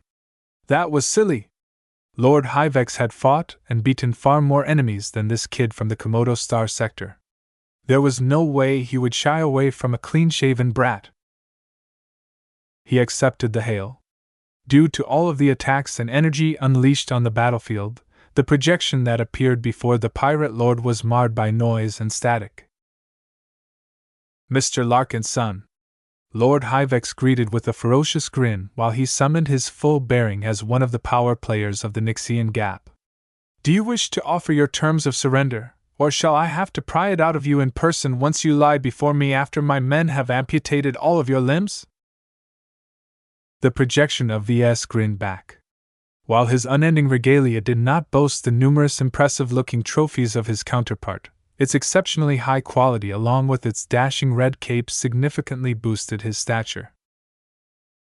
"Before you fantasize about bringing me before your feet, you should make sure you even get to keep them by the end of this battle," Ves confidently hit back. He spread out his armored hand. I know you've got a bunch of cultists on your ship. I came prepared this time. Do you like the little surprise I've sent to your little destroyer? Sorry about the crew, but my alien god is very hungry and very angry. Eating pirates is his favorite activity, so I did him a favor and sent him to a buffet. The pirate lord seethed. Your scheme will not work. The dark god at our side is unending and eternal. You know nothing about the powers that we can harness. If you think you can stop our dark god with an impostor, then think again. Ves tauntingly smirked at the furious pirate lord before he abruptly ended the transmission. He sat back in his chair as he contemplated what he had accomplished. First, he confirmed that the infamous Lord Hivex was present aboard the flagship. This was important, because Ves was very interested in collecting the bounty on the powerful pirate lord's head if possible. Second, the brief contact allowed him to influence Lord Hivex. This was an even more important objective. Ves knew that unleashing Nixie after he had just knifed the formerly trapped entity a bunch of times was a very dangerous course of action. Anyone who suffered so much abuse would have thoughts of taking revenge. Therefore, his plan of freeing Nixie in the middle of the pirate fleet was actually very precarious. Nixie could easily ignore the inconsequential pirates and head straight back to the Scarlet Rose to torture Ves in endless ways. As Ves did not wish to be the first to suffer the brunt of Nixie's fury, he needed to find some way to drag Nixie into a conflict with the pirates. First, he tried to affect Nixie's rationality by attempting to infect him with a bit of chaos. While Ves had no clue what the highly unstable Chaos Essence gem contained, its description suggested that it was nothing good. He could see the result of this act with his spiritual senses. Nixie's fury and rage had skyrocketed after he absorbed a sudden burst of chaotic energy. However, this was not enough. Ves had to make sure that Nixie only thought about directing his ire towards the pirates rather than the Larkinsons. This was why he employed his devil tongue against Lord Hivex. Through the few words he said, Ves implicitly conveyed the impression that Nixie was actually on his side. He acted and spoke as if Nixie was his ally or patron. None of the signals that Ves released carried any hint that Nixie was actually eager to crush him into paste. Now, Ves could only wait to see how the pirates intended to respond. Would they act in accordance with the strings he had pulled? Alert! We are detecting unusual anomalous activity from the Gravata Narlax. It's an anomaly, sir! The pirates are doing it again! A bit of panic spread among the crew. Everyone remembered the horrors they faced when the dark sphere had engulfed the entire area around Yulamos Citadel. Now that darkness began to flow out of the Gravata Narlax, the latent trauma that many Larkinsons had incurred suddenly emerged into the forefront of their minds. Ves activated a command that allowed to speak to every Larkinson in the fleet. Do not be alarmed! We are prepared for their tricks this time. We have readied plenty of countermeasures to defeat their measures. Focus on your own fight. Don't let anything make you forget what is at stake. The fight between the mechs was intensifying. As the two sides closed in on each other, the Gravata Narlax continued to fire her main cannons against the dwindling number of Hexer suicide ships. Meanwhile, the dark fog that spewed out of the Gravata Narlax began to form a vague, monstrous shape. The shadowy apparition vaguely resembled the Unending One. Instead of facing the Larkinson assets, the monstrous fog creature warily faced the crippled Mortis Grayson. The power unleashed by Nixie had abruptly increased, causing the dark monster summoned by the hallowed Abyss Temple to feel incredibly threatened. Acting on the suggestion of Black Watcher Ortiz, the dark monster did not wait for the powerful interloper to regain control over his power. The fog monster proactively decided to launch an attack. The whale-like monster flew out of the Gravata Narlax and began to fire a dark beam of destruction from his maw. The strike drilled a hole through the broken Mortis Grayson and hit the chaotic entity buried deep inside. Another silent roar emanated from the broken destroyer. For the first time in many ages, Nixie fully emerged from his coffin. Ves observed the incredible sight with both his physical and spiritual vision. Nixie's chaos-infused form looked angry and unstable. Different attributes and colors ran through his alien form. Unlike the unending one, Nixie appeared to be based on a humanoid alien. This must be how he looked like when he was alive. Due to his fluctuating shape, it was very difficult for Ves to pin down Nixie's actual appearance. One thing was for sure, though. Nixie was pissed, and all of his ire was currently pointed at the dark monster. The two terrible entities immediately began to fight each other. The two exchanged powerful spiritual attacks at a scale that visibly shook the material dimensions. Ha ha ha! That's the spirit! Ves exulted. He finally felt relieved. The dark monster might not be the only measure the cultists had in reserve, but at least Ves had preemptively neutralized this move before it could do any damage to his assets.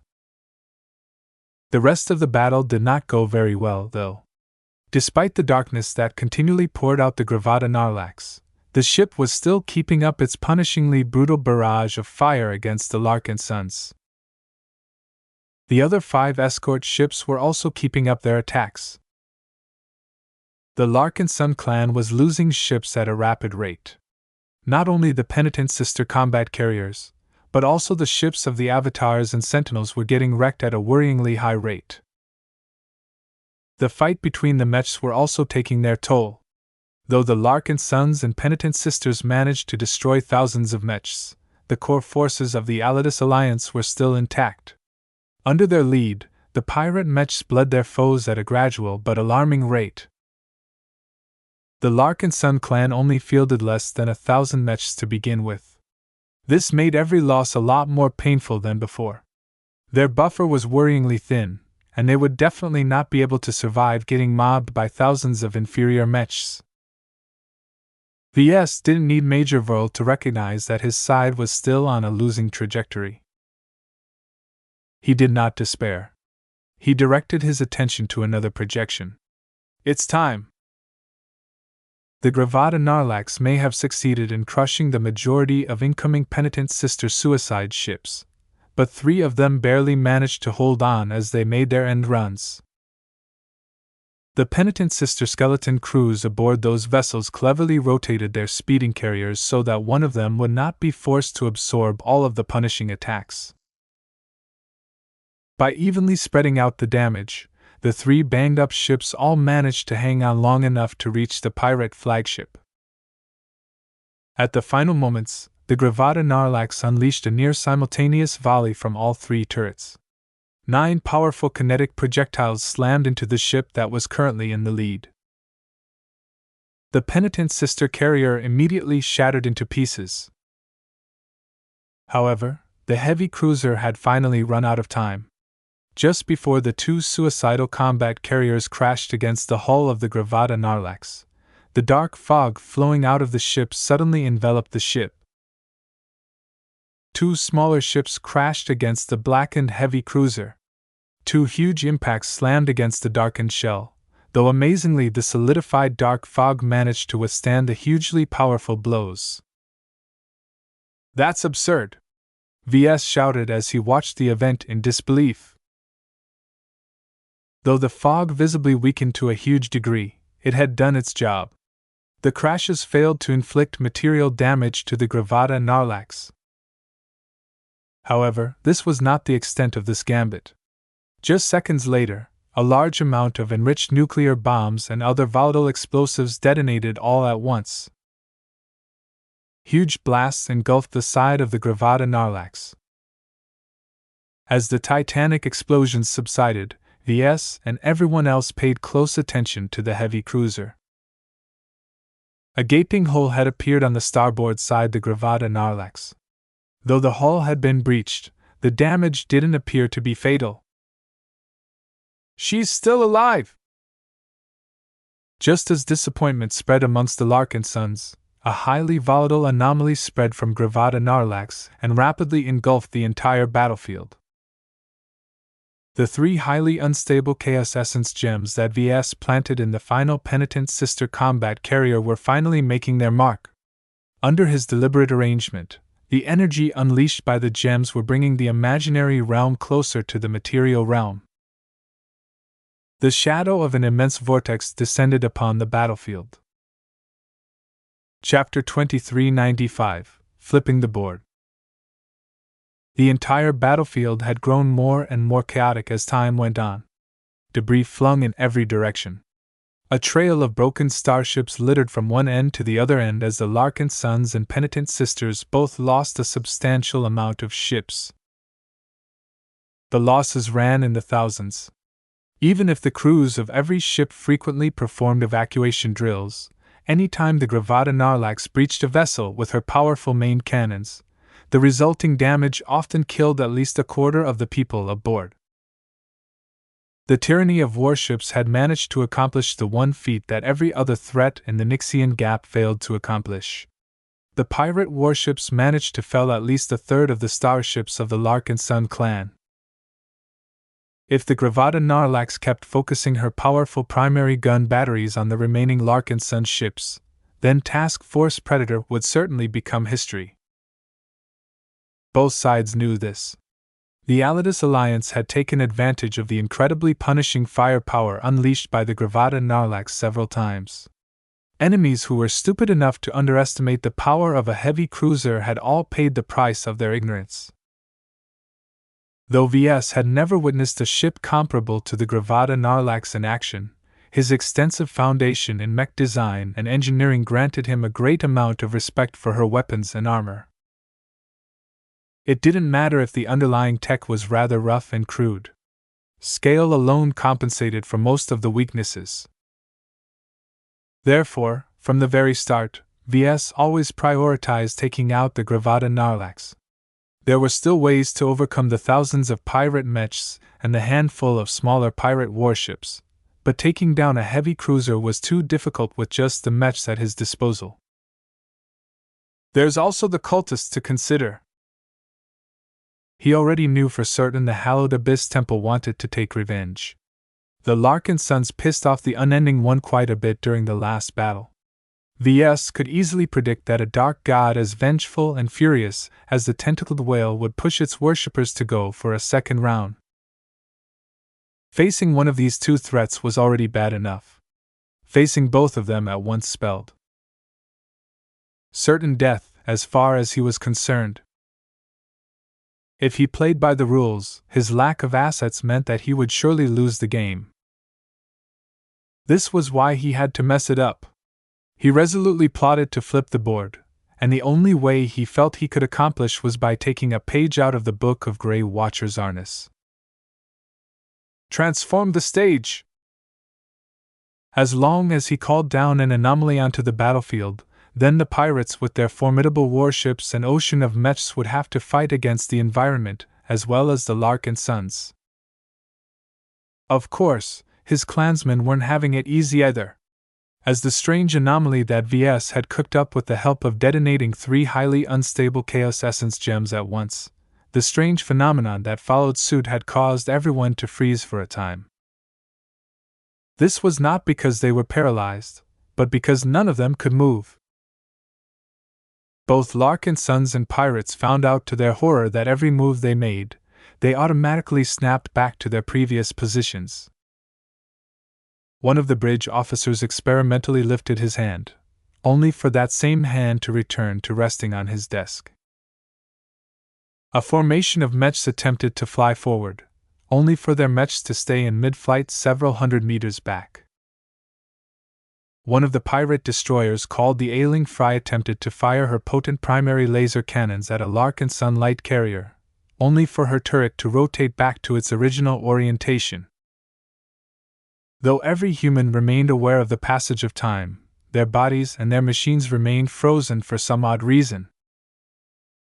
If this wasn't enough, the opaque shadow of a huge vortex overlapped the surrounding space. Almost everyone taking part in the battle was horribly confused at this vague but frightening illusion. There were only a couple of exceptions to the rule. The two titanic spiritual entities continued battling each other without any sign that they were affected by the anomaly. Both the unending one and Nixie exchanged powerful blows in the middle of the pirate fleet. The collateral damage of their enormous attacks sometimes felled a dozen or so pirate mechs that found themselves in the wrong place at the wrong time.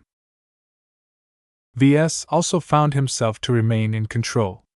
With the help of the beastone layer of his unending regalia, he had gained a moderate amount of resistance from the anomaly's effects. This was exactly what he wanted.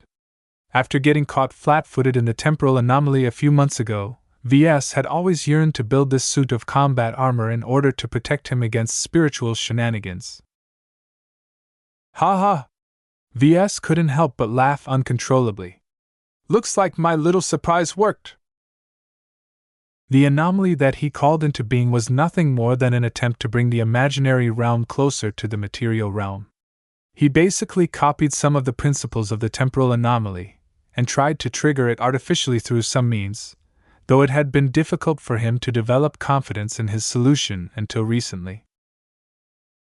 The highly unstable Chaos Essence gems were packed with energy. With their help, Ves gained an ample source of energy to enable this momentous feat. However, chaos energy was highly volatile to begin with, and soon their effects began to shape the temporal anomaly that had dawned on the battlefield. Certain pockets of space became engulfed by strange rainbow warping. Time suddenly resumed in other pockets of space. Some mechs even sped up an instant, causing them to crash against friendly mechs. Projectiles in mid-flight were frozen in time and space in one moment, only to fling forward at 10 times their original velocity, causing them to devastate a formation of hapless avatars' mechs. The chaos was spreading before everyone's eyes. Some effects happened to be beneficial to the mech or ship in question, but more often than not the unstable hazards were wreaking havoc. What is going on? Why can't I see straight?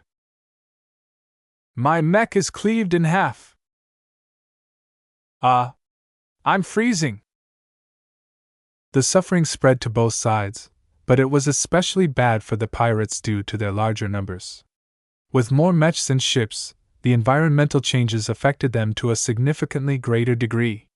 The unprepared pirate mechs had become especially panicked about the fact that they were caught up in an anomaly.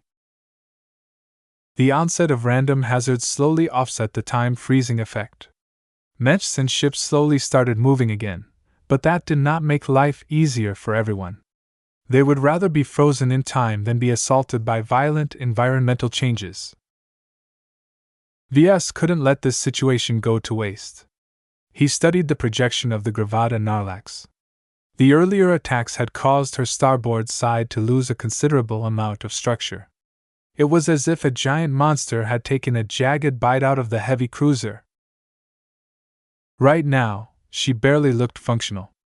The destructive attacks disabled her center gun turret, knocked out at least a third of her secondary laser cannon batteries, and shut down numerous other systems. Despite this, the warship slowly regained her functionality. Her toughness and degree of compartmentalization was on a whole other level than a mech. Even if 3/4 of her compartments were destroyed or voided into space, the ship would still be capable of putting up a fight. What was worse was something more concerning stirred within her bowels. Gray fog and white fog began to leak out of the damaged heavy cruiser. Slowly but surely, they began to solidify in massive apparitions similar to the one that was dueling against the maddened Nixie. Not only that, but some of the black, gray, and white fog began to spread to the Gravata Narlax and other nearby pirate assets. Once they became enveloped by the fog, the mechs and ships partially gained protection against the random hazards that struck them from time to time. The affected pirates managed to regain some battle effectiveness. Ves widened his eyes as he saw what was taking place. The spiritual signatures from those growing apparitions were different from that of the unending one. The cultists were bringing in at least 2 more dark gods. He couldn't wait any longer.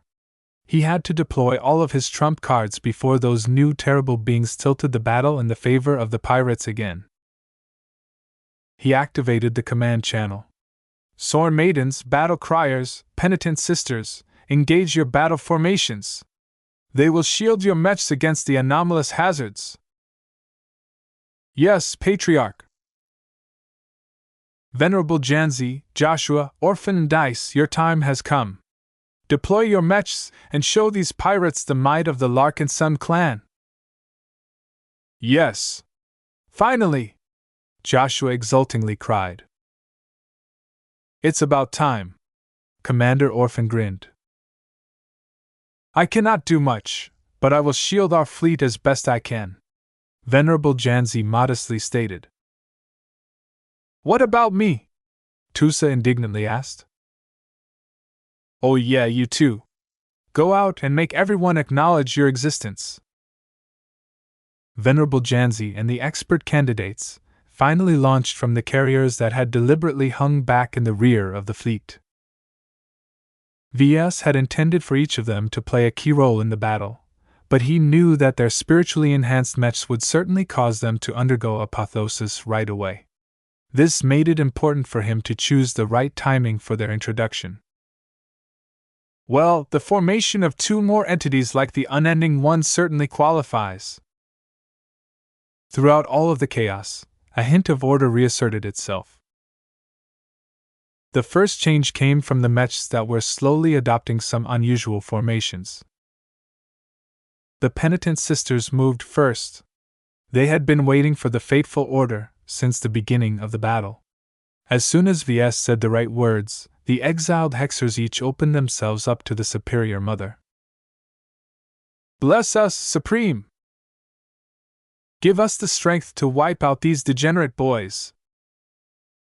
Only half of the penitent sister mechs entered into a formation. It consisted entirely of melee mechs. So far, they only contributed to the battle by taking potshots with pistols or other light-ranged weapons. Now that the distance between the 2 sides had shrunk considerably, Commander Chansey finally let them loose. The melee mechs each formed into a wedge formation that corresponded to the death phase of existence. Like an arrow released from a bow, this narrow wedge formation flew towards the swarm of enemy pirate mechs with rising momentum. Soon enough, the vague silhouette of the Superior Mother with her arms stretched forward appeared above the formation. The projectors embedded in the mechs of the penitent sisters automatically activated according to their new programming and began to fill the silhouette with lifelike details. Every penitent sister taking part in the battle immediately felt buoyed at the appearance of the great Hexer Supreme. Her presence was proof that she was blessing their cause. For the Superior Mother! The penitent sister arrow crashed into the swarm of pirate mechs just as they were in the process of reorganizing their ranks. Due to the incredible quality disparity between second-class and third-class mechs, the charging Hexer mechs did not even bother to take defensive measures as they collided against the weaker pirate mechs. Over 100 collisions took place as the pirates instantly lost a chunk of their mechs. Panic spread anew as the Superior Mother clawed her fingers through the mechs of several dozen pirate mechs. Though her insubstantial limbs inflicted little material damage to the mechs, her attacks still caused their mech pilots to feel sapped of energy. With the imaginary realm overlapping with the material realm, the penitent sister battle formation somehow gained more strength. However, it wasn't just the battle formations that benefited from their proximity to the imaginary realm. The growing and solidifying pools of white and gray fog finally finished taking shape. 2 different inaudible roars rang throughout the battlefield as 2 more dark gods had entered the fray. The gray god vaguely resembled an avian exabeast. The bird flapped its great, ragged wings, causing it to traverse a lot of distance at once. It flapped again, causing a wide and destructive gray wave to rapidly soar to a mech company of sentinels. The gray wave immediately collided against them, causing the mechs to temporarily glitch. As for the white god, the giant shape that came into being suddenly caused Ves to sit upright in his chair. With wide, disbelieving eyes, the glowing white humanoid form raised a single hand and unleashed a powerful light beam that instantly struck a combat carrier of the flagrant vandals. If not for her reinforced armor, the carrier would have probably foundered right then and there. Ves recognized the humanoid alien. Crystal Builder! Luminar race! To his utter surprise, the tiny extinct alien race had somehow produced a giant dark god that lived until today. Chapter 2396 Rise of Heroes. Through eavesdropping the frankly poorly secured pirate communications, the Black Cats soon found out the names or at least the titles of the two powerful entities. The gray avian exabeast was called the Inexorable One. Fast, cruel, and devious, her reign of terror supposedly surpassed that of the Unending One. In the short time the giant bird made of gray fog had come into existence, she already started to terrorize the Larkinsons. With her dizzyingly fast speed and strange and unfathomable attacks, the Inexorable One seemed unstoppable. The giant white humanoid form preferred to remain in the back. Each time he raised his hands, the dark god known as the Blinding One unleashed a terrifyingly powerful light beam that vastly exceeded the power of the laser beams unleashed by the pirate destroyers. Ves recognized the distinctive shape of the alien race the Blinding One supposedly belonged to. The dark god possessed a strange oval head with no definable mouth, nose, ears, or any other facial features. Instead, numerous holes dotted his entire head. Strange twinkling lights glowed from deeper within, causing them to look both creepy and mysterious. The Blinding One wore a robe-like garment that was apparently bedecked with crystals. If Ves put a Crystal Lord mech alongside the Blinding One, anyone would be able to recognize the similarities between the two. In fact, many Larkinsons were making this comparison right now since the Crystal Lord was a staple in their land-bound mech contingents. The white energy apparition is about to launch another attack. To the surprise of Ves and many other Larkinsons, the Blinding One suddenly tilted his multi-eyed head towards the Scarlet Rose. The giant white deity pointed his finger at the flagship of the task force. Instantly, Ves felt as if a searingly bright beam abruptly pinned him into place. His chair began to smoke as it had suddenly become subject to an unknown source of heat. What the hell? If not for the spiritual protection offered by his unending regalia, he would have probably been cooked half to death. From the Blinding One's body language, the dark god appeared to be mildly confused by his lack of success. He raised a palm instead and immediately unleashed a potent light beam. Yet at the moment the Blinding One fired his instant beam, the shield of Samar had flown right in front of the Scarlet Rose. A faint glow surrounded the mech as it raised its new unending tower shield. A bright flash spread from the impact site as the light beam tried but failed to pierce through the extraordinarily valuable shield. "You shall not harm my family!" Ves immediately noticed a strange shimmer covering the shield. Spiritual energy began to fill the shield as the unending alloy it was made out of eagerly absorbed the input. The more spiritual energy it absorbed, the more the shield started to resonate with Janzi. Ves discovered to his amazement that the insertion of spiritual energy into a component enabled it resonate with an expert pilot. This was a huge revelation to Ves. He wasn't sure if every resonating material was made this way, but at the very least he wasn't as dependent on the mech industry's existing paradigms on expert mechs anymore.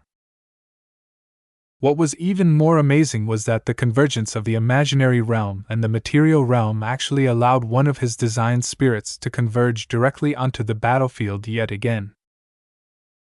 With a triumphant roar, a vague, insubstantial silhouette of a giant lizard appeared behind the shield of Samar. Whenever the blinding one's light beam attempted to hit a vulnerable ship beyond the reach of the shield of Samar, Kalanxo briefly conjured a space barrier that completely caused the attack to disappear. "We're saved! Janzi!" He did not have time to appreciate this insightful discovery. While Venerable Janzi, the shield of Samar, and Kalanxo shielded a portion of the Larkinson fleet, a single mech could not cover everything. The blinding one appeared to be a bit more rational than his more beast-like peers. He raised his hand in the direction of a company of vulnerable avatar mechs. "No!" Yet before the Luminar Dark God could proceed with his clever attack, a small form struck the blinding one from the side. The Dark God roared with indignation as he attempted to swat the small but surprisingly elusive form from his side. "You big white bastard! Let off my men!" Commander Orphan succeeded in breaking through to expert pilot. After witnessing her fellow flagrant vandals fighting and dying against the powerful pirate armada, her urge to protect her war buddies had reached a peak. This was why she immediately experienced apotheosis before her new custom mech fully launched out of the princely jackal. A large, radiant blue glow similar to the glow surrounding the shield of Samar enveloped the banther. While Commander Orphan unsurprisingly hadn't managed to achieve true resonance, her violently swelling force of will empowered the banther far beyond its original parameters. The spearman mech evoked the air of a champion as it valiantly assaulted the humanoid Dark God. Spiritual energy belonging to Kalanxo poured into the unending spear, allowing Venerable Rosa Orphan to resonate with it and deal substantially more damage to the white entity. "I fight to protect my cubs!" Whenever the blinding one attempted to swat the banther, the mech avoided the clumsy blows. With Commander Orphan's vastly improved battle sense, she easily read the giant figure's attacks. It didn't help that the blinding one did not employ any sophistication in his attacks. Evidently, the Luminar race wasn't very good at fighting up close. After screeching an inaudible curse, the blinding one changed tack. The crystals adorning his robe started to glow. Venerable Orphan reacted in an instant by commanding her mech to crouch and huddle behind its own unending shield. A sudden omnidirectional white blast enveloped the entire area around the blinding one. "Ha! Was that supposed to take me down? I told you already, as long as you threaten my men, I will fight you until there is not a scrap of you left intact." Though the banther lacked the power to inflict a fatal blow on the blinding one, Venerable Orphan nonetheless posed enough of a threat with it to occupy the Luminar Dark God as long as her outbreak lasted. In another corner of the battlefield, another duel between expert pilot and Dark God took place. The inexorable one did not move to assist her fellow Dark Gods. The cruel gray bird instead attempted to sneak behind the Larkinson fleet in order to devastate their most crucial ships such as the Scarlet Rose. Yet before the Dark God reached her destination, a speeding form instantly struck at one of her wings.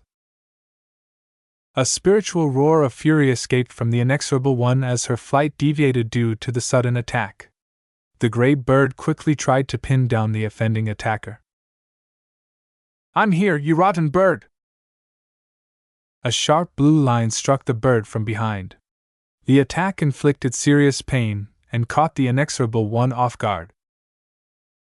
In the distance, a glowing sky blue glow surrounded the blue shift. After years of precipitation, Tusa Billingsley Larkinson finally succeeded in breaking through to expert pilot as well. Pure power and speed overflowed the blue shift as Tusa's boiling force of will rapidly integrated with his mech. His converted skirmisher mech zipped around the inexorable one, dodging and weaving the inexorable one's attacks while darting in to inflict periodic stabs with its unending daggers. When the inexorable one seemingly had enough of the harassment, the giant gray bird swelled its chest as it seemed to breathe in. Seconds later, Dark God exhaled, causing the space around her to destabilize as energy vortices appeared all around her, spelling danger to anyone caught within. The density of energy vortices around the giant gray bird was so high that it was impossible for the blue shift to avoid them. Yet amazingly, the blue shift phased right through the energy hazards as if they were nothing but illusions. This was because Tusa's force of will did not center around speed, but rather freedom. "No obstacle shall bar my way. No wall can cage me in. Your tricks are useless, monster." No matter how much the inexorable one tried to get rid of this annoying mech, her measures failed. No matter how much she tried to fly away, the blue shift exceeded her speed. With the help of Venerable Orphan and Venerable Tusa, the two additional dark gods had no time to wreck the Larkinsons. However, Ves knew that this situation was very precarious. The temporary boost in power that accompanied every expert pilot's emergence only lasted for a limited amount of time. Once the two expert pilots lost their steam, the dark gods could easily retaliate. The Gravata Narlax suddenly fired her main cannons. The volley she unleashed thudded against the green feather, annihilating the fragile light carrier that was home to the second space-borne mech company. Though much of her crew had already preemptively evacuated the vulnerable ship, a handful of essential crew never had the chance to flee as their bodies instantly broke from the enormous impacts. The other warships resumed firing as well. Their powerful laser beams surgically dismantled ship after ship. "Damn it! Someone take care of the enemy ships! Take our swords!" a group of women roared. A battle formation consisting entirely of sword-maiden mechs stabbed forward through space. The energy silhouette and projection of a giant sword overlapped the formation. Each sword-maiden had become of one mind as they maintained a connection to the active battle network that was exclusive to the women. The sharp battle formation quickly closed in on the ailing fry, but the pirates did not let the strange formation approach without a response. The pirate destroyer's secondary ballistic gun batteries began to fire a downpouring of shells at the incoming mechs. Yet as soon as these shells were about to impact the vanguard of the formation, a dark blue glow blocked most of them from inflicting any harm on the swordsman mechs. The sword-maiden mechs blocked the remainder of the attacks by using their swords as shields. None of them sustained any damage as their battle formation finally reached the pirate destroyer. In the final stretch, the glowing mech at the tip of the formation pointed its unending great sword forward. "Pierce!" The sword-maiden battle formation rapidly burst forward. Within the blink of an eye, the sword-maiden mech stabbed through the port side of the pirate destroyer and quickly emerged from the starboard side. A cascade of secondary explosions erupted inside the ailing fry as the passage of the sword-maiden battle formation inflicted substantial internal damage. Half of her guns stopped firing and her propulsion system sputtered. The ship could not handle too many attacks of this magnitude. The battle formation circled around and was about to commence another destructive attack run.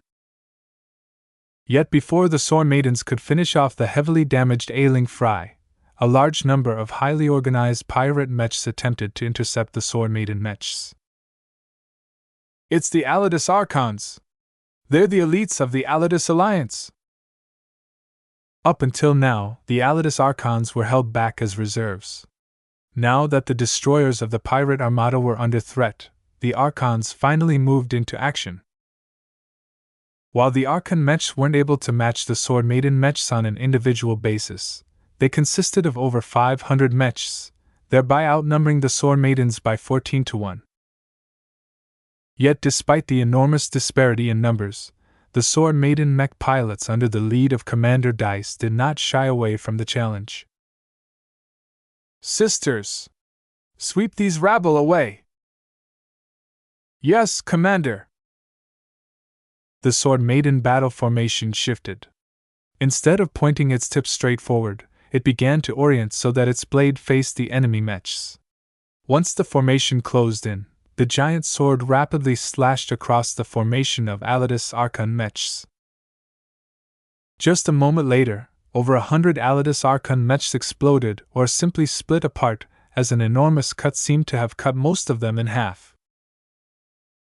Cut them apart! Leave no pirate intact! Chapter 2397 The Power of Life. The titanic battle between the Larkinson clan and the Alidus Alliance unfolded completely outside everyone's expectations. Many mech pilots felt increasingly small as the manifestations of several dark gods fought openly against each other or the heroes that had risen up from the ranks of the Larkinsons. The simultaneous breakthroughs of Venerable Tusa, Orphan, and Dice challenged the supremacy of the pirates. It sounded impossible, but two of the new expert pilots of the Larkinson clan successfully entangled two of the dark gods. The pirates and the Larkinsons both viewed this sudden turn of events with different levels of astonishment. To the pirates, the power of the dark gods was something that was unquestionably great. The highest leaders such as Lord Hyvex knew that the terrible deities of the Nixian Gap possessed powers beyond anyone's imagination.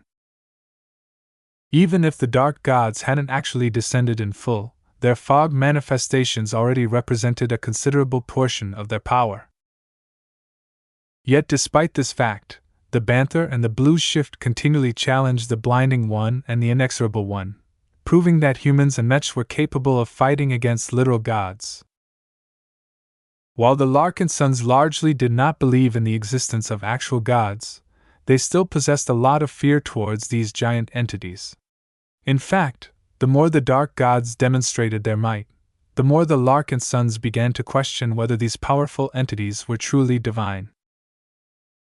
"This is not a battle between mechs and ships anymore," an Avatar officer gasped. "This is a battle between gods and heroes." "Those aren't gods. They're demons. We're fighting against demons." "Then what does that make our mech pilots?" "Isn't that obvious? They're the real gods on the battlefield." "They're demigods, not actual gods."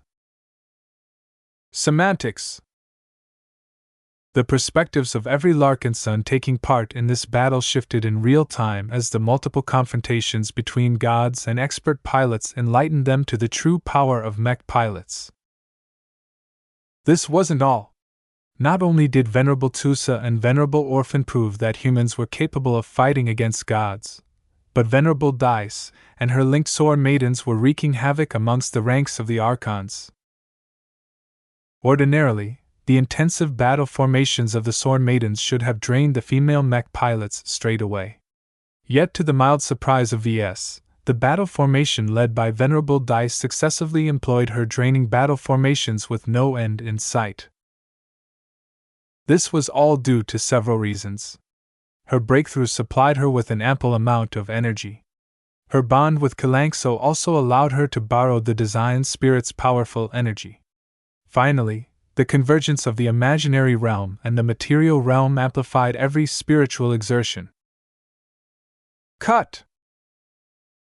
A sword-shaped battle formation superimposed by the illusion of a giant great sword slashed through the ranks of the remaining elite pirate mechs. To the credit of the Alidus Archons, none of the elite mech pilots had broken and fled. Their superiors had drilled so much obedience and discipline into their heads that they were reluctant to act outside of orders. That was a mistake. Their relatively tight formation and high concentration had made it easy for the astonishing Sword Maiden battle formations to sweep through their ranks. The pirate officers belatedly ordered their subordinates to disperse, but it was too late at this point. Chaos spread through the rest of the battlefield. Anomalous hazards occasionally afflicted a number of mechs.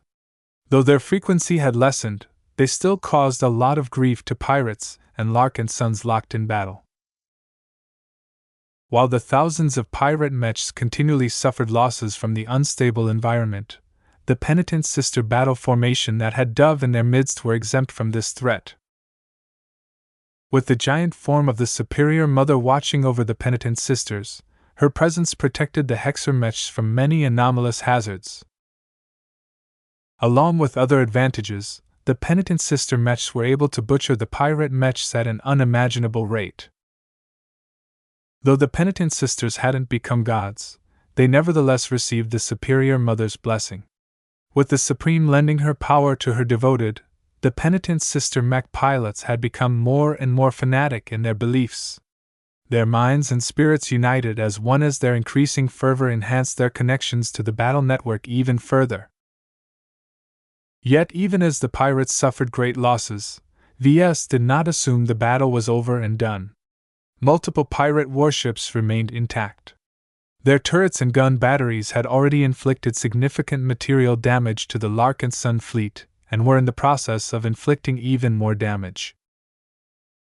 The Gravata Narlax was slowly recovering. She had already restored a portion of her propulsion systems, and her huge turrets were slowly swiveling towards the remaining Larkinson ships. The Larkinsons needed a way to break the spirit of the Alidus alliance. The trump cards that Ves had deployed up until now were not enough to win the battle. It was at this time that his body slightly shook. Some sort of echo had struck his spirit, causing him to interrupt all of his thoughts. What is? His heart beat faster. It began to catch up to the pace of the foreign impulses that affected his body. Soon, he discovered that his heart was not beating faster without a reason. It was resonating and matching its beat with another heart. Just outside the Red Feather, a single resplendent golden mech had been hovering in space for several minutes. Inside the cockpit, Joshua Larkinson sat motionless with his eyes closed and his mouth curled in a blissful smile. I have waited so long for this moment, the Quint responded. Through his unprecedentedly close connection to his mech, Joshua felt as if he truly understood the full profundity of the life within the masterwork mech. You are so wonderful, so magnificent. Is this who you truly are?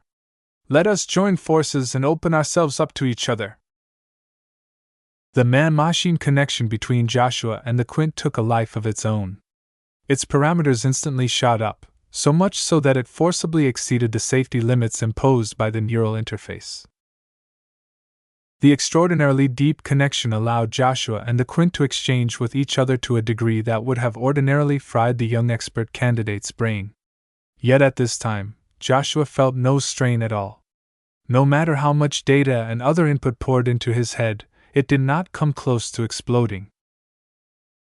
Instead, Joshua felt as if his will and mind were expanding at a stupendous rate. His awareness of his surroundings extended far beyond the cockpit, and swept a wide area around the motionless Quint. Like a seed sprouting from the ground after a shower of rain, Joshua felt his consciousness rising to a level that was far beyond what he could have imagined as an expert candidate. As this pure moment of bliss overtook his mind, his consciousness ran through his memories, his experiences, his ideals, and his desires. Different mech pilots possessed different reasons for fighting. Some fought for family. Others fought for honor. Many mech pilots never truly discovered their reasons to fight. Expert candidates were different because they were in the right direction. However, to take the final, crucial steps, an expert candidate had to clear all of their doubts and commit wholeheartedly to a single conviction. Joshua needed no thinking to dial in his principles. At this time, he interfaced with one of the most impressive and liveliest mechs he had ever had the pleasure of piloting. After Ves upgraded the Quint and enhanced its spiritual foundation, the life contained within the masterwork mech had evolved to a higher state. Now, the Quint provided Joshua with the clearest vision of the benefit of piloting a mech designed and made by Ves. Pure love and respect flooded through Joshua's mind as he became more and more integrated with the masterwork mech. Of all the possible machines that expert candidates could break through in, a masterwork mech offered some of the most sublime experiences for these lucky individuals. As Joshua finally obtained his long-awaited chance of apotheosis, His force of will bloomed and resonated with the Quint. In turn, the Quint benefited considerably from Joshua's breakthrough. The mech seemingly gained a bit of will of its own. Though minuscule, this was something completely unheard of. It was impossible for a mech to gain its own will. That would imply that it was a living, thinking entity that could develop its own wants and needs. While VS had laid the seeds to such a development, it was very difficult to accomplish this state. Yet under these exceptional circumstances, the Quint received a unique benefit that caused it to become even more filled with life. With the extraordinarily close bond that Joshua forged with his mech, they resonated with each other to such an extensive degree that something rare was taking place. Even as Joshua ascended to the rank of expert pilot, he had become completely in sync with his mech. The complete and utter alignment between mech and mech pilot resulted in complete resonance, which was a state that only Venerable Janzi had achieved in the history of the Larkinson clan. When Joshua raised his fist, the Quint simultaneously raised its fist as well. A powerful green glow spread from the Quint. Unlike the blue shift or the Banther, the Quint's radiance vastly exceeded that of the other mechs. With my heart and soul, I shall always fight with mechs like you, Joshua generously declared as his eyes glowed with green. Each and every mech designed by the clan patriarch is alive, but only I can utilize you to the fullest. Naya Aweya. The green glow expanding from the Quint finally pulled in the design spirit of the bright warrior model. For the first time in their lives, the Larkinsons were finally able to see the ancestral spirit that symbolized and watched over their clan. The green-golden radiance of a giant cat proudly came into existence, thereby adding yet another god in a battle that became increasingly more centered around deific heroes and manifestations. With Goldie's appearance, Joshua's bond with her had intensified. He gained a greater understanding of the young ancestral spirit, and even felt the hopes and fears of the Larkinsons connected to the Larkinson network. The weight on his shoulders was immense. The members of the clan looked upon expert pilots like him for hope. Everyone knew that the Larkinson clan would never be able to survive if he failed to stop the pirates. Joshua solemnly accepted this responsibility, and so did the Quint and the Golden Cat. Let us end the threat at the source. Both Joshua, the Quint and the Golden Cat set their sights on the Gravada Narlax. The heavy cruiser was damaged, but far from taken out of the fight. Fog of different shades continually spewed from her depths. This fog not only offered supernatural protection to some of the pirate assets, but also sustained and empowered the giant manifestations of the dark gods. The Quint finally moved. The masterwork mech accelerated far beyond its usual rate as Joshua's breakthrough along with the attainment of complete resonance provided it with capabilities that went far beyond the limitations of its parts. The mech thrust forward, its third eye glowing as bright as a lighthouse in the dark. The giant energy projection of the Golden Cat looked eager as the Gravada Narlax's formidable bulk came closer and closer. The masterwork mech charged forward with such great speed that the pirates didn't even have any time to respond to this latest development. The Quint raised its lance just before the mech and the Golden Cat collided right into the bow of the Gravada Narlax. Naya. A collision of immense proportions shook the battlefield. Even the dark gods had to pause as the Alidus Alliance flagship's very nose crumpled inward as the glowing manifestation of the Golden Cat physically slammed into the ship. She did not rest after she collided into the Gravada Narlax. After gathering her wits, her head darted forward and took a huge bite out of the ship. It was as if a supersized version of Lucky was snacking on the vulnerable vessel. Just as the energy manifestation of the Golden Cat attempted to tear even deeper into the ship, a powerful explosion of dark energy blasted her and the Quint back. Every Larkinson suddenly felt nervous as they felt a huge pressure descending upon them. They watched with amazement as 3 huge shadows emerged from the ships and merged with the fog manifestations fighting against the Larkinson clan. The manifestations rapidly transformed. They became more solid and lost their fog-like consistency. The pressure emanating from them had grown so powerful that everyone aside from the expert pilots were suppressed. Ves instantly shot up from his chair. "Not good! The dark gods have arrived in person!" The unending one, the blinding one, and inexorable one had grown so angry that they decided to descend upon the battlefield with their main bodies. The dark gods were ready to unleash their full power. Chapter 2398, Devouring Abyss. The battle between the Alidus Alliance and the Larkinson clan began as a struggle between humans. Through the use of great and powerful mechs and starships, they clashed against each other with the weapons familiar to any human. Yet from the moment that Ves flipped the board, the battle quickly morphed into a battle that no longer had any place for mortals. Through several means, the Larkinson clan called down powerful, titanic energy projections that were so powerful and unfathomable that they appeared to be no different from gods. The design spirit of the Aurora Titans roared with rage as her space barrier shielded the intact remnants of the Larkinson fleet from the pressure emanated by her enemy counterparts. The Larkinsons and Penitent Sisters had lost almost 50 ships from the massive guns of the Gravata Narlax and escorts. Though this had led to an enormous loss of materials, prompt evacuation had allowed much of their crews to escape alive. Now, these vulnerable people crammed into the ships that remained intact and huddled behind the shield of the lizard-like god that hovered behind the valiant shield of Samar. With venerable Janzi doing her utmost to protect her family, no one gave in to despair. Further ahead, 3 more extraordinary entities appeared to be fighting on behalf of the Larkinson clan. The Sword Maiden mechs numbered less than 40, but the one-sided destruction the women inflicted on the Alidus Archons was completely out of proportion. Commander Dice's breakthrough to expert pilot certainly helped, but she could have never destroyed over 500 elite pirate mechs by herself if not for the favorable circumstances empowering her will. First, the convergence of the imaginary and the material powered her up beyond what was usual.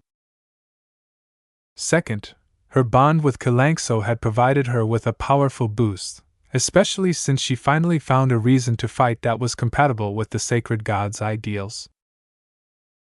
Third, her living sword intent actively concentrated her will, thereby putting her ahead of other newly advanced expert pilots.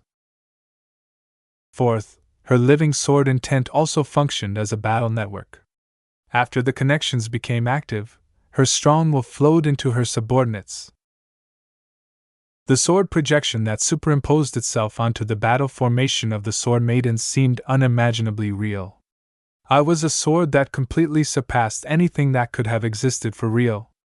Though it was for all intents and purposes an illusion, when the imaginary and the material became intertwined, even illusions could cut mechs in half. Our sword is unbreakable. Our sword is the sharpest. Our sword is eternal. While the Sword Maidens were backed by a giant great sword manifested from Commander Dice's force of will, the Penitent Sisters enjoyed the support of an even greater entity. The Superior Mother had seemingly come to life and descended over the mechs piloted by the former cultist Hexers.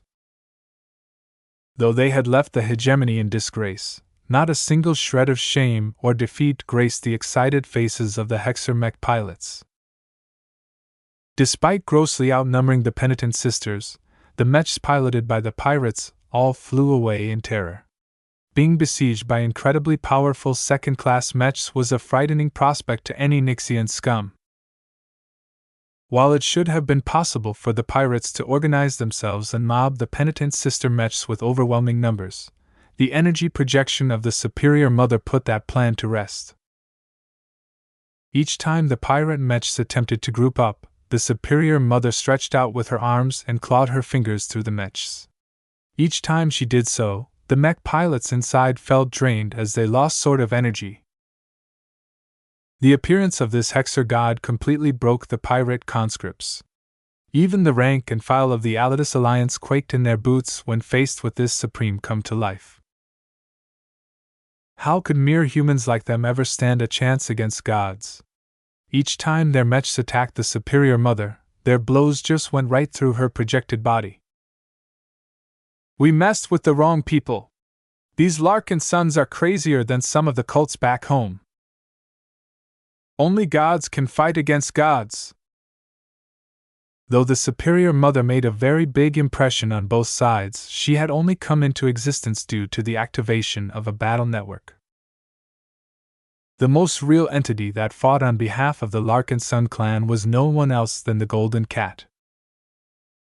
While every Larkinson knew of her, they initially thought that she was just a symbol. Though every clansman were constantly in touch with her, they mistakenly thought that the cat that adorned their clan emblem was just a cute mascot. Never did they think that the Golden Cat was truly real and able to manifest into reality in such a dramatic fashion. Conjured onto the battlefield through Joshua's exceptionally powerful breakthrough, the complete resonance he achieved with the quint allowed the Golden Cat act on her desire to fight against the pirates that threatened the lives of her precious Larkinsons. After wreaking havoc on the forward sections of the heavily damaged Gravata Narlax, the quint and the giant cat looked ready to destroy the most central asset of the Alliance Alliance by themselves. Yet one single event changed everything. Deep inside the Gravata Narlax, a single hidden compartment shook from the damage inflicted on the warship. The compartment was home to a shrine that was more elaborate than at Yulimo's citadel. Inside, 3 central statues loomed over a crowd of robes figures. Dozens of white watchers, half a dozen of gray watchers, and a single black watcher presided over an elaborate ceremony. On the deck, an elaborate ritual circle drawn from blood glowed with an ominous red glow. The strange inhuman markings and lines stretched all across the deck and even crept onto the bulkheads and ceiling. The watchers whispered strange alien words as they prostrated over the 3 obsidian statues. Each of them depicted a different dark god. Each of them released a mysterious fog that was rich with dark energy. Amplified by the spiritually chaotic environment, the statues released more fog than ever. Yet despite the intervention of 3 avatars of the dark gods at once, the Larkinson clan somehow managed to push them back. With the flagship of the Alliance Alliance being preyed upon by a giant cat, Black Watcher Ortiz looked unprecedentedly solemn as he received a silent instruction from the dark. He drew one of his wrinkled hands into the pocket of his robe and drew out an alien ritual dagger. The blade was green and sinuous as it absorbed some of the dark energy flowing out of the compartment. After reciting an unintelligible invocation, the Black Watcher rose the dagger and stabbed it downwards. Despite hitting nothing but air, the hearts of every white watcher and gray watcher tending the ritual froze. Shortly afterwards, violent spouts of blood poured out of their chests. Hole had formed over every cultist's heart. Through some unknown force, all of the lifeblood that circulated through their bodies forcibly exited their bodies and entered the elaborate ritual circle. The blood of the watchers was far more precious than that of random pirate scum. Even though the quantity of blood that entered the ritual circle was not that much, the activity emanating from it had risen substantially. "Awaken, and show these infidels the might of the abyss!" the Black Watcher cried as he raised his ritual dagger again. With a dramatic stab, he buried the blade deep within his own chest. After brutally pulling his weapon out, thick black blood that was seeped with foulness joined the ritual circle. For a moment, nothing happened aside from Black Watcher Ortiz's lifeless body falling onto the deck. Then, the statues pulsed and glowed as more fog than ever poured out of them.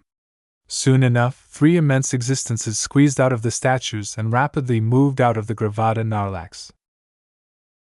Upon arriving at their respective fog projections, the existences merged with them, causing them to manifest in their entirety. The simultaneous descent of 3 dark gods exerted more pressure over humans than anyone could withstand. Many pirates lost consciousness as they were unable to cope with the raw power radiating from the 3 immensely powerful entities. Some Larkinsons fell unconscious as well, but the protection offered by Venerable Janzi, Kilangso, Goldie, and the battle networks prevented the rest from following suit. Even so, the pressure from the dark gods was so great that hardly any normal mech pilot could even think about fighting against gods that had practically showed up in the flesh. A dark fog emanated from the near-physical body of the Unending One. Nixie, the enraged alien tyrant, kept attacking the tentacled whale with savage punches and brutal energy attacks, as if all thought of restraint had disappeared. Yet the Unending One that Nixie beat up before was not the same anymore. The tentacles on the Unending One not only blocked his opponent's attacks with ease, but also entangled the limbs, thereby immobilizing the maddened entity. With one huge bite, the Unending One opened his enormous maw and bit off half of Nixie's energy body. A pained, inaudible roar escaped Nixie's form as the remnant of his existence quickly cut itself off from the trapped limbs and shifted several kilometers backwards before reforming into a considerably smaller and weaker energy body. All of his rage and fury had drained from his unstable consciousness. A chillingly cold fear had descended upon Nixie. The strength of a dark god in his prime and a long-imprisoned alien entity was not comparable at all. This was especially after Ves continually cut off chunks of spirits and inflicted a lot of wounds earlier. Now that the Unending One had engulfed half of his spirit, Nixie was in no shape to fight any further. Without a hint of shame, the wounded entity desperately attempted to flee, only for the Unending One's tentacles to stretch out once again to catch the cowardly spirit. Roars of unwillingness escaped from Nixie as the tentacles slowly but steadily dragged him to a waiting maw. With one decisive bite, an eons-old spiritual entity disappeared into the Unending One's stomach. Across the Komodo Star sector and beyond, millions of Doom Guards abruptly lost much of their fearsome potency, as their glows had suddenly become a lot more stable. The mutual interaction between Zygra and Nixie ceased to exist because the latter was no longer alive. Complaints abruptly flooded the offices of the Living Mech Corporation. The sudden and unexpected failure of the Doom Guard model produced an unprecedented huge scandal for the LMC. If any of its products failed like this again, then why should mech pilots entrust their lives to the apparently unreliable mechs? Ves, who helplessly witnessed the ignoble death of one of the LMC's most important design spirits. He knew exactly how bad the consequences would be if Nixie's death robbed one of the LMC's best-selling mech models of its pillars. If there was one relief, it was that the spiritual products he created from Nixie's spiritual fragments were still alive and well. Yet that did not change the fact that the sudden death of the hostile entity would surely impact his reputation. Fortunately, he already prepared some contingency plans. He never assumed that he could use Nixie as a design spirit forever. He quickly inserted a substitute design spirit in the vacated space of the Doom Guard. After contemplating a few options, he selected Lufa to take Nixie's place. The Angel of Tranquility may be young, but he had already reached a respectable amount of strength due to the circumstances of his birth. Not only that, but his peaceful mindset completely rubbed the aggressive Zygra the wrong way. The two hostile spirits instantly began to fight, causing the Doom Guard's glow to regain its strength in a different form. Ves had no time to inspect the Doom Guard's changes. After establishing a sloppy equilibrium in the mech design, he drew himself back and tracked what the two other dark gods were doing. Not good! Venerable Tusa and Venerable Orphan are in trouble! Chapter 2399, Reign of Monsters. The Unending One's full might was more terrible than Ves had ever imagined. Previously, he fought against the avatars of the tentacled whale. These projected vessels only contained a fraction of the dark god's strength, so overcoming them with the Larkinson clan's existing means shouldn't be too challenging. Yet how could Ves ever expect that the dark gods worshipped by the hallowed Abyss Temple would ever condescend to arrive onto the battlefield with their real selves? This was a catastrophe for the Larkinsons. The strength of these dark gods in the flesh exceeded that of every entity on the side of the Larkinson clan. When the Inexorable One's true spirit descended upon her projection, the pinprick attacks inflicted by Venerable Tusa custom mech no longer managed to pierce her feather and hide. Though fast and untouchable, the Blueshift's offensive capabilities were too weak.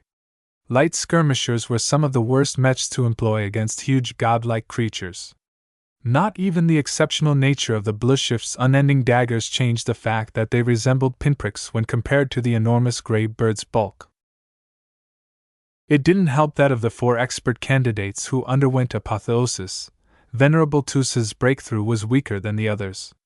No spirit boosted his advance. Only his blue shift supported him in his transformation, thereby leaving with precious little help in his attempts to hinder the hostile gray bird. "Why are you so strong? Why can't I hurt you anymore?"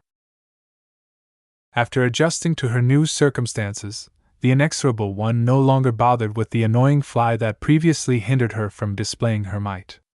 Even as Venerable Tusa desperately directed his mech to stab the big gray bird in the eyes, his daggers barely sank into the spiritual body before stopping. As a spiritual existence, the Inexorable One did not suffer any vision loss. To the Dark God, such attacks were incredibly trivial, so much so that the gray bird already set her sights towards a worthier foe. With a single powerful flap of her wings, the Inexorable One dashed forth with unimaginable speed. The blue shift, which kept stabbing its unending daggers through the flesh and feathers of the gray bird in futility, tumbled away in an uncontrolled spin. Venerable Tusa almost lost consciousness from the physical and spiritual forces assaulting his body and spirit. His force of will no longer empowered his mech as his debilitated state left him in no shape to fight any further. He vomited inside helmet, forcing his piloting suit to work overtime to remove the foul-smelling substances. Nobody paid attention to the unfortunate expert pilot's plight as the Inexorable One rapidly reached her destination. With her sharp talons stretching out, the Inexorable One attempted to slice and crush the princely jackal. She would have succeeded if not for the timely reaction of Kalankso.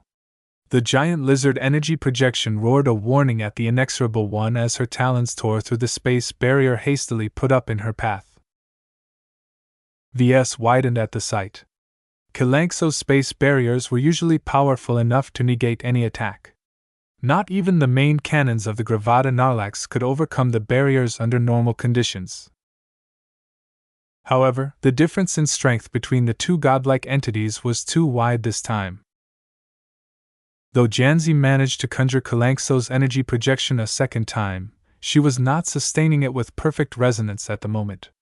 It was only because the imaginary and material realms were so close that Kalankso was able to project her existence onto the battlefield to a degree. She was no match against a genuine dark god in the flesh. With a couple more strikes, the Inexorable One broke through all of the space barriers, allowing her to soar towards Kalankso's energy projection. With a mighty collision, the two great entities exchanged blows. Kalankso roared in pain and jerked backwards, taking the shield of Sama with her. Deep claw marks marred her reptilian head and shoulders as she gazed at the Inexorable One with deep respect and fear. Despite the disparity in strength, Kalankso had not thought about fleeing at all.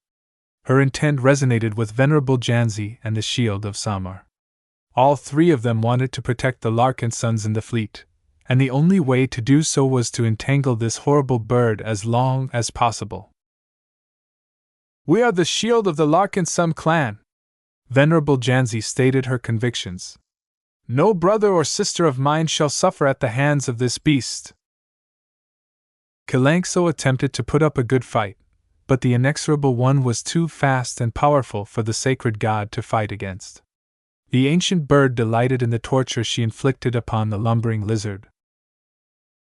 Further ahead, the blinding one that had become entangled by venerable orphan's bantha was glowing brighter and hotter. The blinding one's presence was a lot more dramatic than his fog avatar suggested. Even without doing anything, the crystals adorning his robe were already outputting huge amounts of energy. The energy formed a radiant shield over the blinding one, causing the bantha to sustain considerable damage just by straying close. Whenever Commander Orphan drove her mech forward in an attempt to stab its spear into her opponent, the blinding one's radiant shield threatened to melt her machine. In desperation, the bantha drew its laser pistol and began to fire at the blinding one, only for the radiant shield to absorb the laser beams. What the? The blinding one finally directed his attention at the impotent spearman mech that had stopped him from bombarding the Larkinson fleet with light beams. He lifted a single finger and pointed it at the bantha. Just as he was about to launch a soul-searing piercing attack that venerable orphan instinctively felt would be fatal, a golden paw slapped the blinding one's arm aside. Naya. Shortly afterwards, the quint charged forth and pierced its lance through the blinding one's radiance shield before penetrating his head. The blinding one's body automatically released a bright omnidirectional flash, causing both the quint and the bantha to be flung back while suffering considerable surface heat damage. The giant golden cat was not as taken aback. She furiously clawed and bit at the blinding one's radiance shield no matter how much it hurt to do so. Each of the dark gods were so powerful that they could each end the Larkinsons on the battlefield by themselves. She could not allow the clansmen to die under watch. Yet no matter how many times she struck the shield, the crystals on the blinding one's robe kept transferring more power to it. The Luminar god's protection was too strong. After letting the golden cat understand how weak she truly was, the humanoid dark god raised his palm and unleashed a powerful light beam. Naya. The ancestral spirit uttered a painful yowl as the light beam carved straight through her projection body. At the same time, many Larkinsons paused and screamed at the same time as some of Goldie's suffering spread across the Larkinson network. Only Ves and a couple of other Larkinsons managed to resist the pain. These dark gods are too powerful, Ves helplessly uttered as he had no cards left to play. He realized he had partially enabled this awful turn of events. If he didn't flip the board and force the imaginary realm to overlap with the material realm, the dark gods wouldn't have been able to descend so easily with their main spirits. Though he deeply wanted to reverse this condition and make the unsubstantial vortex disappear from the material realm, he had no way to do so. The chaotic energies that had escaped the confines of the highly unstable Chaos Essence gems had taken a life of their own. They were completely out of his control.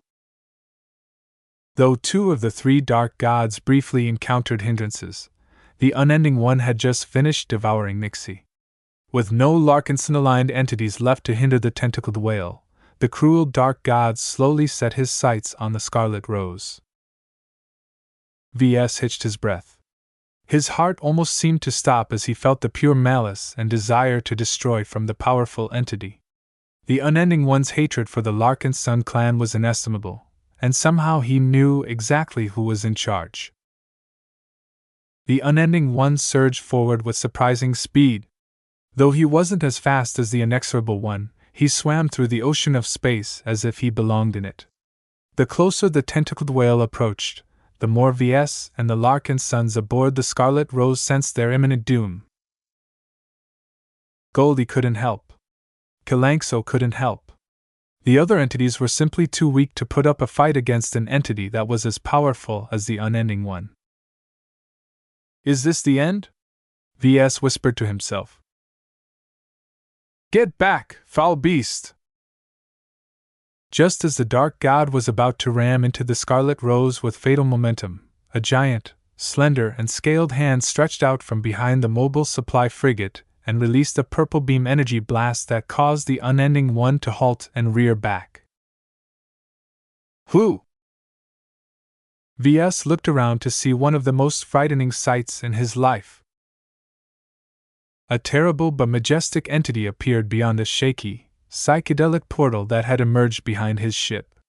The giant energy projection looked fuzzy and unstable, but Ves could distinguish plenty of details. Wearing a ragged, ancient-looking robe that was encrusted by dead alien plant growth, the giant female humanoid entity hovered forward while staring down the dark god that sought to crush the Scarlet Rose. The giant woman looked terrible. Though Ves recognized plenty of unquestionably human features in her appearance, the strange uneven aquamarine scales covering her body made her look like a mutated monstrosity. She didn't appear to have eyes. Instead, her sockets glowed with ominous bright purple lights that made Ves dizzy when he attempted to stare at them. Disbelief filled his head as he took in what he saw. Is that the real Superior Mother? It can't be! As the monstrous woman's form began to stabilize a little, her purple eyes deliberately turned towards Ves, causing him to feel very uncomfortable. He quickly commanded his unending regalia to fold his helmet over his head, providing him some relief against the hostile stare. However, the isolation effect of his suit did not block the massive entity from transmitting a message solely to his mind. Ves! You idiotic child! Is this your handiwork? The mutated woman's voice boomed. The woman gestured her hand in the direction of the Scarlet Rose's vault. Even through the insulating effect of his unending regalia, Ves could sense the spiritual construct he had attempted to grow had finally reached maturity. Unfortunately, it looked considerably different from the design that his mother had initially passed on. Not only did Ves employ an unconventional growth-based production method, much of the energy of the construct came from Nixie, whose spiritual attributes were filled with all sorts of strange and alien attributes. If that wasn't enough, the proliferation of chaotic energies on the battlefield affected the spiritual construct as well, causing it to mutate further and further beyond its original parameters.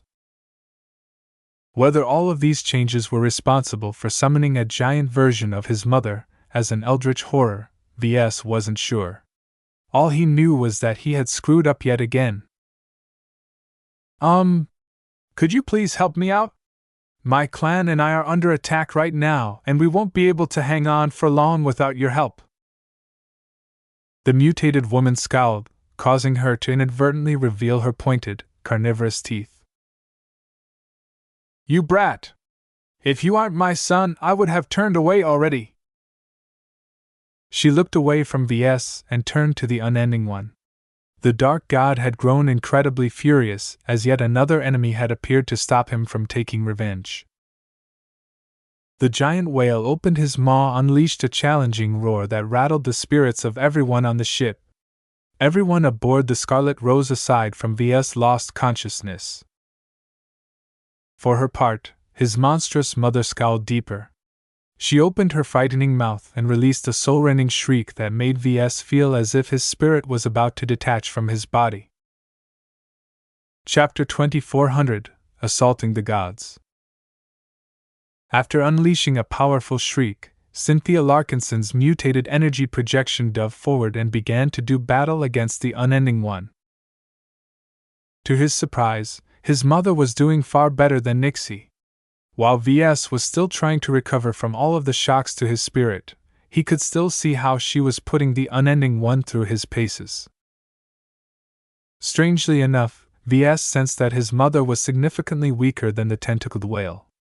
What actually gave her ability to contend against the Dark God was that her utilization of power was far more refined than he had ever seen from any powerful spiritual entity. Her ragged robe stirred as she lifted her clawed and scaled hands. After contorting her fingers in various shapes, a dozen giant vines appeared from in front of her and shot towards her target. The Unending One released an angry roar and attempted to entangle the incoming vines with his tentacles. Yet as soon as the two met each other, the tentacles bled and tore as the vines suddenly released sharp spikes. The vines soon wrapped around the immense bulk of the unending one, causing him to roar with pain. His strong body thrashed and released a copious amount of dark fog. The vines eventually broke, but at that time, Cynthia had already launched her next attack. A pair of ethereal creatures that looked like a cross between a wolf and a dragon surged forward and began to bite the unending one's tentacles. Each time they bit, they chewed through the tentacles in their mouths with remarkable ease. While the dragon wolves didn't actually look very strong, each time the unending one inflicted severe damage to them with his attacks, the summoned creatures rapidly regenerated their wounds. Unless the unending one crushed them completely, the dragon wolves would keep restoring to their peak and continue their harassment. The dark god decided to ignore the annoying creatures and instead direct his ire at the woman in his way. The unending one opened his maw and released a powerful dark beam at his foe, only for the mutated woman to disappear and reappear a distance away. Her scaled arms and hands swirled in a smooth circle. Her glowing purple eyes glowed brighter as an incredibly complicated energy diagram appeared before her body. Ves tried his best to study and record everything he saw into his implant, but for some reason his attempt completely failed. No matter how closely he wanted the details of his mother's mysterious diagram, his brain simply refused to record it. He tried multiple methods to record what he saw, but he had seemingly bumped into some sort of hard rule that stated that copying it was not allowed. The diagram floated in place for a few seconds before fading away. In its place, a large sword made of energy manifested into existence. Ves couldn't help but be fascinated by the sword's appearance. Though he couldn't glean too much details, he sensed the sword was not only an ancient relic, but one that had developed its own intrinsic life. "This is a sword with a consciousness," he gasped. When his mutated mother grasped the handle of the sword, her entire aura changed. It became more focused and restrained, but that did not make her look any less deadly. Without moving forward, she swung her sword, releasing some kind of energy wave that cut through some of the tentacles of the unending one before cutting his flesh. The dark god could not endure this affront. The unending one darted forward with great fury, causing the two titanic entities to be locked in an intensive struggle. All the while, the spiritual pressure they emanated caused more and more Larkinsons throughout the fleet to lose consciousness. If not for the automated backup systems keeping everything running, some of the surviving mechs and ships would have crashed against each other. Still, Ves recognized that these circumstances were anything but ideal. His mother may have gained the power to duel the unending one on even grounds, but there were two more dark gods on the battlefield. The blinding one continually blasted Goldie and the Quint with light beams and other attacks. His radiant shield glowed as strong as ever as he struck at the very heart of the Larkinson clan. Goldie suffered so many blows that her body started leaking glowing blood-like essence. She was visibly weakening with every blow she suffered. Nyanaya! As for the Quint, there was no way for the masterwork mech to remain intact after suffering multiple blows from the dark god. Though the blinding one directed most of his power against the golden cat, the Quint suffered its fair share of blows, causing its reinforced armor to succumb first before its regular armor began to degrade. If not for the protection of the temporary resonance shield that Joshua gained after he had broken through, the Quint would have already succumbed. Even so, Venerable Joshua's extraordinary breakthrough manifestation was already starting to lose steam. Complete resonance was far too demanding for him to sustain for long. The continuous damage inflicted by the blinding one didn't help matters either. No matter how much the Quint and the golden cat wanted to sustain this state, he was finally reaching the limit of his capacity. "No! I can't hold any longer!" To his regret, his exceptional state had finally run its course. The golden cat's energy projection finally dissipated. Though this spared her from getting slain by the blinding one, she was unable to block the Luminar Dark God any longer. As for the Quint, the mech visibly dimmed as its resonance shield and other resonance effects faded away as well. Joshua looked exhausted in his cockpit as he felt as if he had squeezed every drop of potential from his mind and body. There was nothing left for him to resist the blinding one. Without resonance, he was like an emperor without clothes. The Quint wearily raised its unending lance, but Joshua knew it was futile. Not even this fantastic weapon could make a meaningful difference if he was close to losing consciousness himself. "You have fought admirably, kid," a gruff transmitted over an open channel. "Now let a real soldier show you how to fight." Joshua wearily raised his head in confusion. "What? Who?" Before he knew it, a rapid form flitted past the sensors of the Quint. The form quickly collided against the radiant shield of the blinding one. Different from last time, the charge actually penetrated through the dark god's protection. To his astonishment, a winged bestial mech had shown up and boldly struck the blinding one with much more effectiveness than he could have imagined. As the tiger mech continued to claw and bite into the robe and particularly the crystals adorning it, the blinding one released yet another omnidirection flash to get rid of the annoyance.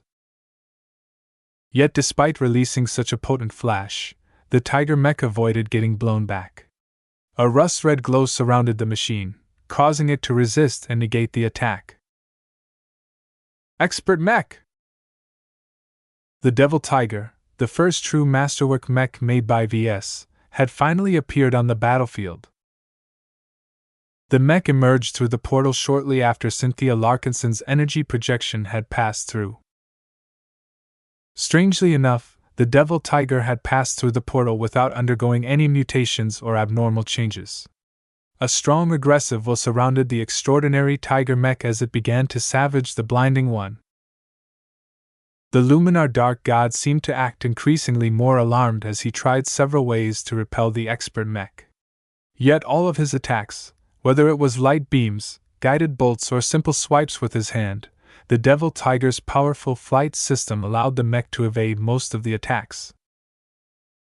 The few attacks that did land on the expert mech only weakened its resonance shield for a moment.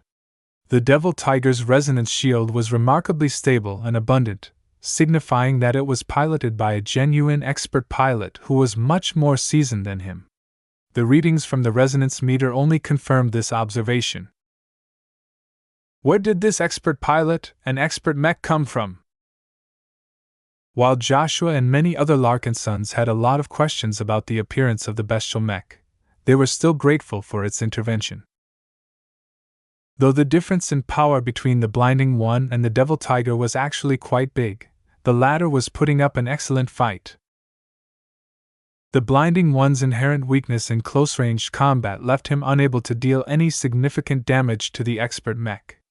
The few times he managed to land a blow, the Devil Tiger mostly resisted the damage with its resonance shield. In the rare cases the damage went through, the mech only suffered moderate damage before its structure automatically readjusted until none of the marks of damage remained. Through the use of clever if not brilliant judgment, the expert pilot constantly attacked the blinding one from angles that made it tricky for his large humanoid form to attack the pesky mech. In fact, calling it pesky was an understatement, because the damage the Devil Tiger inflicted was very real. Instead of focusing on the flesh of the Dark God, the expert mech instead worked to damage and demolish the crystals adorning the shield. Each time the Devil Tiger managed to crack another crystal, the defenses of the blinding grew a little dimmer. It was clear that the expert pilot intended to weaken the blinding one first. With the unending one and the blinding one meeting their match, Ves and many Larkinsons sighed in relief. The unknown reinforcements that had emerged through the portal were not only on their side, but also strong enough to fend off the powerful entities. Yet there was still another dark god arrayed against the Larkinson clan. Space around the Larkinson fleet seemed to shatter as Kalankso let out a pained roar. Her energy projection collapsed as the inexorable one's talons slashed against the shield of Samar with incredible force. Though the unending shield managed to resist the sharp blow, the curled talons of the gray bird reached around the tower's shield and punctured deeply the side of the shield of Samar. Janzi's personal mech instantly lost functionality on its damaged side. It no longer possessed the strength to hold up a sword, and all of the other system failures caused it to retain only a fraction of its strength. "Hold on, shield! Our family still needs us! We can't fall!" Yet no matter how much she wanted to continue the fight, her failing mech was unable to do what she wanted. If she piloted a real expert mech, then she wouldn't have ended up in this sorry state too soon. It was unfortunate that the mech she decided to partner with was ultimately not a genuine expert mech. Just as the cruel-looking gray bird attempted to swoop in and cut the helpless shield of Samar in half, a large volley of nuclear missiles impacted the inexorable one's form.